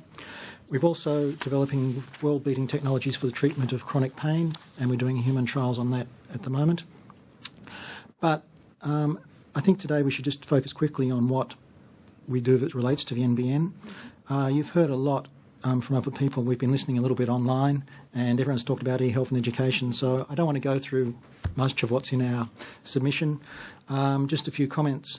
I think it's important. This is a national infrastructure project. You really need to think 30 to 50 years ahead. A 50-year lifetime at least for optical fibre, maybe more. In fact, it's so long that we're not quite sure. I built an optical fibre communication system linking several telescopes in the Australia telescope, the radio telescope at Narrabri in 1986, and they're still chugging away quite happily. So who knows how long they're going to last. I think the good analogy is we want to build a Sydney Harbour Bridge, not a Sydney Harbour Tunnel. The Harbour Bridge, which I drive from Mr Fletcher's electorate to Mr Garrett's electorate every day, I go through the tunnel. The tunnel clogged up after 10 years. The Harbour Bridge lasted 50 years before it outgrew its capacity. The tunnel is a nightmare. I spend a lot of time in my car chewing up or spewing out CO2 under Sydney Harbour. New applications are coming. I think bandwidth demand is relentless, and it's also going symmetrical. We're seeing more and more trends for bandwidth demand to be symmetrical. I think the interesting thing is that underserved areas are those that, in fact, would benefit most. The remote areas where there is least service are the ones that are going to benefit most from the NBN. I think it's a nice catchphrase to say we want to move to a single-speed digital economy. We don't want to end up in a two-speed economy, and the digital economy is really growing. I think we need a campaign to educate everyone about the importance of taking up these new technologies, and that's part of the work that NICTA is actually undertaking. Although we are a research organisation, we do see our job to be an evangelist. Killer technologies. I think it's interesting, people get excited about what they see at the moment, but in the labs we've worked on high-definition telepresence. Everyone got excited when stereo TV came out. In fact, 3D TV they call it. It's not 3D, it's stereo. 3D TV is something different, and that's when you can actually move around and get a different view out the side, and that's coming maybe 5-10 years, and that will chew up even more bandwidth. Holograms are coming. Help me, Obi-Wan Kenobi is the famous one, but they've been trialled in the labs now. They will come out. Cloud services, cloud computing is more than data centres, and we can talk about that if you're interested. Social networking is growing huge capacity demands, and what we call smart everything. Smart transport, smart infrastructure, smart houses, smart electricity grids, all that sort of thing needs communications. And I think there are 5 important things about the National Broadband Network I want to raise. And those 5 things are ubiquity, ubiquity, ubiquity, ubiquity, and ubiquity. So on that, I think I better be quiet and... I think very clear message. Thank you. Dean, did you want to add to that? I think if you just want to ask questions, there's so much that it's probably more efficient. Yeah. No, that's fine. Look, thanks very much. I just wanted to, before I go to the actual submission itself, follow up on one of your points, Terry, where you identified that the underserved areas are those that will benefit most. And one of the things that we've been picking up through our process of evidence gathering is this tension between those that are most underserved often have least experience on which to judge their desire to utilise this new high-speed fibre-based system coming to their home. And so therefore it opens it to criticism that, it's not everything it's cracked up to be, not everybody's signing up for it anyway, which then can become self-fulfilling in and of itself as a message, as opposed to why would you roll it out into the areas where people have multiple competitive choices at, not probably symmetrical, to be fair, but certainly in terms of capacity, where they actually get what they want to do with it and perhaps would utilise it more. I'm just wondering if you have a view as an organisation about where the balance is on those competing issues and how to address them. I think it's certainly the people who don't know what they're missing out on need an education program because they are the people that will benefit most.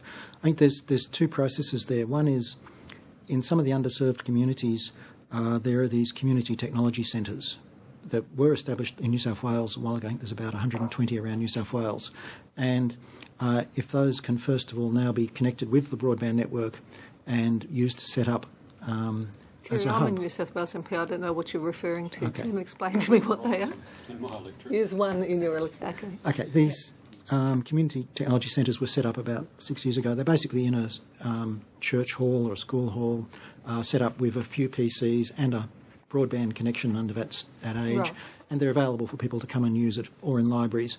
And there are people there who can help you understand it. So they're staffed as well? Well, I think... Usually staffed by a combination of volunteers. And I think they're actually a federal government program, I think, initially set up. I'm familiar with the Broadband for Seniors kiosks, but I haven't seen a separate one. Yeah, and it was initially a combination for infrastructure and some staff support, but I think they were partially staffed by, someone like a coordinator, but then volunteers also supported it. Typically they've got a part-time as well. Yeah.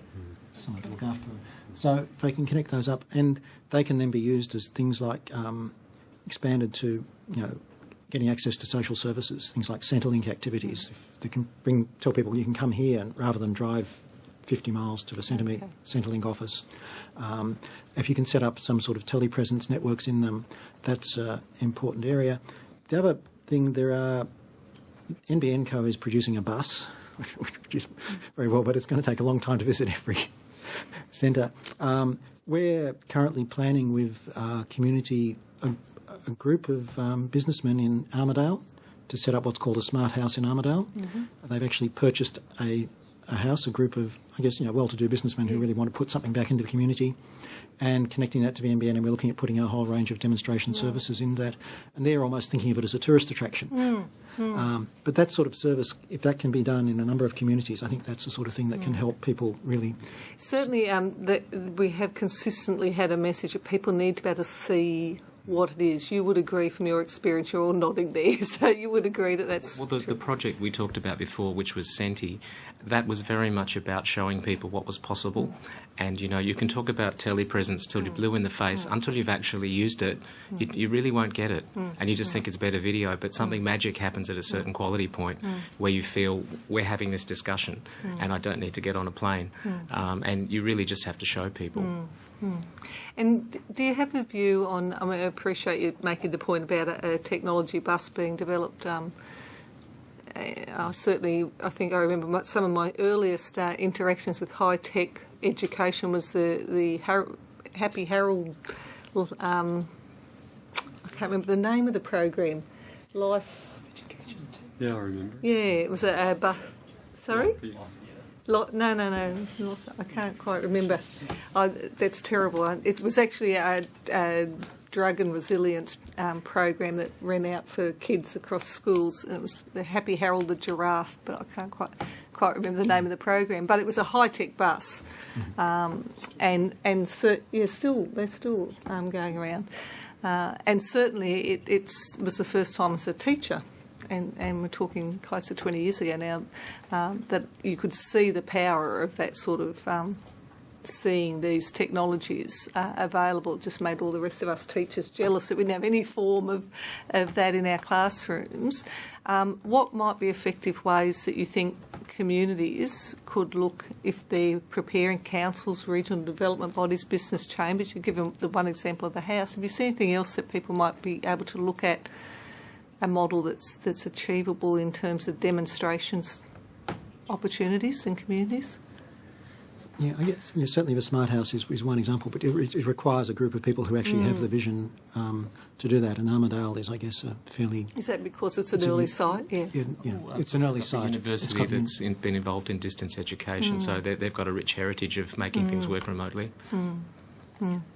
There are examples across the board of different community organisations. There's a group of CIOs in southeastern Queensland, for example, and the leader of that is looking at getting greater awareness about the possibility for government services to be more streamlined and integrated, particularly across local government areas.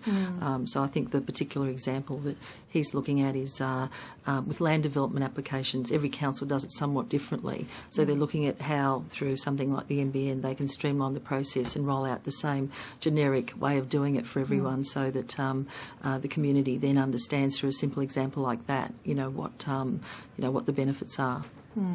Okay. Yeah. Sorry, Jess. Bus. It's actually a physical bus, is it? So it's like the Cisco bus in Inchon, the connected bus. Is that what you're talking about? It sounds like it. I don't know the Cisco bus, but yeah, they're talking about a physical bus that they're going to drive around. So there'll be an inside and an outside, so you can get an impression of what really good quality video conferencing looks like. So it's a standalone bus, but it's a space you can come and experience all sorts of interesting broadband applications. Just so once you see it, you get it. Oh, okay. No, the Cisco bus in Inchon's where you plug in your computer and you can talk to your office or talk to your home and monitor things well, in while a you're sense, stuck in traffic. It'd be good for here. So that's doing something of the same. It's trying to demonstrate a different thing. The NBN bus is trying to show more than that. It's like, this is the broadband world and it's come to you. The Cisco bus is trying to show mobile applications now, and it doesn't matter if you're moving or stationary, you've still got a world of connectivity. The broadband world imprisoned in the fossil fuel world. Well, actually, you've reminded me. You've reminded me of some comments I wanted to make in case it didn't come up. So we've talked about some very particular things. I just wanted to talk a little bit about productivity. So you may or may not be aware, 14% of Australia's GDP is devoted to transport, moving stuff and us around. The sort of technologies we've worked on at NICTA and with the RTA, I'm not sure if you know, but Sydney traffic lights are actually controlled by computers, and there are sensors that actually adapt the traffic lights, and that is actually used on half the cities in the world, and the RTA still builds it. But the algorithms are getting quite old, so we've been working on better algorithms to optimise that, but also traffic lights that see the traffic coming, so that you only stop things when you have to. Or you see a big truck coming. So I can stop yelling at them. Is that what you're telling me to? If or you're going to have it wide up so they hear me yelling at them. That's right. So if the engineers do their job properly, that is exactly what will happen. Yeah. So the idea with traffic is you don't stop and start things unless you have to. You try and keep things moving. Also, there's a constant trade-off between freight and passenger traffic. Right, and Sydney's a particularly acute example. Now, the sort of technologies we've been working on, you can get 10-20% improvement in throughput on the traffic. So if you apply that to 14% of GDP, that's like 1.4% of GDP if we use smart transport. And to do that, you don't just need to have the cars being smart, you have to have the roads being smart as well. And all that data has to be carried on something, and a lot of it's video data. Because you don't want to put little detectors all along the road. It's much easier to put one really high definition camera around and then take only fibre can really be the backhaul for that. So one of the points we made in smart infrastructure was that NBN Co should consider connecting up things like traffic lights and other infrastructure points. Okay. And then so more cameras watching everything everywhere. But all traffic lights are connected already. Very slow. Yeah, they used to use dial-up modems at 300 baud. They've now upgraded that to a DSL type connection that connects the traffic lights. That's just for the control pulses. Yeah. So if you have video in there, then you get a whole new range of options. Okay. Interesting. Look, I just want to take you to some of the points in the submission, and in particular, I noticed you reference under the section e-government the PricewaterhouseCoopers report for the UK government on the transaction costs that face-to-face is about £10.53, telephone engagement's about £3.39, mail, £12.10, very dear stamps over there, obviously, whereas an online transaction cost is about £0.08. Can I just ask, the one thing that strikes me in much of what we're discussing is I'm not convinced that there's less human activity as you digitalise. That in fact, and as MPs, we're conscious that, you know, with the email and blog sites and Facebook and Twitter and all these things, that actually is a whole lot more human activity generated. Just wondering how those sort of costings, if you're aware of the report, were actually arrived at, what their presumption is. I guess where the saving is. Sorry, Dennis. I guess it's people are still involved, but the question is, are they working efficiently and are they frustrated? So what's their productivity? And look, going to medicine as a different example, I just came back from the Korea, Australia, New Zealand Broadband Conference, and there's a company called MoleMap, and they're a team of dermatologists that specialise in skin cancer. Now, it turns out skin cancer is a subspecialty, and if you go to your average GP, he or she may not really have a clue about whether something's a skin cancer, and they might send you to a dermatologist. The average dermatologist is barely better than that.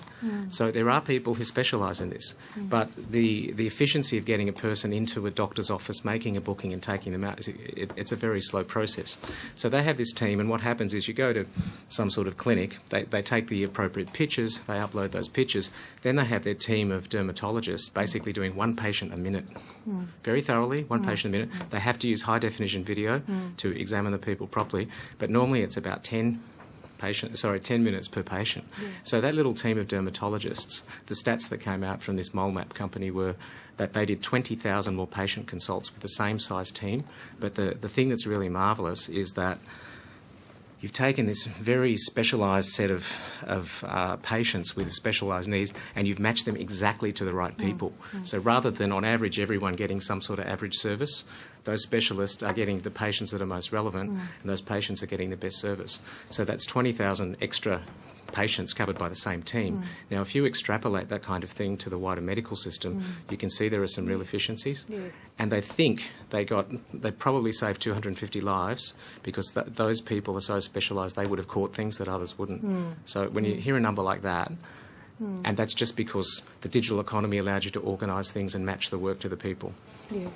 And certainly we had evidence in Wollongong yesterday, sorry, Terry, that people will sadly even make choices about not accessing expertise if it involves travel and significant disruption to their lives in terms of cancer services. I think it was breast cancer that the evidence was given to us that women would choose not to take particular treatments if it involved extensive travel and time away from family, and that some of that follow-up expertise and that could be done through video conferencing-based services. So I think you make a really important point about lives saved as well as the efficiencies. Sorry, Terry, you were going to... Just from a government services point of view, things like electronic conveyancing, which is an area we're working with people on. It saves people taking a piece of paper to an office. If you go to Land and Property down the road here, again, you're waiting in a queue. The guy behind the counter is sort of waiting in the queue. He goes next. He's twiddling his thumbs. He stamps the thing. If you can just do that online, you don't need the big waiting room. You don't need the queue system. You don't need you've come to the wrong window. You don't need to drive. Have you looked at all at... we had the user group making the point to us that much of online government service is still at the point of, you do all this and then you print it out and sign it and take it in type arrangement around, or you've got to present it with your birth certificate and your 100 points of identification or whatever, and that there's some of the issues that we're facing in terms of really converting it to an online service. Rosemary Sinclair's example about her son and his dislocated hip. I don't think you were there for it, Terry, but basically he had to still physically hand in a form to say that he was disabled and he needed a pass. Look, definitely, in fact, it's one of the areas of research for NICTA, having systems in government that are interoperable and then using our smarts to ensure that you don't have that roadblock at the end where, there's still some sort of physical interaction increasingly. that's going to become more and more easier to manage as systems develop, and that sort of ubiquity and interoperability is going to ensure that you don't end up with a PDF that you're signing at the end of the day or having to put through a fax machine or scan. It's very much the way of the future. Another example of that is in the Centrelink case. We're looking at, you've got to go in, okay, maybe if you're going to one of the community technology centres I talked about earlier, you have high-quality video conferencing, you have a pad, one electronic pad there, they want to sign a form. Some people have difficulty filling out forms, they may be slightly dyslexic or illiterate, and basically they can be guided through on the pad in front of them, circle the spot, sign here. All that sort of interactivity can be improved a lot with this sort of technology, and we're certainly doing research into what we call privacy and trust, which is, again, it's a whole thing. You've got to give up some privacy to get that sort of trust level in there, but how do you trust the information? How do they trust you that you are disabled? Or how do they know it's you? Yeah, and they're the sort of issue. You've got to give up some privacy to do that, and the balancing, we're trying to put actual numerical numbers based on a whole range of things on things like that. But that's a technology area that's developing. I think in one of the earlier pieces of submission, there's reference to Singapore has an e-box program where there's actual coordinated contact online point for citizens with all government services. Are you familiar with that model? A single point of contact, yeah. Like I have at the tax office. I assume the security and trust stuff is built around that point of contact, so whichever government department. Yeah, you're then going through that, yeah. I mean, the tax office has that for online transactions, but I think it needs to go across all government departments, and that's going to take Yes, certainly. We sort of laugh because many of us commented that we've all had people who've had experience of going up to Centrelink and being told, you've got to apply online, and then they go home and apply online and get to the point where it says, now print this out and bring it back and hand it in. And so you see, if you have like pervasive video and it's easy, it could be the real reason they want you to come to Centrelink is they want to see it's you. And so, if they can just quickly look at the video and say, oh, yeah, that is actually John, I recognise the face. Well, that was probably all they really needed. So you need to get behind what was the process that said bring it into the office. Yeah. And I certainly think a lot of the 100-point of identification issue is a consistent theme throughout many service delivery points. So, okay, Paul Fletcher. Thank you, Chair. Terry, I wanted to ask about some of the things you talked about in your opening statement. You talked about your work in the mortgage market and rationalising processes. Can you talk to us a bit about the mix of IT work and business process work that involves? Yeah, I think it involved both. A lot of the work was business process modelling, which is just a branch of computer science nowadays, how you actually sit down with people, how you digitally input what the business process is, how you monitor it. And the other key issue that we had to address was what's called ontologies, which is basically what is the name that you use to describe something. And it's amazing in different states, different organisations, they may talk about, example, I guess in conveyancing, obviously, what is a boundary, what is a fence line, all those sort of things will have different terms. And basically we have ontology managers and vocabulary managers that do that matching based on the context, and they also let you, when you're entering information, say, do you mean this or that, and that makes sure that what you're actually describing is the same as the person in South Australia or the person in another company. So they are the two areas that we address both, and we find the similar technologies are important for the National Electronic Conveyancing System, and we're also looking at business rules matching. So actually electronic systems that can tell if your procedures actually match for legislation. There's in place for what you have to do, how you have to do something. So they go you take the business process and then you take the legislation, you convert them both to electronic information and do a matching to see if the processes are actually consistent. What did you learn from that exercise or from other work about the incentives of the various players and what is needed to incentivise players in a widely distributed system to come together and operate in a standardised form? Yeah, I guess in the lending case, the organisations, the mortgage brokers, the banks, the finance companies were very incentivised because of the delays. Yep. Basically, it was 20-odd days often, and they're the people that benefited from the savings there. So that was quite easy to get adoption and get interest from them because they actually reduced their costs, which they didn't pass on to the customer. So they reduced their costs by $50, $100, $120 a transaction. But we didn't get that off our mortgage fee. I think in the health case, George was talking about earlier, and I've seen that talking to GPs, the benefit is to the patient. Yeah. So it's harder to get people to actually, the health system to adopt it because they're not directly seeing a cost benefit. The benefit is better patient care. And that's a 5-year out thing. If you're going to need to build less hospitals, so it's worth doing it, but that's not in your current budget this year to deploy a telehealth system. So finding where the pain points is very critical to these sort of activities. And often it's only Treasury that ultimately sees that and models it, and that's so then that's why you end up with government intervening in a market, because the individual players themselves are not in the short term seeing the benefit, but the benefit is to the greater whole and to the efficiency of the country and the livability of it. That comes to a related point, as is well known, the political controversy about the NBN links in part to different judgments about speed and technology and how much government should be spending on that. You emphasised, you underlined ubiquity. Can we take from that you see benefits in ubiquity regardless of where the speed point happens to be set at? Once the speed point is set above a certain level, yes. I think, examples are education and talking to the people in the Department of Education in Canberra.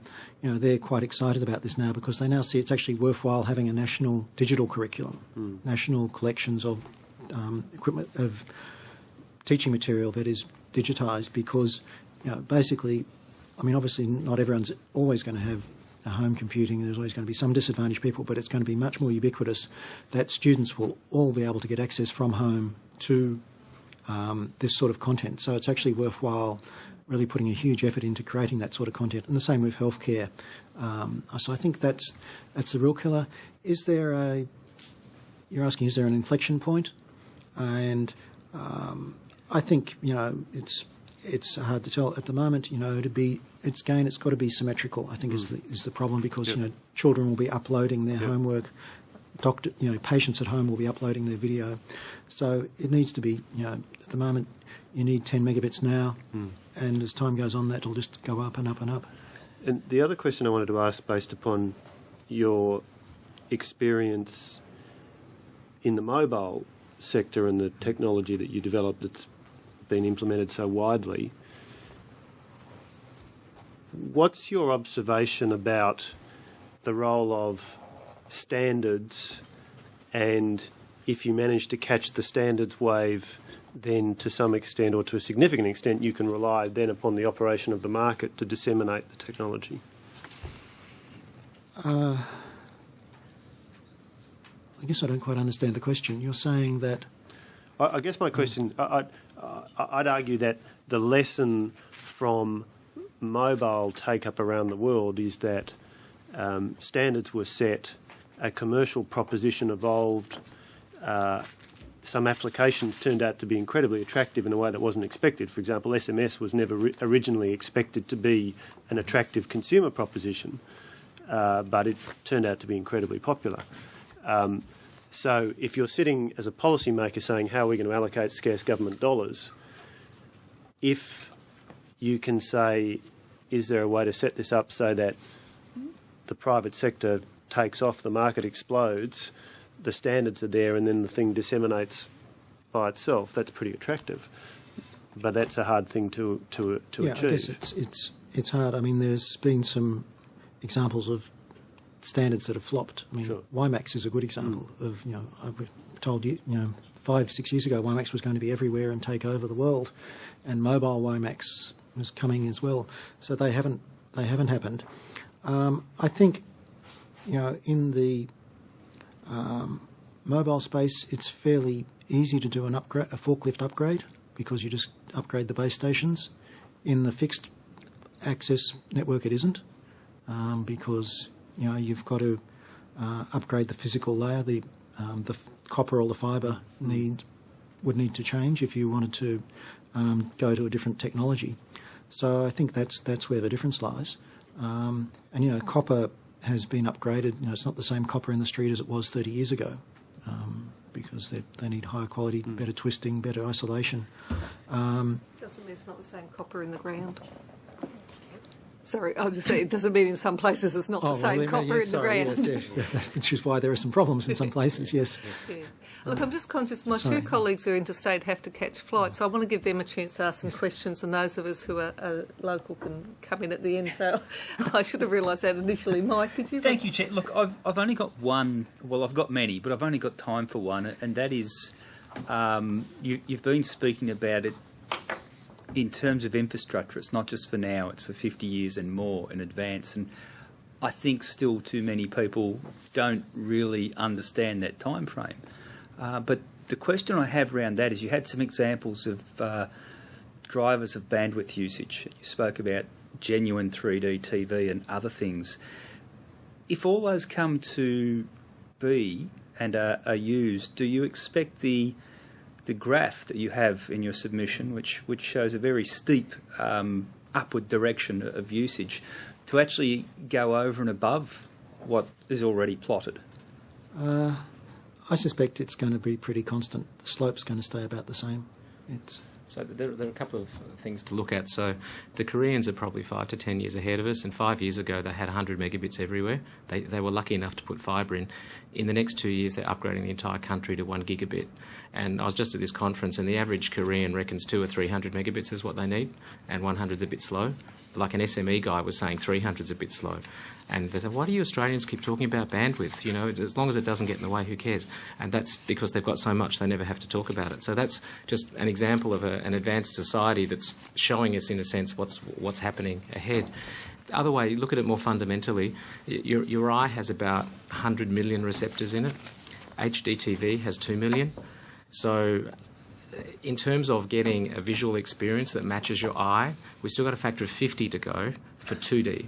All right, so we've got a factor of hundreds built in to recreate this experience properly. At the moment, what looks like HD and look really good compared to TV, in 20 years will look like a postage stamp. And you go, why did we ever put up with that? Now you say, well, you really need it. The thing is, technology is making it possible. Samsung's screens, they get 20% cheaper and 20% bigger every year. And the Japanese 15 years ago have been working on what's called ultra-high definition TV, which is 16 times HD. And the wedding is actually the first public event that's going to be transmitted in that. Which wedding was that? Someone famous. So 16 times is coming, and that, even compressed for broadcast, is 200 to 300 megabits.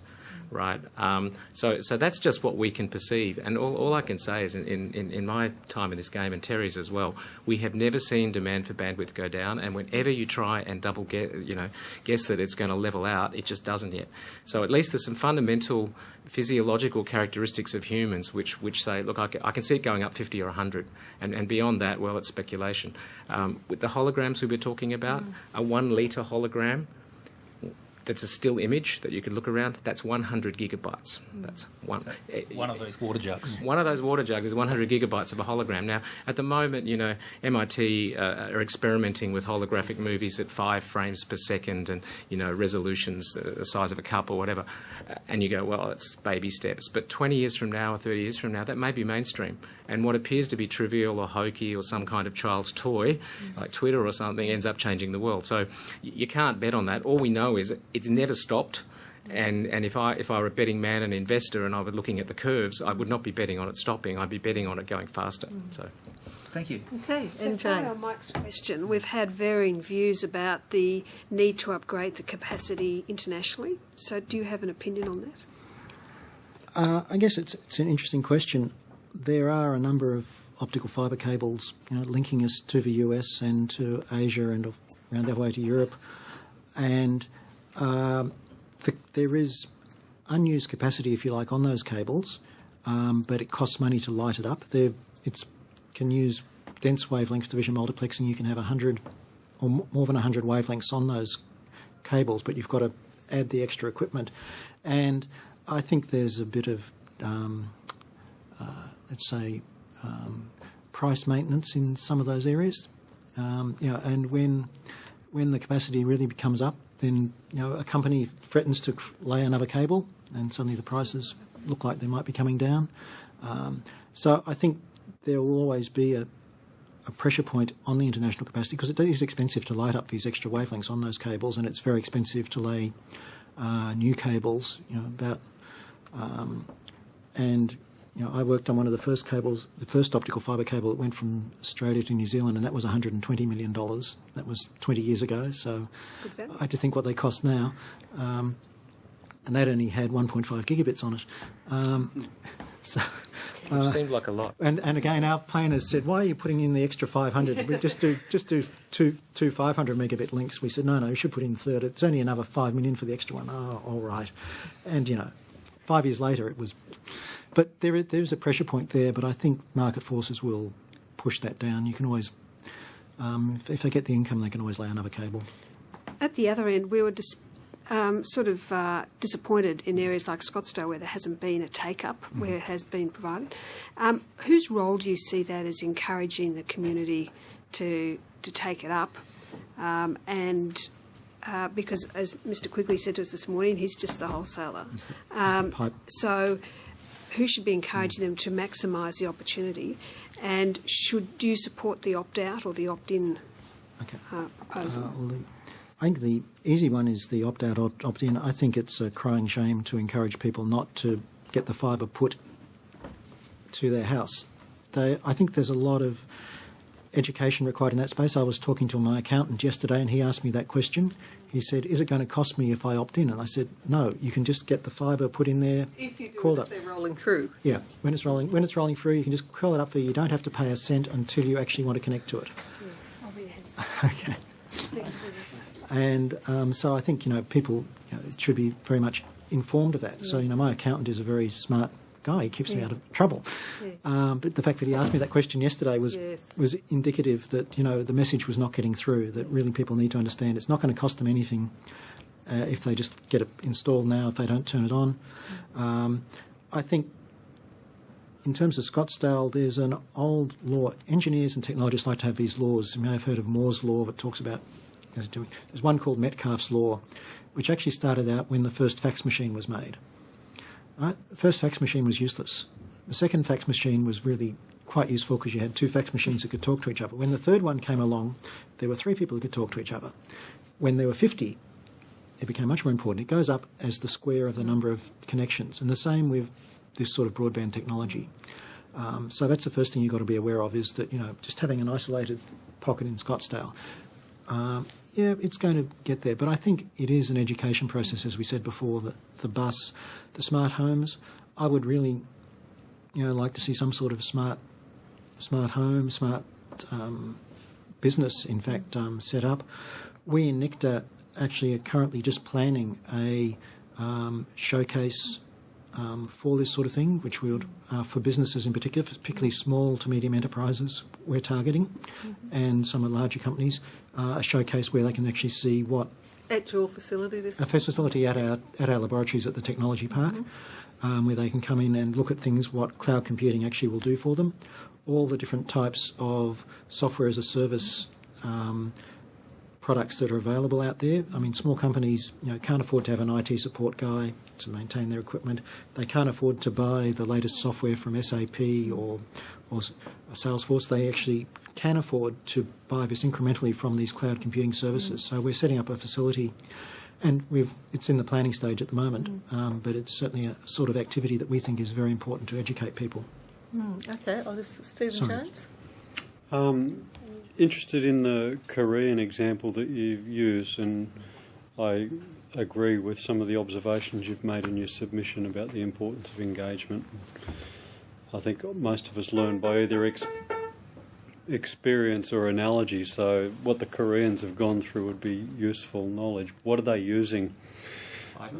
Yeah, I'm sorry, I know. What are they? What are the apps that they're using, which is taking up 100 gigs? So there's a couple of things. So there's commercial apps and there's government encouraged apps, and it comes down to rich media. So there's video in everything, be it education, be it looking after elderly people, entertainment. They're very big on gaming, but that's not gambling as such. But that's only one of the drivers. And then the government itself it does things like I was talking to some of the guys that work in the Korean equivalent of Austrade, and the government says to them, they mandate that when you do a course, part of that course has to be done over video, because the government, by doing that, when it trains its workforce, can take the load off the traffic system. Also, it means that they start to understand how to do the video conferencing first, etc. So, in a sense, government's an anchor tenant for some of those applications, and then that means that there's a cohort of people with experience, and the Korean government then measures what the effect was. So they do pilots, they see what the improvements are, they learn from that, and then they spread it over the whole country. But because they've got fibre, they can scale it. So ubiquity is kind of like planting the seed. And then, if you've got a scalable technology, the more you water it, the more it grows. But the problem you have is if, the pot's a finite size, and at the moment, our copper network did so well, for pretty much 100 years, did stuff we didn't expect. And now we're pot-bound. And the fibre is actually the only technology that is unbounded. And if you look at the digital economy, you can get productivity growth from the digital economy that doesn't cost energy or resources. A video-on-demand film doesn't use up any physical resources, but it makes people money, or it could be educational. It doesn't use up resources, doesn't use the physical resources of the planet, and yet it's worth money. So if we're looking at how we grow the economy in the future without kind of destroying the planet and the environment, that's an area where we can grow. And so you don't really want technology to get in the way of that.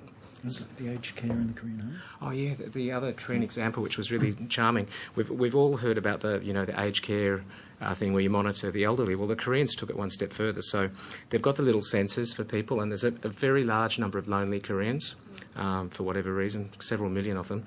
They had the sensors so that if you fall over or you're not moving, there's an alert. Now here in Australia, if you have those, someone has to go out. But the Koreans said, no, we can fix this. We'll put high-definition video in there, and if there seems to be a problem, we'll go and have a look. And so I asked the guy that was explaining it, I said, well, why does it have to be high-definition? Couldn't it just be normal old video? He said, yeah, but you can't tell if they're breathing. So someone who's expert can look at that person and decide whether they're unwell enough to actually send a physical person, which means they're making... We had evidence from an Irish fellow in Tasmania who was involved in an Irish program, and he said the point at which people stopped accepting monitoring in the home was video, in their experience. I don't know if that's a cultural difference matter, but yeah, it was. It may be, but in a sense, this is a good one. It's like we're only going to look if there's a problem. So that I think I would be more comfortable with that personally. But it was a very charming thing where it's like without the high definition, you would have had to have a person go in there, and now what they've done is made much better use of their scarce resources. Have a person go in there if they're not breathing, but it'll be a different person and at a different speed. So. Yes, but macabrely. Yes, that would be true. Yes, very good. Look, I just wanted to take up one other thing, then I'll go to my colleagues if they had final questions. One of the things that I saw at my TAFE college was they've built a new engineering section.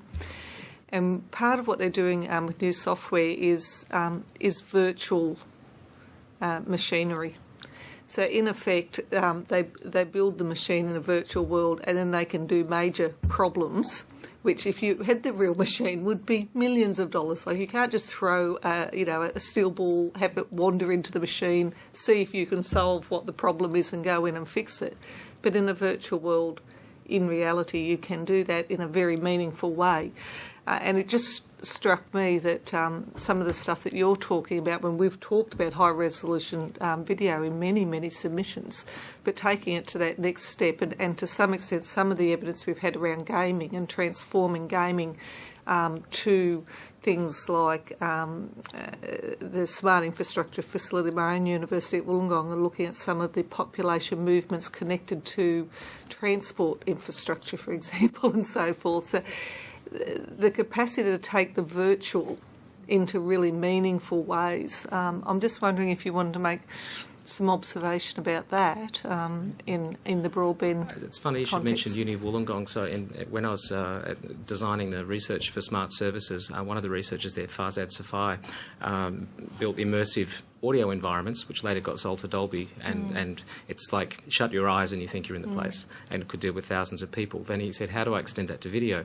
So he's got an immersive environment, which is a little bit like a game one. It's been built, but now the objects inside there combine live video streaming. So if we were having this, we could be sitting in this virtual room, all coming in remotely, but instead of an avatar, which I always find a little bit uncomfortable, it could actually be a live video of you coming in. So if you think about that, and there's 10 people, that's 10 video streams, but they can be placed in a virtual space. So that's one side of it.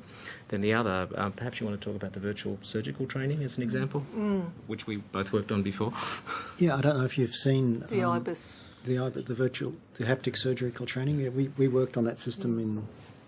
Did they show you the one using the temporal bone drilling? Yes, I think that's the one we saw. Yes. Oh, okay. Well, okay. So in that case, I don't need to describe it because you've already seen it. It was interesting to me. I did ask some questions. I don't know if you've done work on it about the other thing with the virtual thing that strikes me. Even if it's a machine and you're throwing a ball in to affect it, is the human interaction of actually stuffing something up, even if it's in a virtual world. The more realistically you create the virtual world, there must still be a reaction in the human to that. It's also positive reinforcement for learning because the cost of making a mistake now is much lower. So you make the mistakes faster and learn faster. So that's one of the reasons virtual is good. Yeah. And you know, doctors kind of do practice on us until they get good. And I like the fact that they can practice on a really good model first. Yeah. Okay. Paul, did you have a Yes. A number of the applications you've talked about, if I'm understanding them correctly, would require fibre connected to a whole series of institutions. So, for example, hospitals, medical clinics, etc., etc. That provokes me to ask, in a world where there were less money available for broadband than is presently proposed, where would you prioritise spending the money? For example, would you put money into fibre connections to all institutions of particular classes? Would you put money into an open access fibre backbone that went into rural and regional areas as well as metro? Do you have any thoughts on that question? I guess it's a tricky question. It's a hypothetical, but there's sort of problems at the moment that revolve around the pricing models that we have. Almost I think all New South Wales high schools now have an optical fibre connection into them. The public ones, the private ones. But a lot of them it's throttled down to 10 megabits per second because of the cost, which is absolutely insane because it actually costs money to put the box on the end that throttles down the speed. So with fibre, it actually costs money to make it slower, which is a bit crazy. So, and I think, some TAFEs are getting connected, and the Academic Research Network, ARNet, is certainly connecting anything that goes past its main trunk routes and is just sort of going out wherever it can. So, what would be the priority? I think, obviously all government departments should be again connected by the fibre network, all the schools, TAFEs, and I think, community infrastructure. But again, the problem is particularly in the underserved areas we talked about earlier, if you put the fibre out to there, the local council in a small country town, you're getting cost recovery from one customer. And, if you're putting a passive optical network in there, then you can get 3,000 customers. So there's an economy of scale there which would need to be considered. I think the other organisations that are going to benefit a lot is that gets missed over is the small to medium enterprises and even the home enterprises. I was surprised, I think it was Wollonga in South Australia, I can't remember the numbers, but there was was it 60% of the homes actually had an ABN, was. Well, when you think staggering. most plumbers and builders and that these days don't have a shop front presence, they operate from their home with a mobile and a laptop. Yeah. So that's changed our thinking a little bit. I'd love to know where I must find out how many ABNs there are in Australia. We're hoping that the new round of ABS, which is about to get underway, might give us some better data, because the last lot of data is 2006. And it's interesting, some of your earlier evidence and some from the user group as well, I think, was that whether people identify themselves as a home-based business, and telcos themselves have a business stream and a residential stream. And so if you're running a home-based business, you're probably registered under the residential stream. Yeah. And so where do they get recorded? So, yeah. Well, most of them will have a business rule that unless you have an ABN, you can't have the business product. Yes, yeah. But even those with an ABN will probably still, when they sign up, think they're a residential sign-up because it's to their home and the family's using it as well. And yes, so they may not. They may very well not be acquiring a so-called business product from their supplier. Yes. Yeah. And the thing is, when you are running a business from home, your need to send things out rather than just bring them in will increase. So you wouldn't want to install infrastructure. That throttles that second part of the economy. So, part one of the digital economy has been sending people things. Part two is people contributing. And, I think there's going to be more and more small business done from home, but also people working a lot more from home. Never completely, because you still have culture. Sorry, I've got a frog in my throat. But we can't really imagine the future, completely accurately, but there are some trends. And this is terrible. I'm having voice failure. Sorry about that. Thanks, Terry.